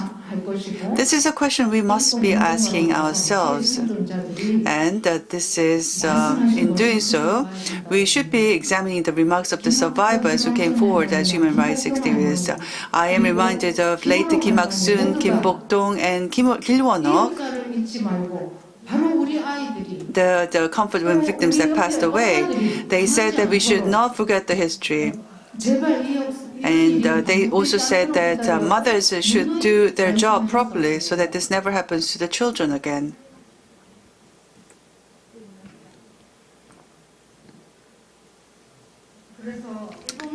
So, if you think about the nature and the characteristics of the Japanese military combat women movement, and this is to overcome the exploitations against women, the suppressions of the male-centered, the patriarchism, this should not end with legal reparations and official apologies of Japan, that it should not end there.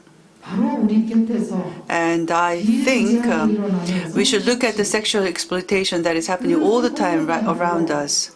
And the sexual violence is the pain that should never happen again, as the victims have always said in earnest. If you look at the Korean society, remember that there have been major incidents such as the nth room incident and or the doctor's room incident. And how are they different from the sexual slavery exploitation of the Japanese military comfort women system? I believe that the history of the Japanese military comfort women movement, this is really about the sexual violence, the sexual exploitation that is happening right now, right next to us. This is the lesson we should draw from the comfort women issue.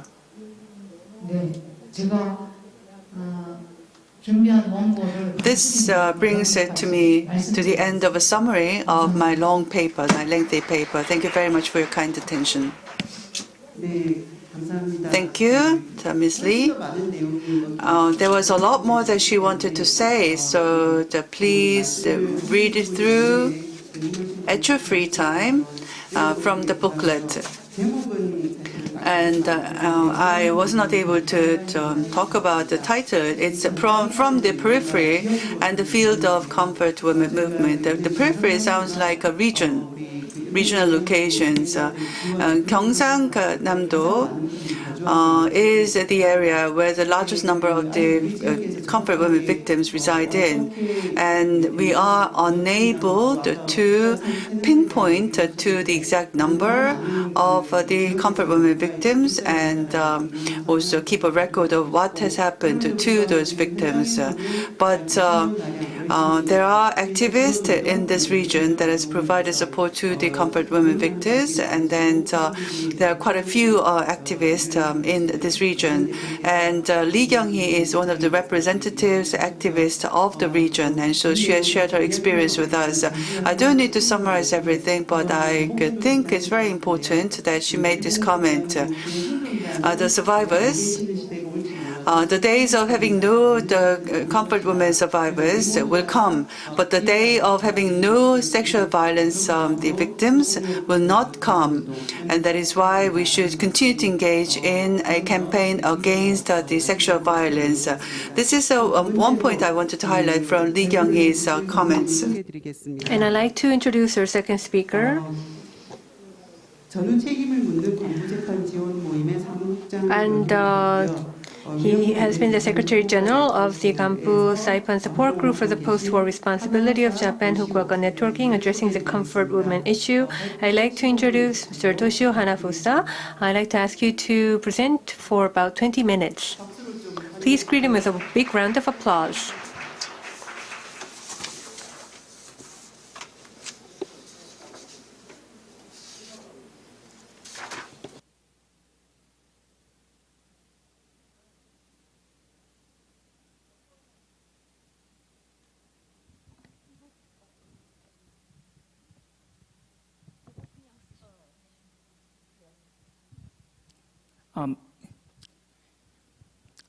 I'm from Fukuoka. My name is Toshio Hanafusa. 1990年代に In the 1990s, 日本でこの元慰安婦の方たちが日本にやってきて 9 cases of Japanese military comfort women lawsuits were filed in Japan, demanding apology and compensation from Japan. The plaintiffs included 2 Koreans, a Korean residing in Japan, a Zainichi, and 3 Chinese, a Taiwanese, a Filipino, and also Dutch among the plaintiffs. And there were numerous lawsuits in this district. The lawsuit that I supported was also led by the Busan Division of the Korean Council for the women drafted for military sexual slavery by Japan, which was led by President Kim Moon-suk. And they included 2 former comfort women and 2 former WVLC members. And well, they included 2 former comfort women and 2 former WVLC members in this lawsuit. And they traveled on the Kampu ferry, so that was why the trial was named Kampu Saipan.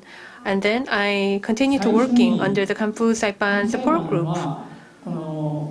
The Kampu trial was slightly different from other trials.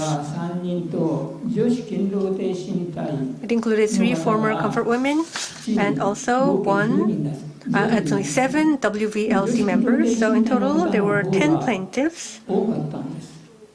And the victims of the WVLC plaintiffs were larger in number. In the case of WVLC,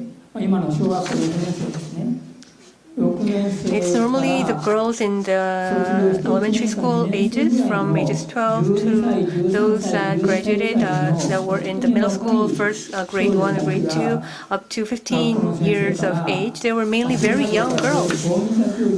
They were lured by their Japanese homeroom teachers into working in Japan.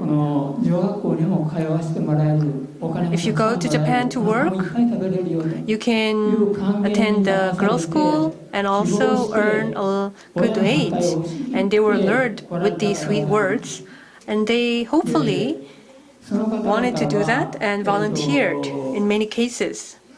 And then these girls who volunteered were taken to the Fujikoshi machinery factory in Toyama that manufactured airplanes or other military equipment and parts. About 1,060 persons were took there, and 300 were transferred to the Mitsubishi airplane factory in Nagoya, and also a spinning factory in Shizuoka that manufactured parachutes. About 100 people were mobilized here, and these lawsuits were brought up in Japan. The plaintiffs,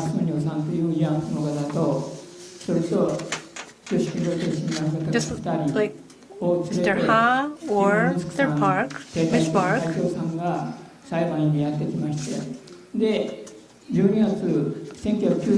the then president of Sungkyunkwan, Kim Moon-suk, also attended the trials.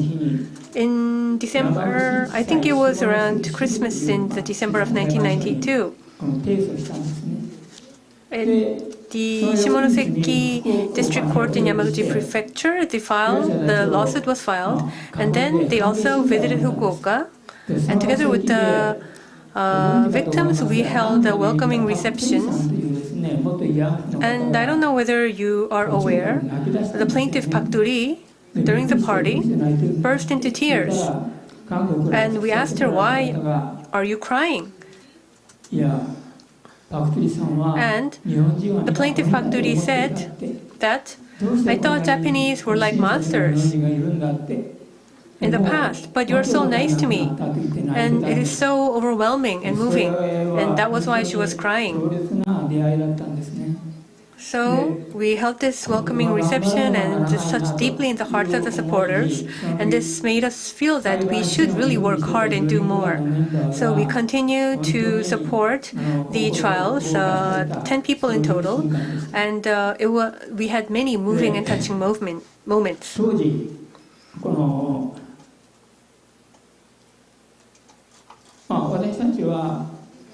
Back then, the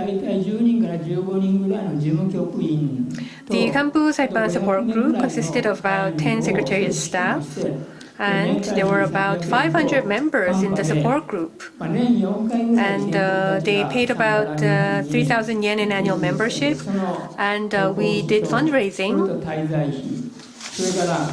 to support the travel expenses of the plaintiffs 4 times a year, and also to cover the cost of publishing the Kanpu Saiban newsletter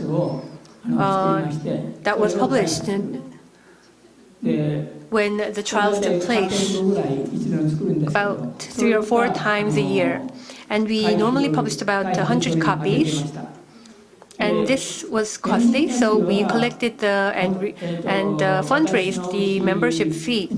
The plaintiffs would stay at my house or the church guest rooms, and normally they would stay about 2 nights. And after the trial was over,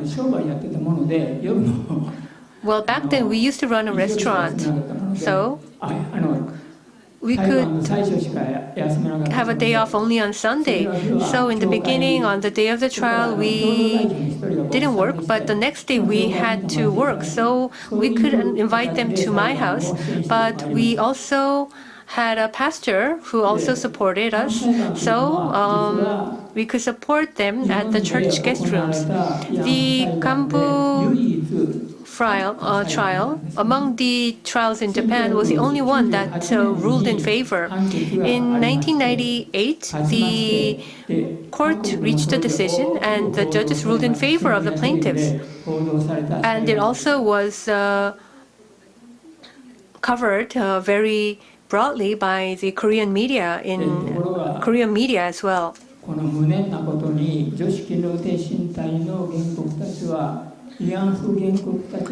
However, unfortunately, the WVLC plaintiffs, compared to the comfort women victims, were judged that their suffering was less severe and their damage was less severe. So this outraged the WVLC plaintiffs. The Yangbun-dok plaintiff in Gwangju, she was very active on the media, and she was very angry and outraged, and she would even lie back on the floor and would cry, "Why did we have to lose?" So I do understand. We were happy for the winning of the case of the comfort women, but we were very sad that the WVLC plaintiffs lost the case. In the first case, the court was ruled in favor of the plaintiff, and then in the following Hiroshima High Court trial, Hiroshima is the site of the atomic bombing of US, so there were many civic activist movements. So there were 3 support centers in Hiroshima, and we received the support. So this and the Tokyo trial gained a lot of attention. However,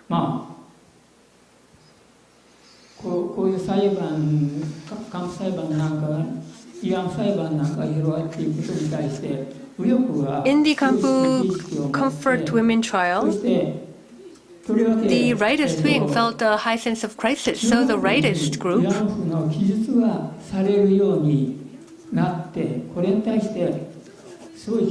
intervened in the middle school history textbook when the textbook started to carry the historical facts of the comfort women. So they pushed for a movement to publish and distribute a new middle school history textbook. And then we decided that this should not be distributed in the middle school. So we visited every middle school in Fukuoka and met with the principal and the teachers and persuaded them that this was a very bad textbook, a wrongful record of history, and persuaded them not to select this textbook. But this was not limited to Fukuoka alone, to other parts of the world. But actually, a very 0.00% of the middle schools use this new textbook. And we made a big contribution to come up with this outcome.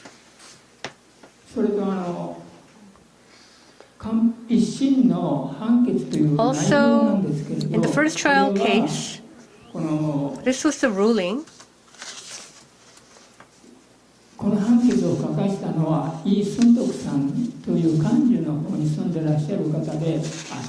And this was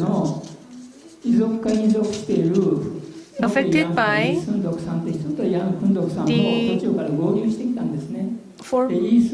the family members of the former comfort women, Lee Sun-deok and Yang Eun-deok. In the case of Lee Sun-deok,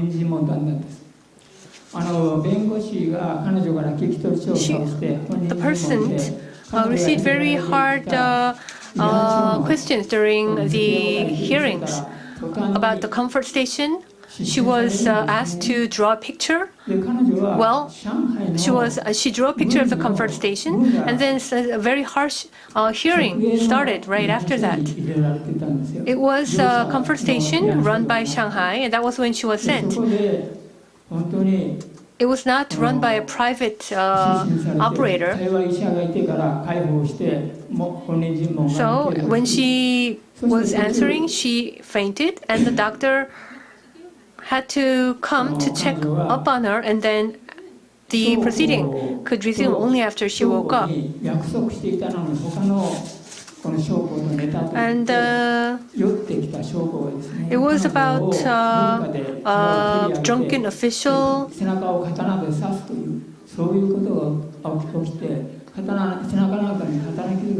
beating her with the boots and also stabbing her back with a sword, and the scar was still on her body.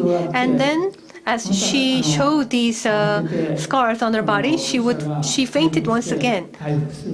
And then the doctor had to come once again so that she could recover. And these type of incidents took place. And later on, in the audience,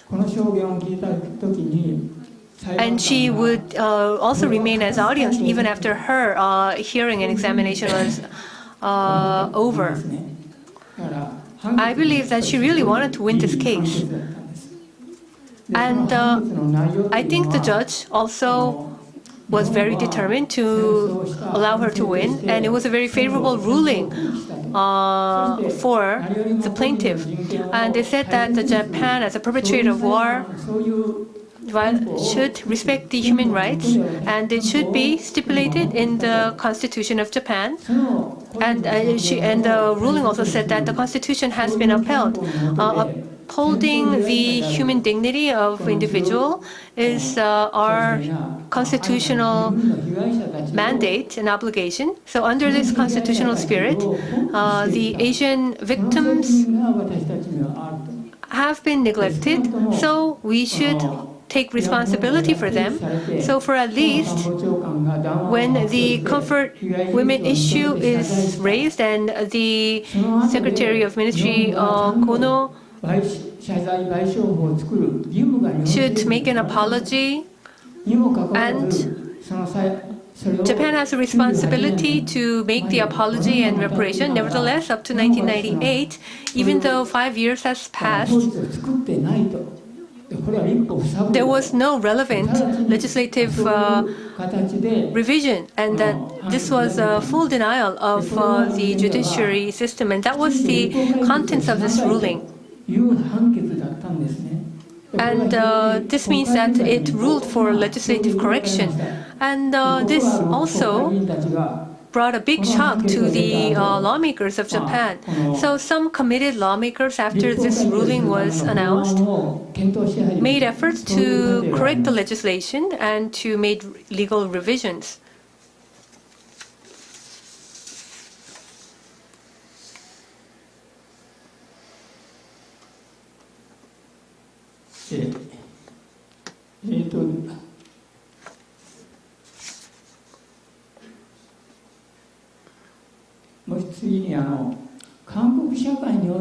Also, in Korea,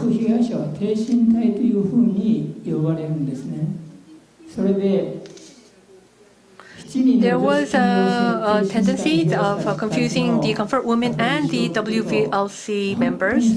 So 7 members of the WVLC has made testimonies, and this led to the miscommunication and misunderstanding or confusion. There was a WVLC plaintiff speaker, and some people confused her. And in some cases, the husbands would confuse them as comfort women, and then when husbands thought that they were comfort women, they would beat their wives or leave them. And in some cases, the victims of WVLC became so weak and had pneumonia. And so in one case, one of the victims had to marry a man with children. And after she married the man, she bore children. And then the husband refused to put their children in their family record because of her history at the WVLC. And this was another sad testimony that we heard. And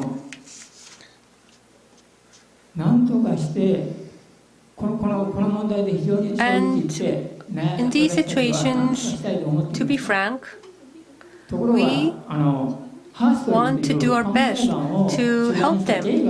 In this situation, there was a movie called Her Story, and in this movie titled Her Story, there was a story that depicted a WVLC member turned into a comfort woman. So we protested to the director and the producer of the movie after we invited them to Fukuoka. And the director explained that the Comfort Woman's testimony book carried that story. And for example, one of the witnesses testified that about 30 people were sent to a comfort station in Aomori Prefecture after the Fujikoshi factory burned down. In the collection of the testimony, I actually was aware that these testimonies existed. But she was a member of the WVLC. And her family was destroyed and went through a very big hardship. In these cases,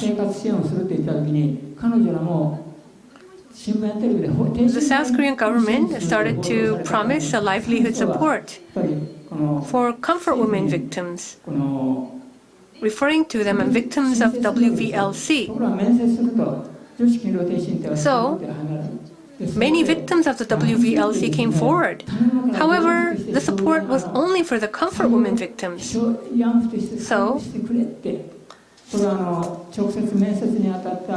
the WVLC victims argued that they should be compensated just like the comfort women, and they would shed tears.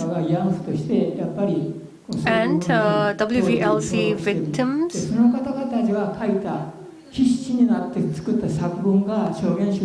called themselves comfort women and even asked to be registered as comfort women to receive the livelihood support. And I think this is why it was included in the testimony collection.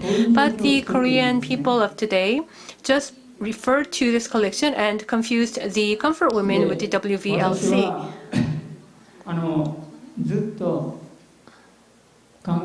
In my case, in Japan, the WVLC back then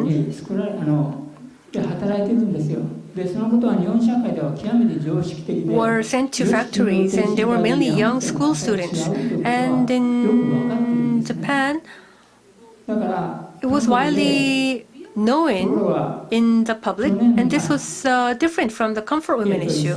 That was the general perception in Japan. But in Korea, I don't know whether it was last year or the year before, when there was the two rulings on the comfort women issue, when you look at the historical perception of the comfort women, the normal story is that they were lured by their school teacher, and they thought they were being mobilized as WVLC, but they were forced to become comfort women.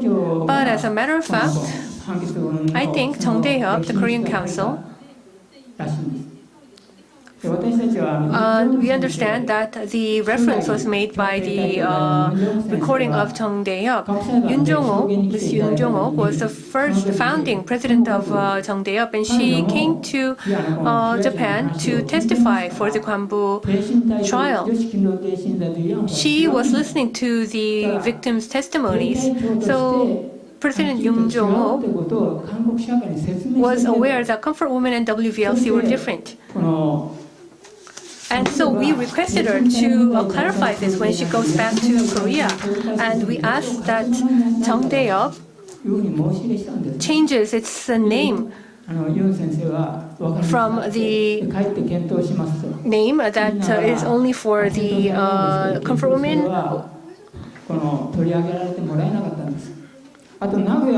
So that it was changed, so that the name is changed. But this was not reflected. And at the Nagoya trial for the Mitsubishi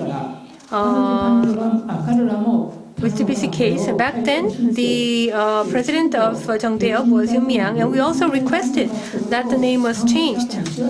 When we say 정신대, which is the WVLC, we requested that this was clarified in Korea, but we believe that this was neglected and ignored.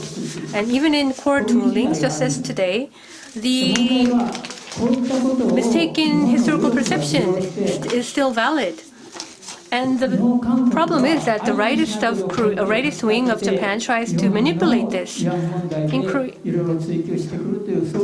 Korea, there is a deception that something happened even though it did not happen, and that it is blaming Korea, and that is being used by the rightist of Japan to create an anti-Korean sentiment in Japan.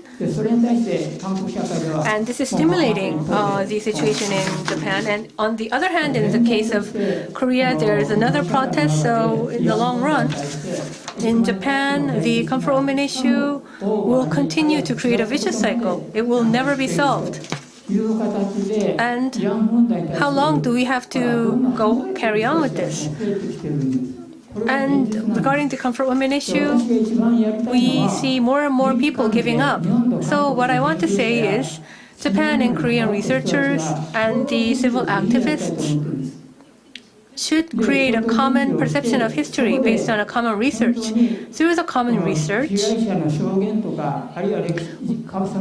the testimonies of witnesses and the victims and historical verification should be all thoroughly managed so that Korea and Japan creates a common understanding of history.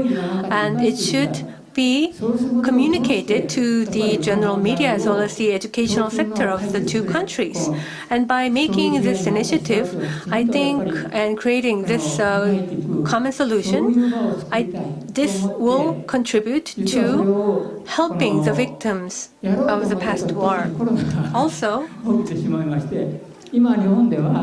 when we really wanted to put this into action, we faced with the COVID-19 situation. There's Dr. Tonomura in Japan and very long-standing researchers in this area, and we have been conducting various seminars and meetings.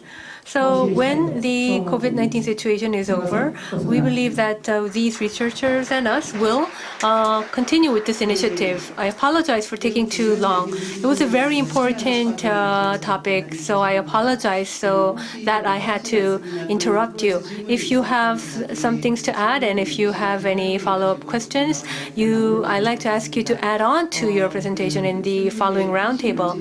And the key issue is that, well, I read the book on Kwanbu trial for about 6 years. I think we attended the trial for about 23 times, and sometimes a person would attend for about 20 times.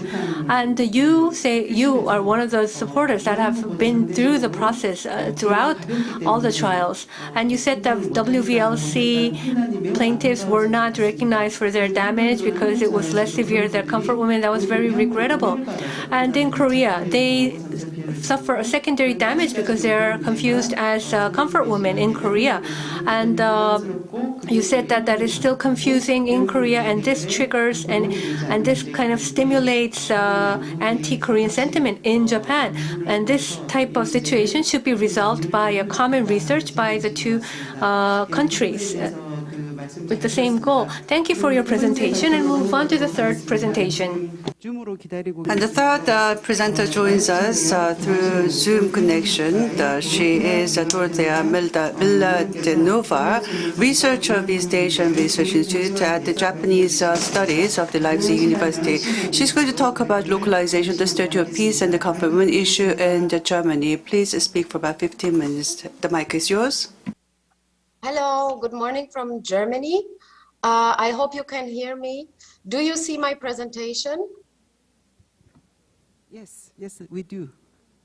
Okay, okay, thank you. Good.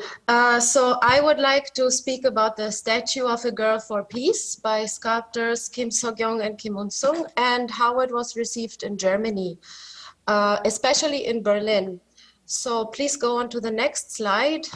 I would like to talk about the memory culture in Germany. And this, because this is the setting where we see the Statue of a Girl for Peace. Then I want to just briefly talk about the different statues that have been installed in Germany. Then I will talk about the nationalist reading of the statue. And in the end, I want to present the localization of the statue in Germany. So move on to the next slide, please. Germany is internationally known for its coming to terms with its World War II atrocities, and the German memory culture concerning the Holocaust is often referred to as a model for dealing with similar instances of violence or other instances of violence. The history of war atrocities committed by Germans in World War II is extensively taught in schools, and it is memorialized in the public sphere. However, Germany's memory culture has been criticized for some shortcomings, of which I want to present 3. First, in stark contrast to the thorough treatment of the history of National Socialism, the history of colonialism, on the other hand, has been neglected until recently. So, for example, only now have ethnographic museums, such as the one in Leipzig, which you can see on the slide, started to return looted artifacts from their collections. So Germany has a long history of colonialism, and only in the last 10, 15 years, we can see it more in the public discussion. Second, the topic of sexual violence during the war is hardly dealt with in schools, if at all, and it is hardly found in public space outside of expert circles. So during World War II, the German armed forces had created military brothels for their soldiers in Eastern Europe, but also in Western Europe. And even there were brothels for inmates of concentration camps, so for those who were to be rewarded for their forced labor. And third, German history continues to be taught and thought of predominantly in a national container. And this ignores the increasing number of migrants who are now 25% of the population, and they all bring their own histories and are demanding that those histories are included in public memory. Therefore, German memory culture is currently undergoing a post-colonial shift, a post-migrant shift, so including those migrant perspectives, and an intersectional shift. This means that now there is more emphasis on questions of gender, race, and ethnicity. And this is the context in which the Statue of Peace was erected in Berlin, and these are the discourses in which the activists participate. So next slide, please. This is a small history of the different statues of peace in Germany. There was the Berlin statue, which was erected in the year 2020, but before that, there was one failed attempt in Freiburg in the south of Germany. It failed because of the intervention of the Japanese consulate and also the sister city of Freiburg in Japan. After that, two statues were installed, one near Regensburg, which is in Bavaria in the south of Germany, and one in Frankfurt. And both of them were on private ground. So the Berlin statue was a real game changer because it was the first one to be erected on public ground. And then after the Berlin statue, next slide, please. There were two more bronze statues which appeared in Germany. So one was in Dresden, that's in the east of Germany. It's just 1 hour east from here where I live. And it was part of an exhibition. And then there was another one which was unveiled only this year in the city of Kassel. And this is on the ground of university, so that's a semi-public space. It's a bit complicated there. So it's a public space, but it's autonomously governed. So the Berlin statue was the first one on public ground. And because it was to be erected on public ground, the bureaucracy had to be involved, and there had to be a formal application to the local government. And on the next slide, please. On the next slide, I just want to show you the different levels of government because it's important to understand the statue. So Berlin is not only the capital of the Federal Republic of Germany, but it is also a city-state. So on the city level, we have the Senate, but neither the federal government nor the Senate are responsible for the Statue of Peace. It is on the local level, on the district level. So Berlin has 12 districts, and one of them is the Mitte district. That's why I will speak about Berlin Mitte. And this is where the application to erect the statue was filed. And this is already the first localization moment because it's in a very, they only discuss with the local government. So the installers in Berlin, when they applied for it, I have seen the application. They framed the statue as a universal symbol of sexual violence in wartime and for the rights of women. And they pointed out the relevance of the statue for Berlin by referring to sexualized violence in Germany. So I think it's a point that Lee Kyung-hee just also made in her keynote, that the relevance for here and now is really pointed out. So if you show the next slide, you will see a quote. Yes, a quote from an excerpt from the application. So it says, in Germany too, sexualized violence is a repressed and taboo subject. 1 in 7 women in Germany experiences punishable acts of sexualized violence on 1 or more occasions. And then the applicants pointed out that the silencing of the victims, of the comfort women victims, is part of a structural problem of sexual violence. And they underscored the legacy of the South Korean and Asian comfort women movement as having broken the silence. And this makes them a global role model that we in Germany can learn from. So this universalist approach was also displayed in the unveiling ceremony.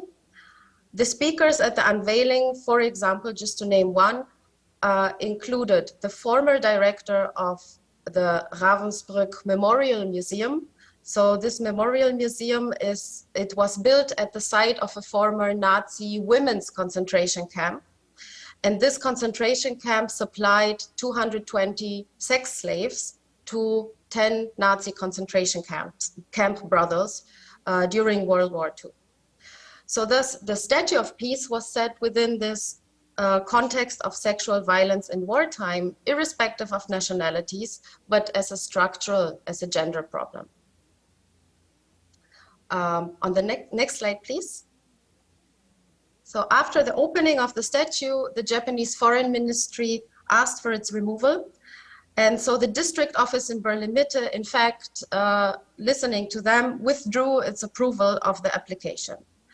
This caused a large-scale protest campaign on the side of the installers and their supporters. And this also turned the Statue of Peace in Berlin into a place of the Sonyo-san phenomenon. I hope I'm pronouncing it correctly, the girl statue phenomenon, which is described by Vicky Kwon as voluntary citizen activism involving protecting the statue from being removed and installing replicas and variations of the statue in South Korea and abroad. Finally, after these protests, the statue was allowed to remain, and it has been standing there now for more than 2 years, but it is still under debate and disputes whether it can remain. So on the next slide, I want to just talk a little bit more about the installers. Who are they? Are they Koreans, and why does it matter? I have noticed a tendency in Japanese newspapers to only simplify them and simply call them a group of Koreans, Kankoku Jin Dantai, or a group of citizens with Korean origin, Kankoku-kei Shimin Dantai. And this, I think, is just reducing them to their nationality or ethnicity, which for one is not true. Not all of them do have origins in Korea, and also many of them have lived in Germany for many, many years. So it would be too oversimplified to understand them as just Koreans and nothing else, nothing beyond that.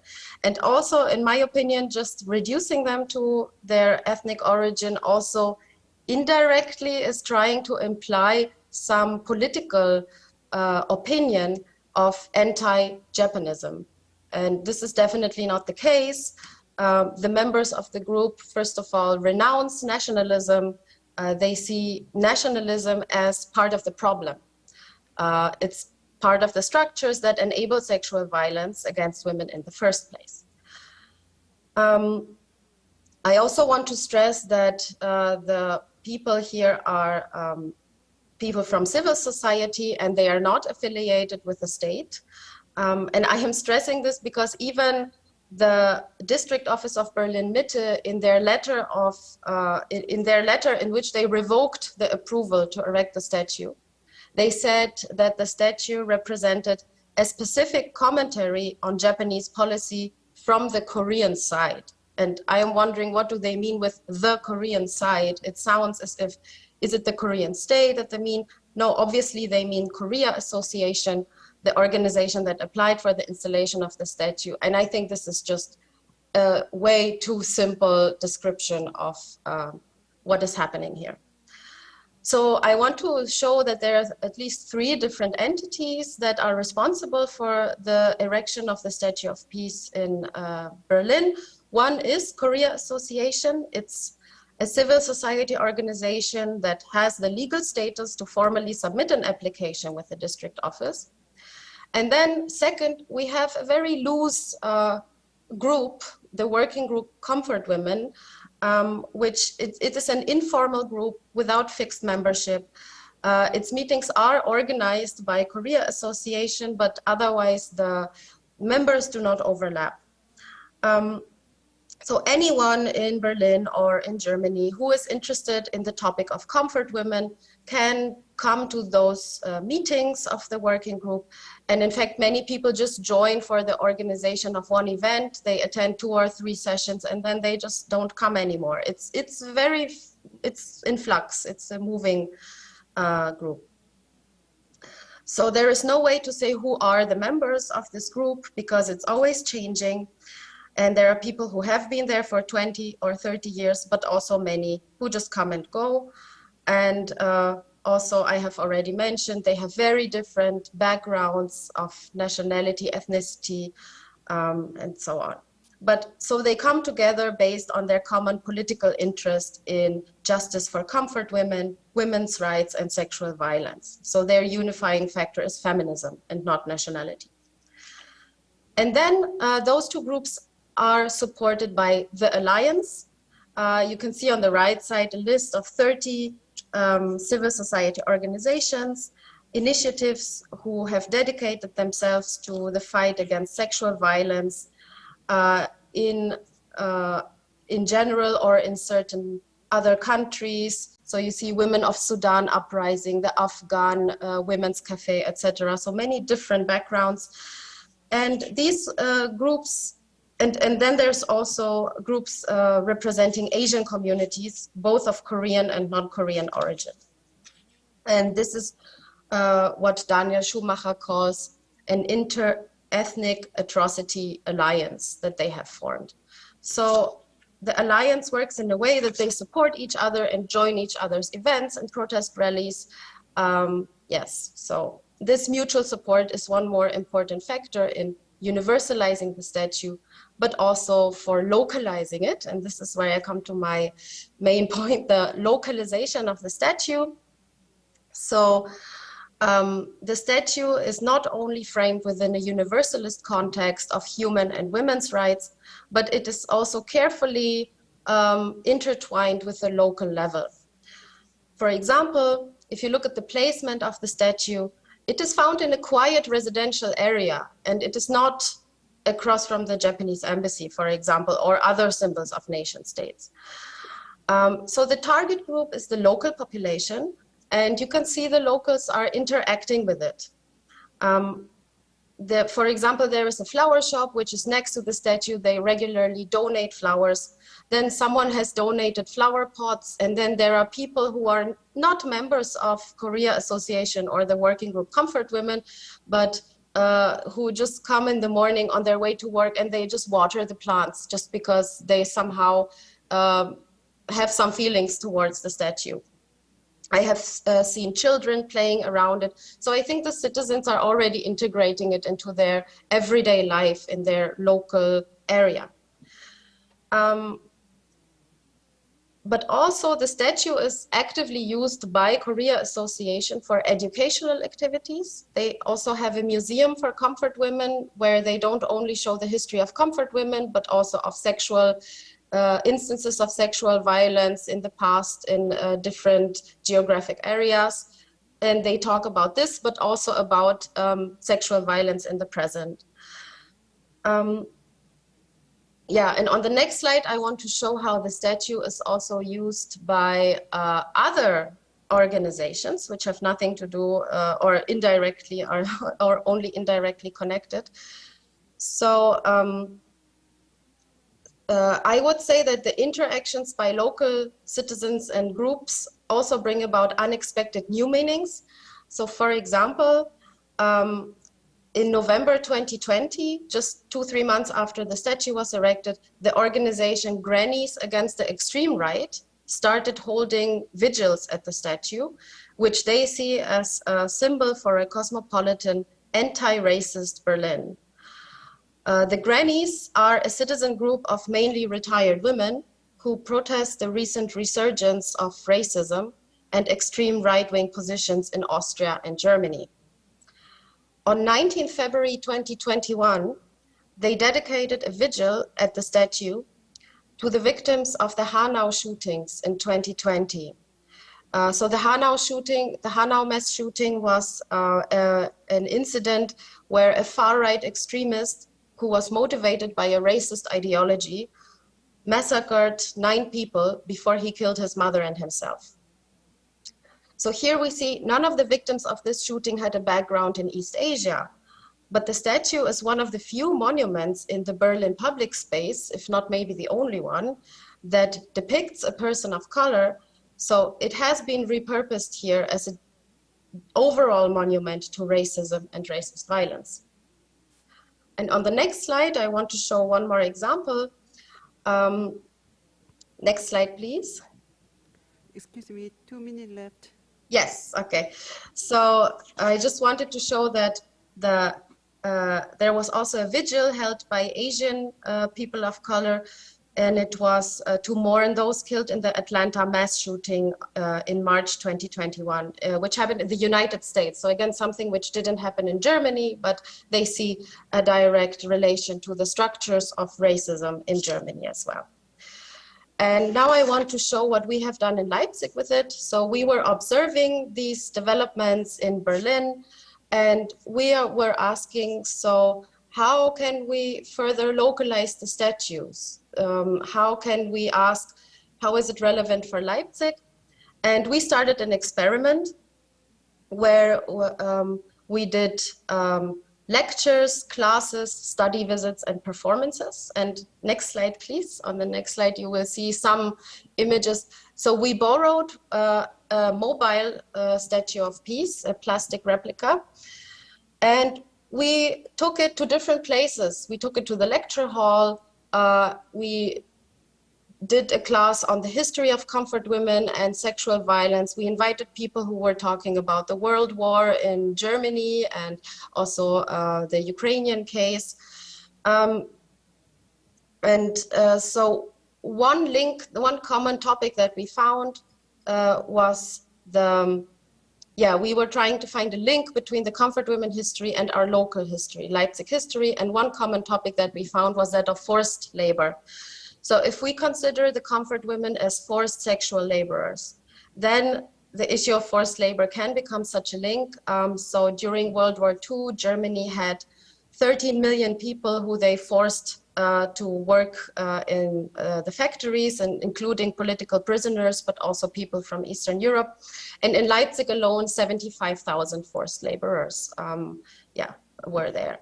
So in the pictures, you can see how we took the statue to a former cotton mill factory, which also had 500 forced laborers, and nowadays serves as an art hub.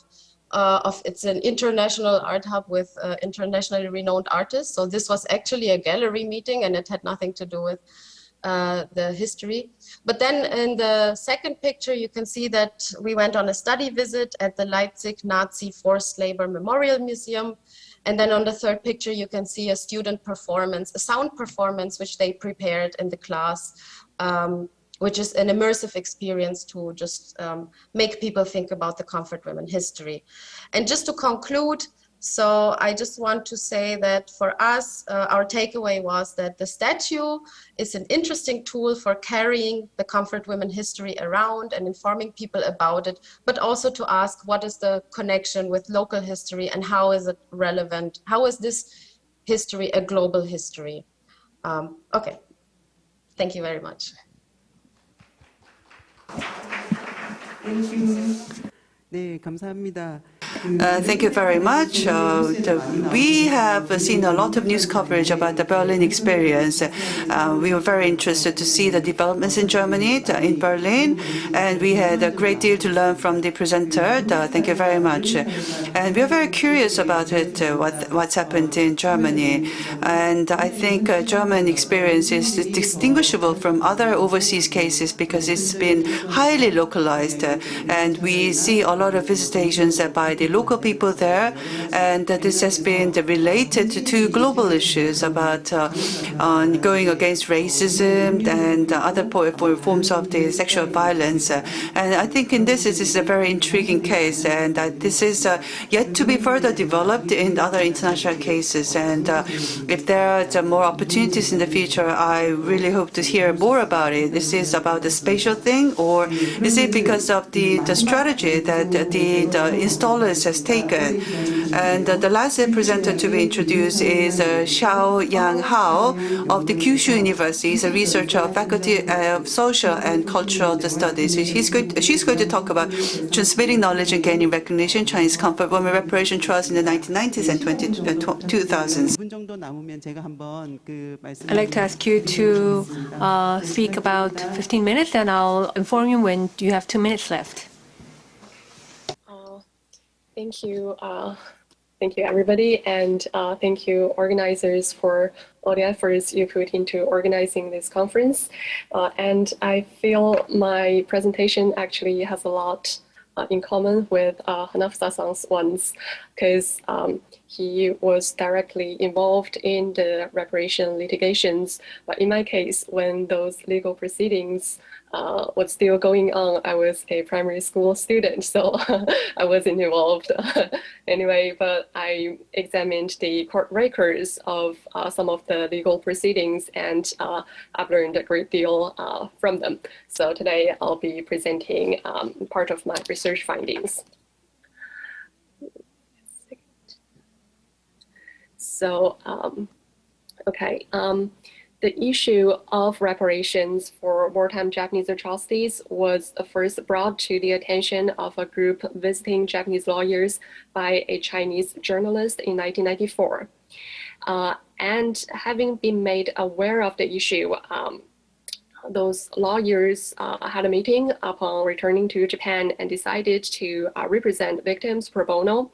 And also they secured support from civil groups. With the assistance of Japanese lawyers, scholars, and feminists, surviving comfort women from Shanxi and Hainan provinces filed for collective lawsuits demanding a formal apology and state reparations. And I'll be referring to these four lawsuits as a first case, a second case, a Shanxi case, and Hainan case. Oh, sorry, because I thought we had, I thought I had 20 minutes, so I'll have to skip around.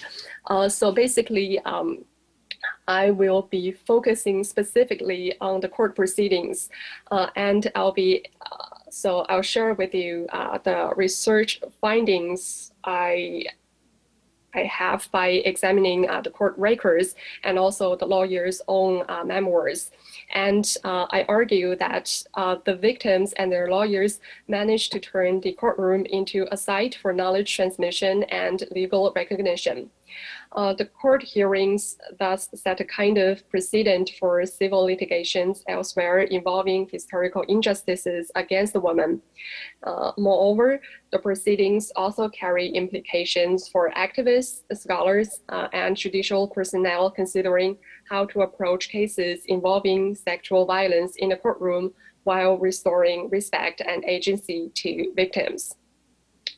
The court transcripts show that the lawyers caused the victims' voices to be heard, either by calling them to testify before the court or by presenting their testimonies in the form of videotapes or signed statements. In this case, the reparation trials granted victims a chance to develop their own narratives in the public legal forum. And the lawyers acting on behalf of the Japanese state usually is very interesting. They usually summarize their jurisprudential opinion in the legal briefs without really voicing their views regarding the credibility and reliability of testimonies delivered by victims before the court. And this actually meant that victims' narratives were not truncated, nor was the truthfulness of their testimonies challenged over inconsistencies and lapses in memory. And my examination of these testimonies draws on performance scholar Elizabeth Song's analysis of the 2000 Women's Tribunal and literary scholar Shoshana Feldman's analysis of the legal proceedings of the Eichmann trial in 1961. So Song argues that the Women's Tribunal in 2000 functioned as a site of knowledge production and community formation. And she also points out that the proceedings of the Women's Tribunal ushered in a process-oriented conception of justice. And Feldman points out that the victims' testimonies brought historical events into the courtroom of the Eichmann trial in 1961. And similarly, by calling victims to testify before the court hearings of the Comfort Women trials also functioned to transmit historical events into the present through the medium of narratives and the presence of witnesses. And my examination of the testimonies is based on this idea of transmission. Although 4 cases put Chinese witnesses on witness stand, this section, for this presentation, I'll be focusing specifically on the Shanxi case due to the availability of court transcripts. And in the Shanxi case, the longest testimony was delivered by Wang, who was forced into sexual slavery 3 separate times between 1942 and 1943.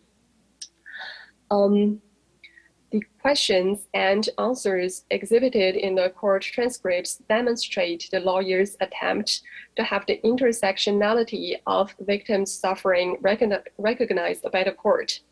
So intersectionality is a term coined by feminist scholar Kimberly Crenshaw. It means that gender discrimination, racial injustice, and class exploitation, among other forms of contextual and structural inequalities, they all intertwine to cause women's oppression. So although the lawyers didn't reference the term directly in their legal briefs, the way they solicited testimonies illustrates their desire to add nuance to the judicial understanding of the suffering of comfort women. For example, in response to lawyers' questions, Wang revealed that her experience of being sold as a child bride. And later in her testimony, after revealing her first escape from the cave, where she was kept in captivity for interrogation and sexual abuse,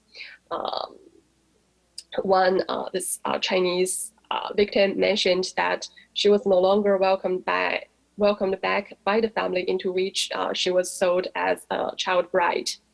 And so the narrative that unfolds in one story, that victim's story, points to the multivalence of her lifelong hardship and sexual abuse.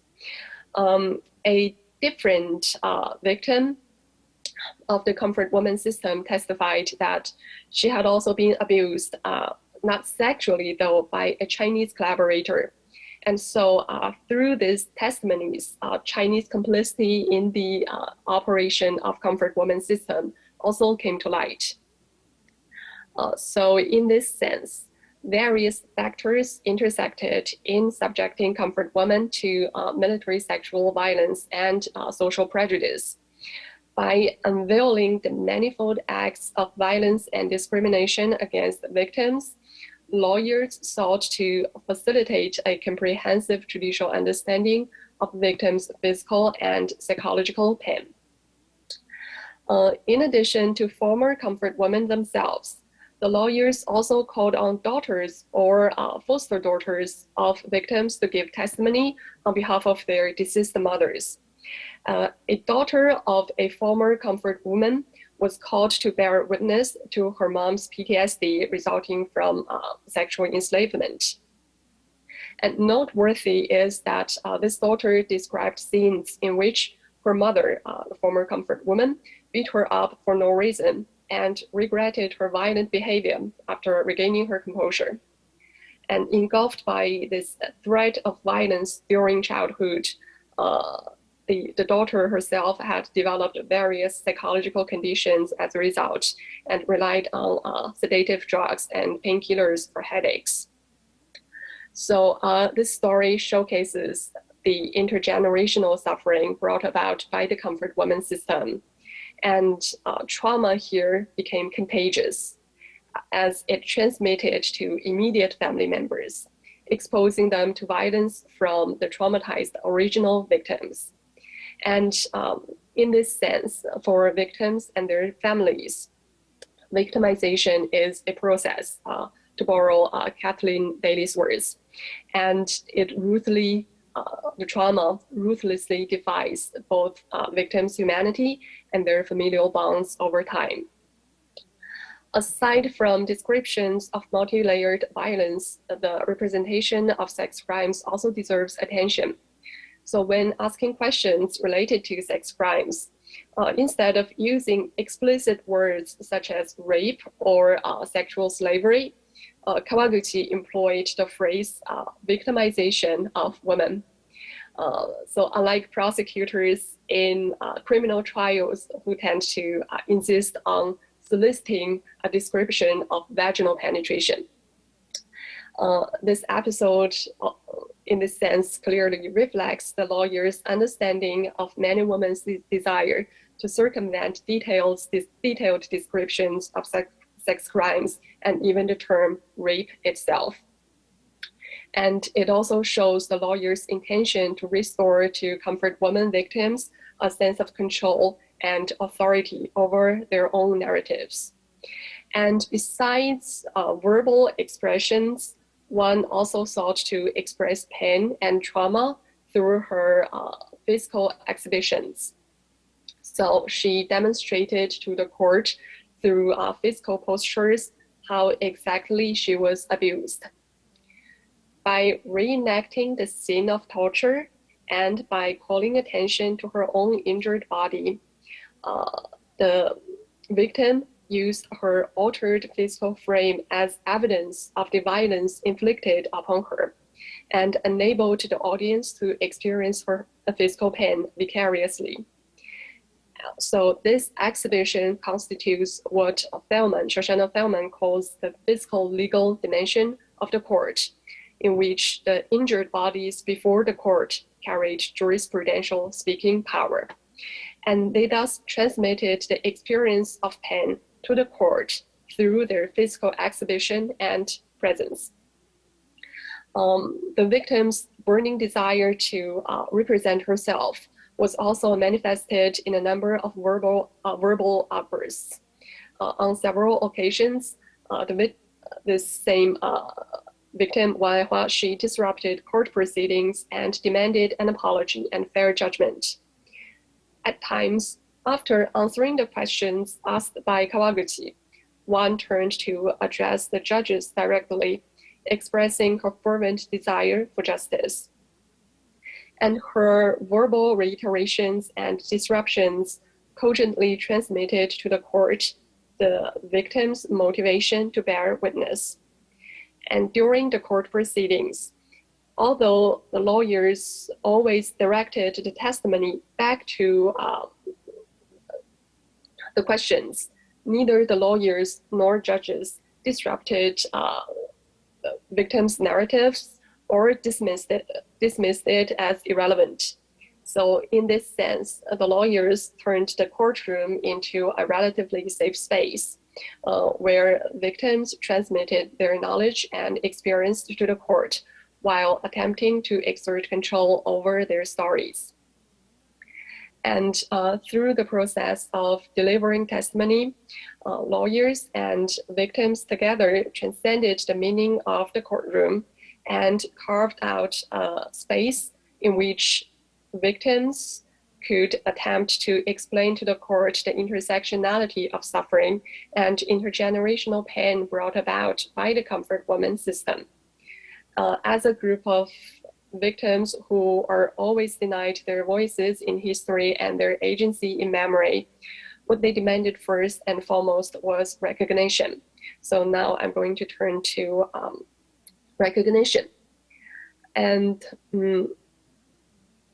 so all the comfort woman reparation trials involving Chinese witnesses, Chinese victims, stress the importance of course recognition of both historical facts and victims' suffering.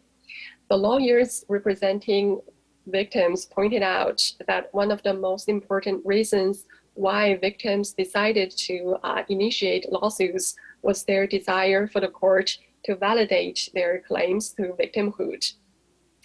So how did the lawyers strive to achieve this goal of recognition?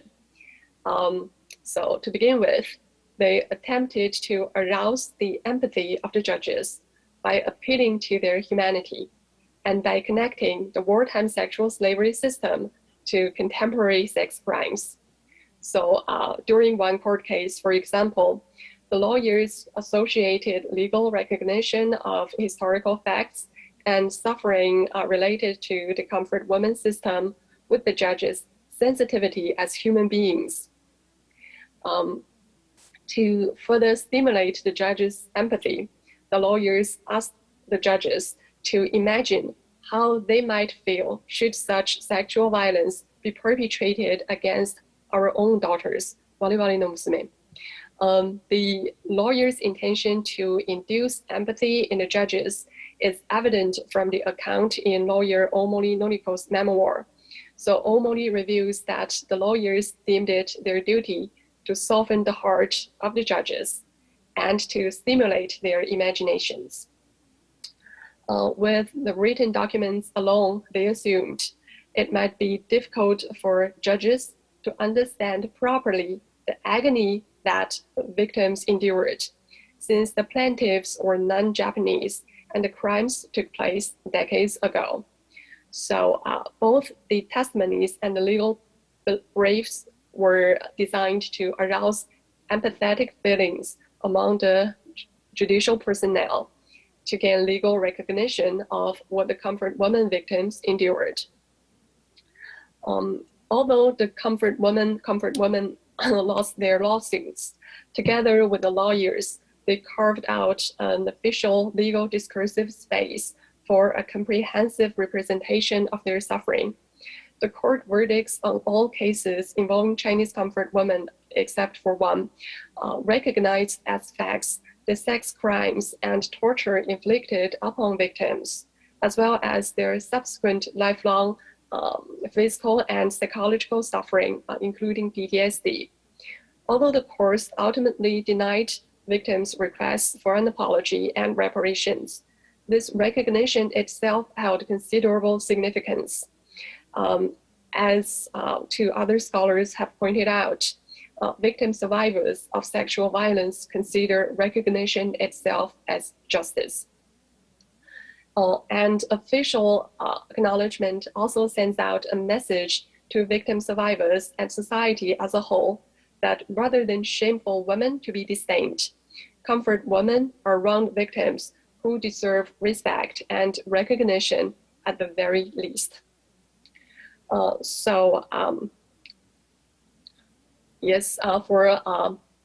Therefore, for a better understanding of civil trials involving sexual violence and historical injustice, it's essential to go beyond an examination of the final verdicts. And proceedings of the reparation trials also carry implications for other civil litigations, elsewhere adjudicating sexual violence in a world fraught with sexual and gender-based historical injustice and ongoing sexual violence in armed conflict. They exemplify a defiance of persistent taboos surrounding the verbal articulation and physical representation of sexual violence that hold lessons for future responses to such atrocities. Thank you.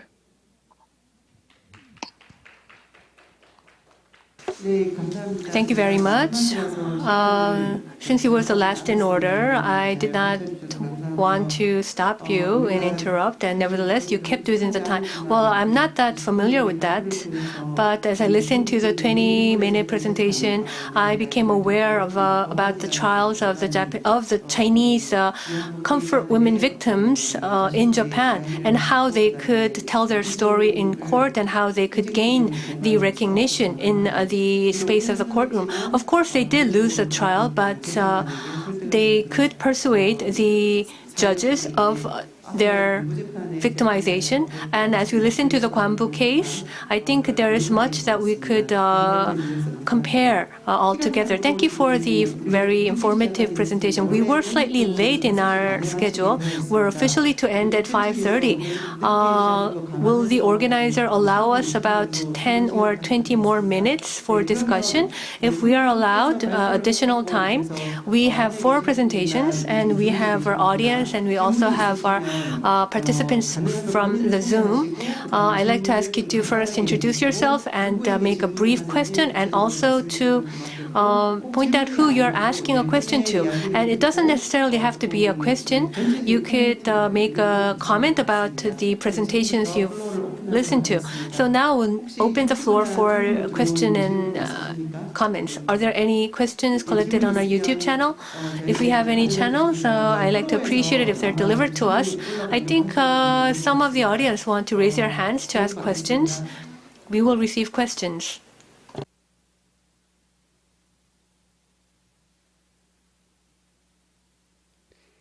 네, 지금 손이 번쩍 올라왔습니다. I see your hand being raised. Please have the microphone delivered.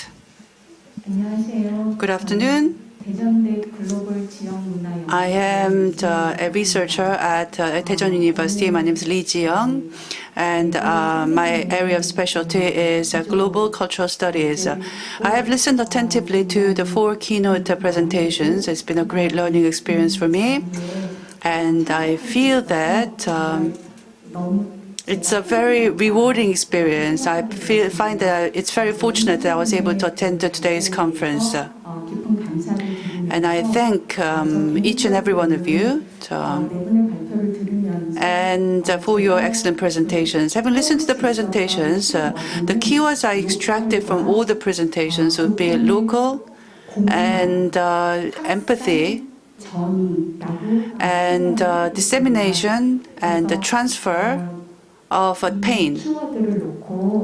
So having extracted these keywords, I'd like to now pose questions to the presenters. To Ms. Lee Kyung-hee, the first speaker, you work in a local environment, you provide support to the victims, and you're engaged in a campaign to overcome this the comfort women issue. And in retrospect, as a regional, as a local activist,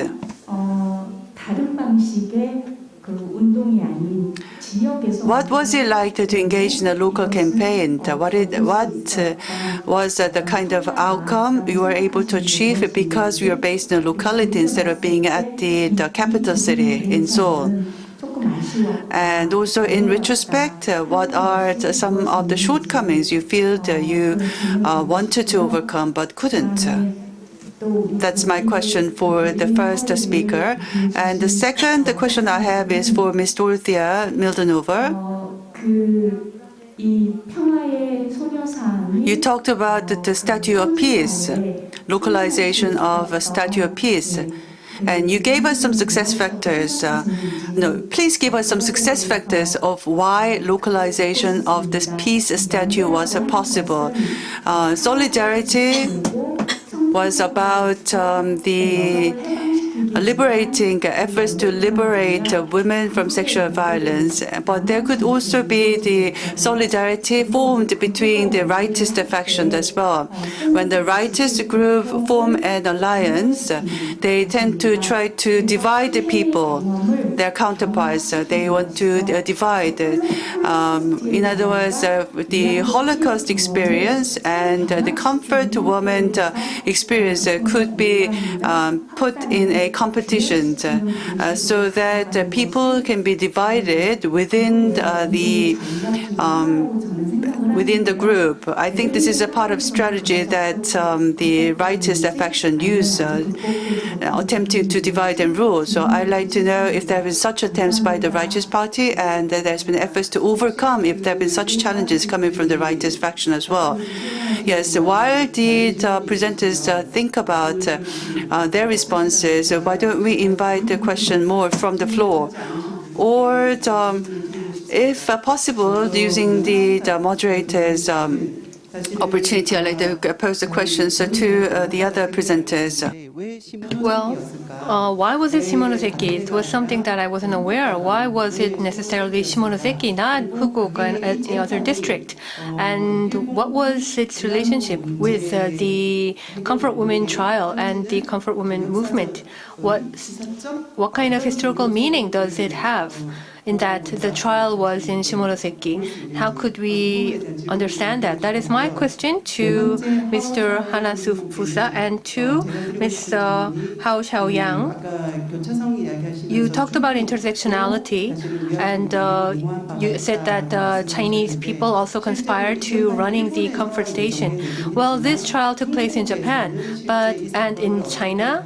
I want to know how this trial was viewed, and what was the Chinese perception and understanding of the Chinese victims of comfort women? What kind of solidarity was created?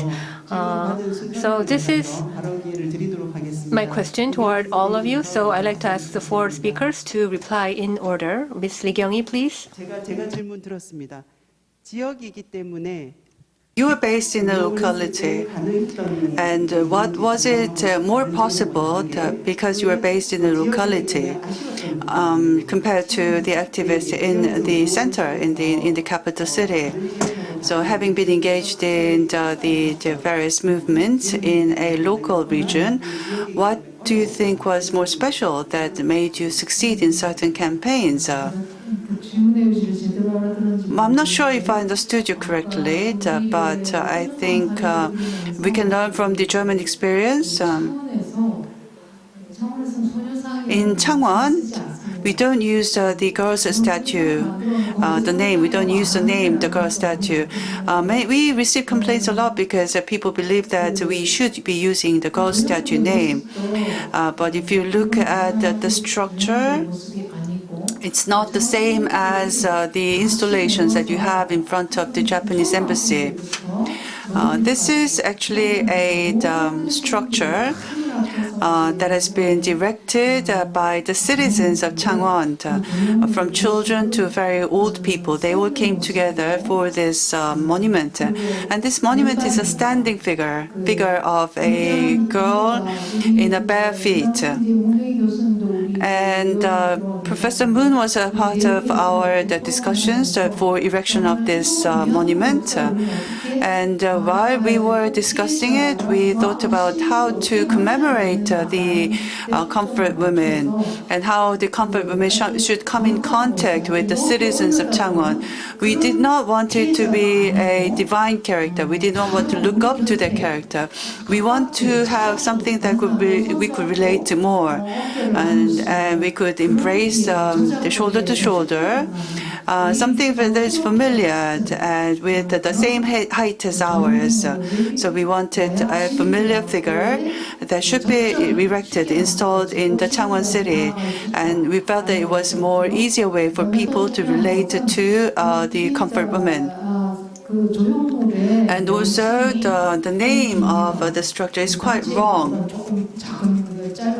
And the sculpture is called the Monument for Our Commitment to Human Rights, Independence and Peace. That is the full name.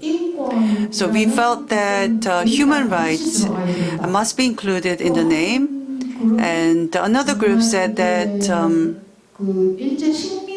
because this is something that has happened during the time of aggression of the Japanese, so independence is a very important keyword. There was another group that said that this is a wartime sexual violence, and therefore the keyword peace is really important. So the three concepts were actively discussed, so we decided to include them all.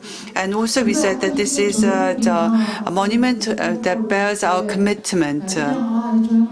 If you look at the sculpture, this is not just something that you could take a commemorative photo of to look at, but we thought that this is a monument where people should be they should be able to relate. And people should be the subjective characters in forming this relationship with the monument. We felt that they should be the subjects instead of being placed as the other. That's what we wanted to say by saying this is a monument to commit to the human rights, independence, and peace. So we wanted to bring in all the pledges of the citizens in erecting this sculpture. So there was a lot of internal discussions, and I have to say that it was a very lengthy process. We had a lot of differing opinions, but I think that's what movement is all about. We discuss with the citizens. We continue our discussions. We engage the citizens in coming up with a solution, a decision. And in the pursuit process, we hold roundtables, we do surveys, and we did a lot of things. And also, I believe that the sculpture is quite special because of where it was erected. So I think we're quite similar to the German experience. We didn't want to set up in somewhere where there are other structures of nation states. We wanted to set up this sculpture in a square where there's a lot of people passing by. And it's an entertainment area as well. There are a lot of karaoke, singing rooms, and there are a lot of restaurants and the bars.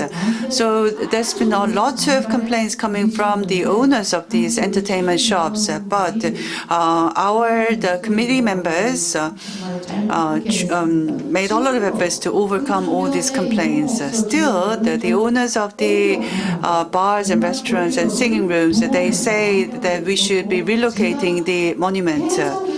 They lobbied to the local government to have this sculpture moved to somewhere else. And this is the girl statue erected in the Hyoungjoong, which is the name of the district. And some people lobby to have it removed. And I tell them this is a collective decision of the citizens. I'm not in a position to make the decision myself to relocate. That's my official response. And I think the Comfort Women movement has been carried out with active participation of the citizens of the Macheongjin region, and people share the experience of the history of the human rights related to Comfort Women. I think from the activist group, this is a very important point. I hope that I answered your question. Thank you very much.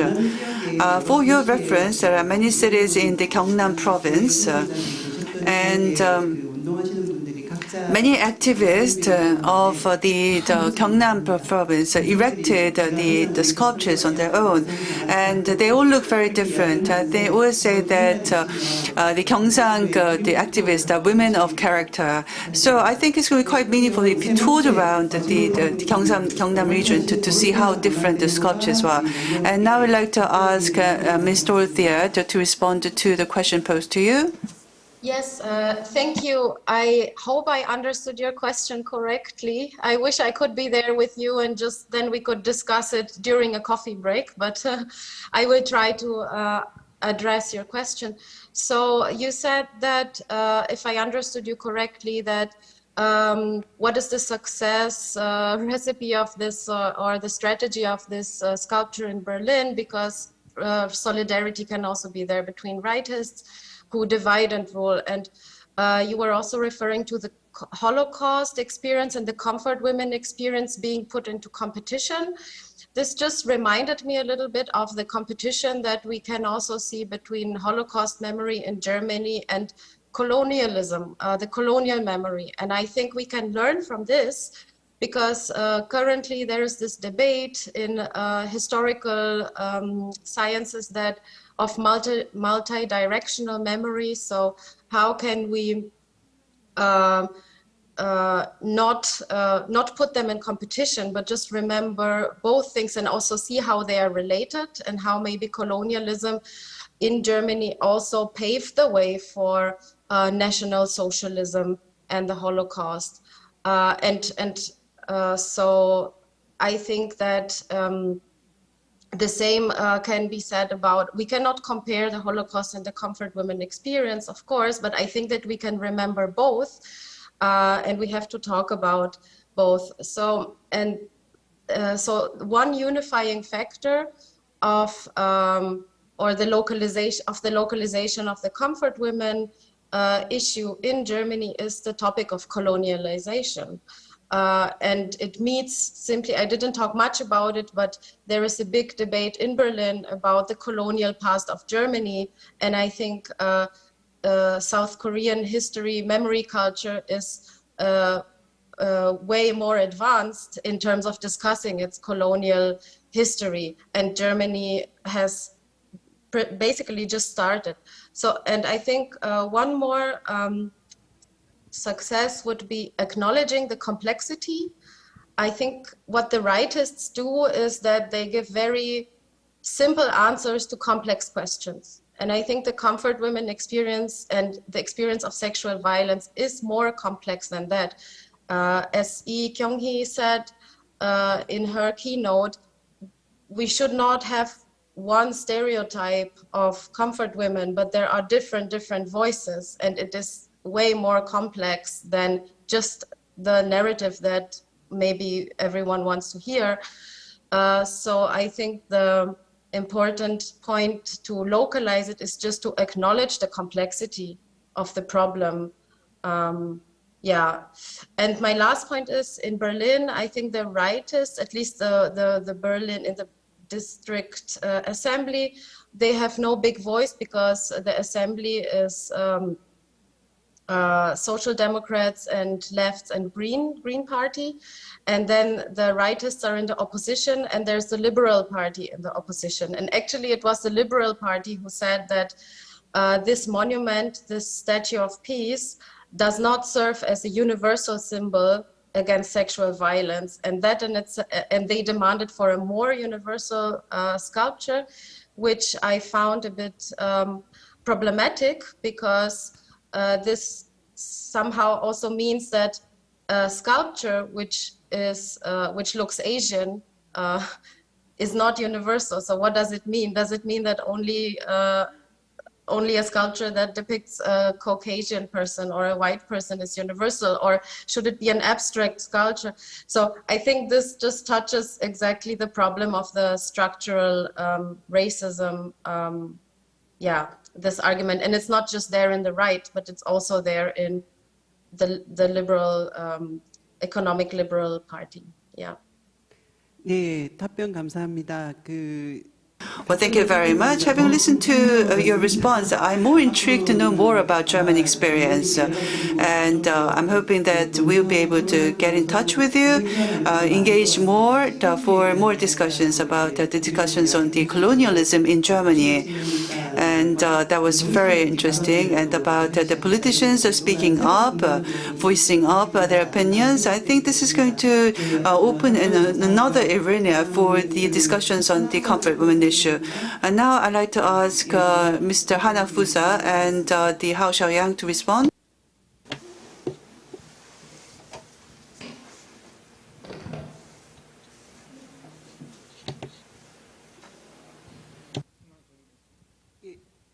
제가 지금 무슨 질문했는지 여쭤보시는 거죠? And you're asking what question I asked, right?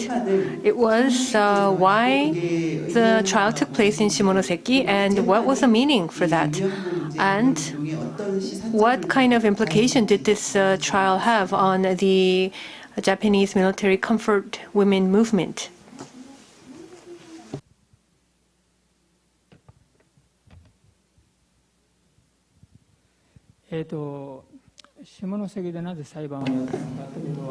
Why the trial took place in Shimonoseki? Normally, a trial is normally brought up against the defendant, where the defendant takes place. So it could be Korea, Japan.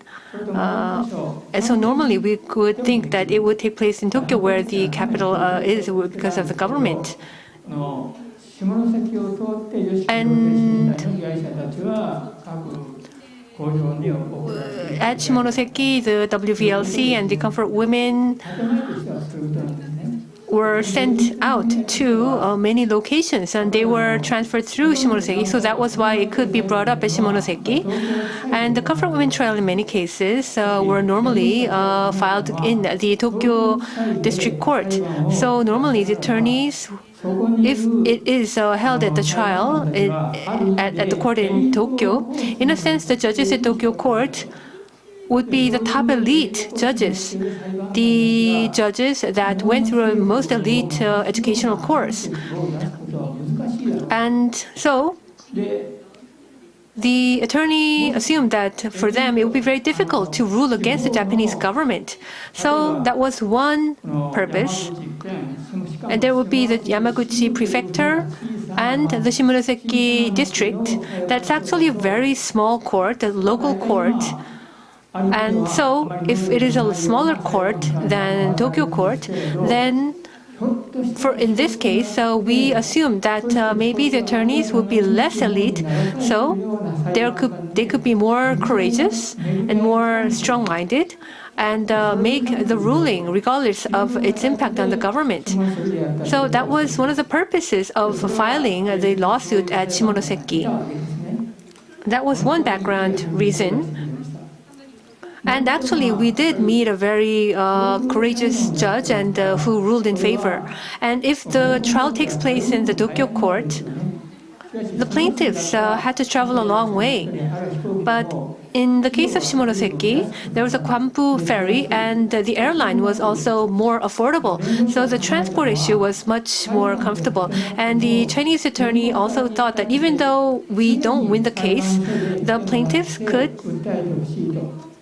always come to the court and raise an objection. In the case of a court, they're always surrounded by the media, and it was also the same. It was also the case for Shimonoseki. It was continuously covered by the media, but the attorney assumed that maybe we may not be able to win, but at least we could communicate that this issue should be recognized, and our support group. Ultimate goal is to revise and correct the legislation. That was our ultimate goal, and that was another purpose of choosing Shimonoseki as the site of trial. And in the case of the plaintiffs of the court, I understand that some traveled about 20 times. The victims came to the court and they tried to make a testimony. And this was covered by the TV or the newspaper. And through these activities, it has been promoted to a larger audience and the general public. And to add one more thing,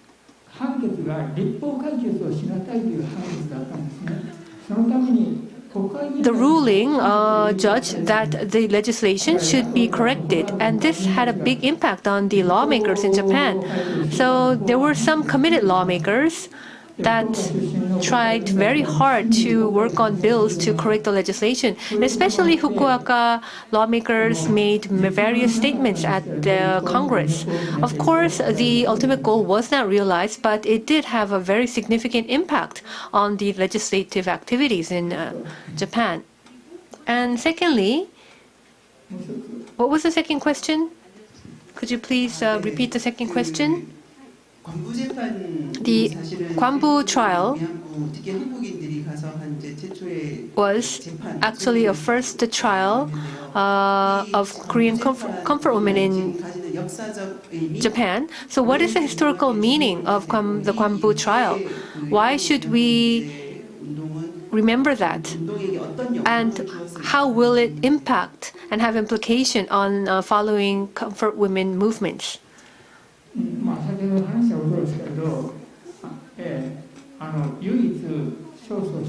As I've explained in my presentation, that was the only case that actually was ruled in favor of the plaintiffs. That had the greatest significance. And it also was a ruling to correct the legislation, which also led to legislative correction activities, which had a big impact. There were Fukuoka lawmakers that continued to take active measures at the Congress. And the opposing party, back then, when it became the ruling party, when the Democratic Party became the ruling party, they also tried to correct the legislation. But afterwards, the administration changed. So the ruling opposing party became the Democratic Party, which once became the administrative government. And they were very committed to correct the legislation. We were very expectant. But after that, the then Prime Minister Hatoyama took office and was strongly committed to resolve the comfort women issue.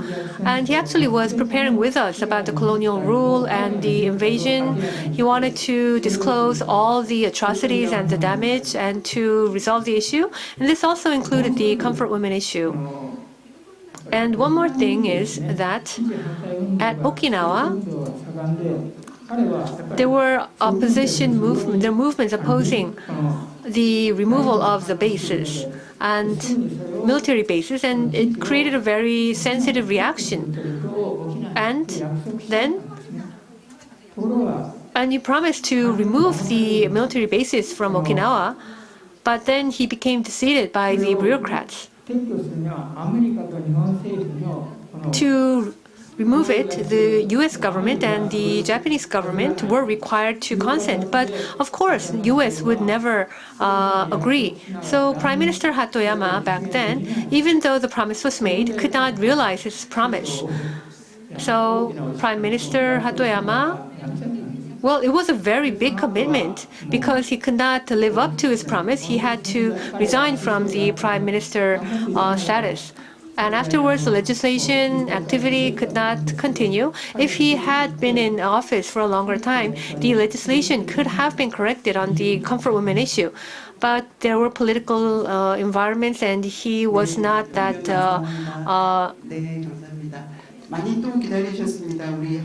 Yes, so Ms. Hyoungjoong, you've waited a long time, so we're looking forward to your reply.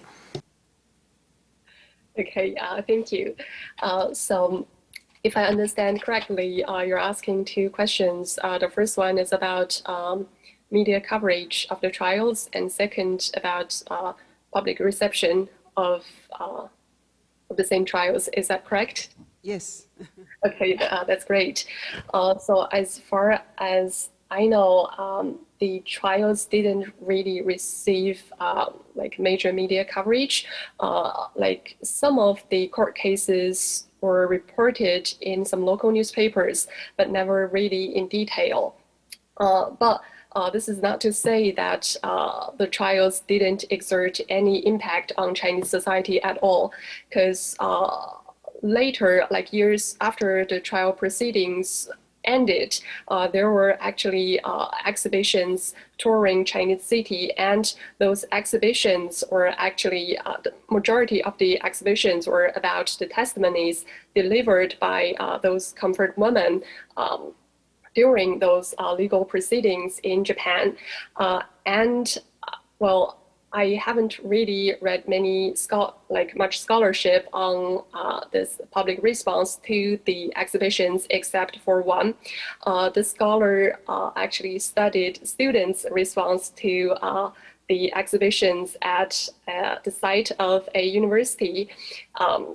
So basically, she took a very close look at the messages left by students, and so some said that like they now realize the importance of peace, because during armed conflicts, women really bear the brunt of like sexual violence, and also some came to understand like victims didn't really only suffer from wartime Japanese sexual enslavement, but also post-war social prejudice and like just discrimination from the local community. And also some came to critically reflect on the rise of Chinese nationalism as well. As for local complicity, I would say probably it is still a discursive impossibility in China. And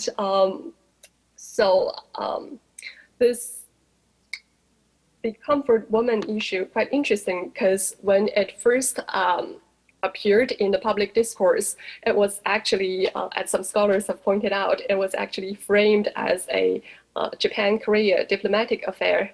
And later, like with this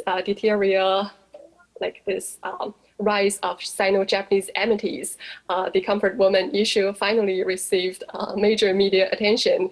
And it was in the 2010s that the comfort woman issue, finally entered into this historical awareness of the Chinese populace.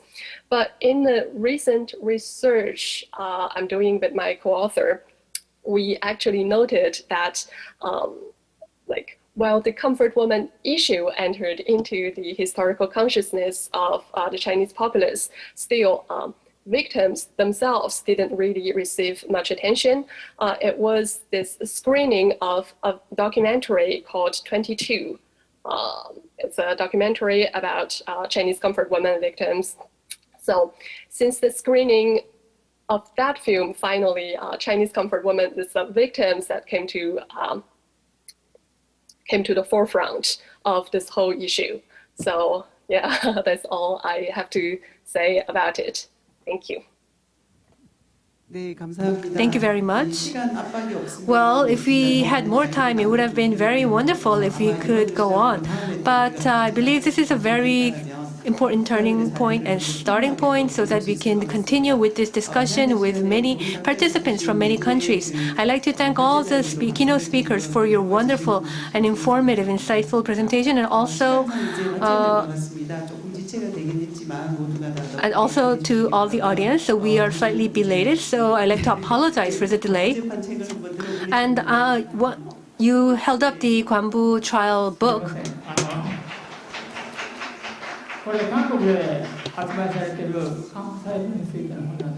This is a newly published Kwanbu trial publication. I'm sure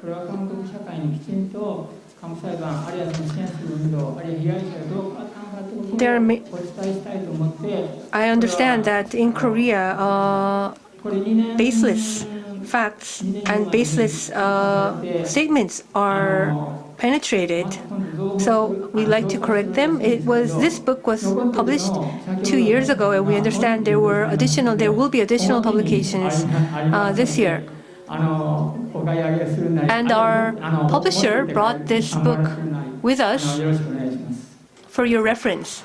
And it will be exhibited here, so I'd like to ask for your attention. Thank you very much.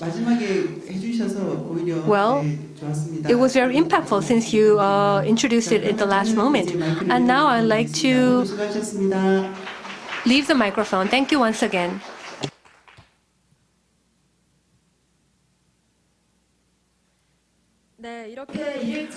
Ladies and gentlemen, this brings us to the close of the 3 sessions for the first day. I'd like to express my gratitude to the participants at the Kim-gu Museum and also to the audience who watched the YouTube live stream. Tomorrow on the second day, we'll start at 10 a.m. Part 4, Post-Cold War and Victim Stereotypicality, and Part 5, Crimes of Others, The Death of Ourselves. Conversations with Shahin Akhtar, the author of The Search, and the translator, Chun Seung-hee. And there will also be a special session where the youth from the 5 Asian countries present the results obtained through discussions at national seminars and joint workshops for the past 3 to 4 months. And this will be done at Part 6, Women and Violence, Ask and Answer Through the Eyes of the Asian Youth. We ask for your continued interest. Then I'll see you again tomorrow on October 27th at 10 a.m. Thank you very much.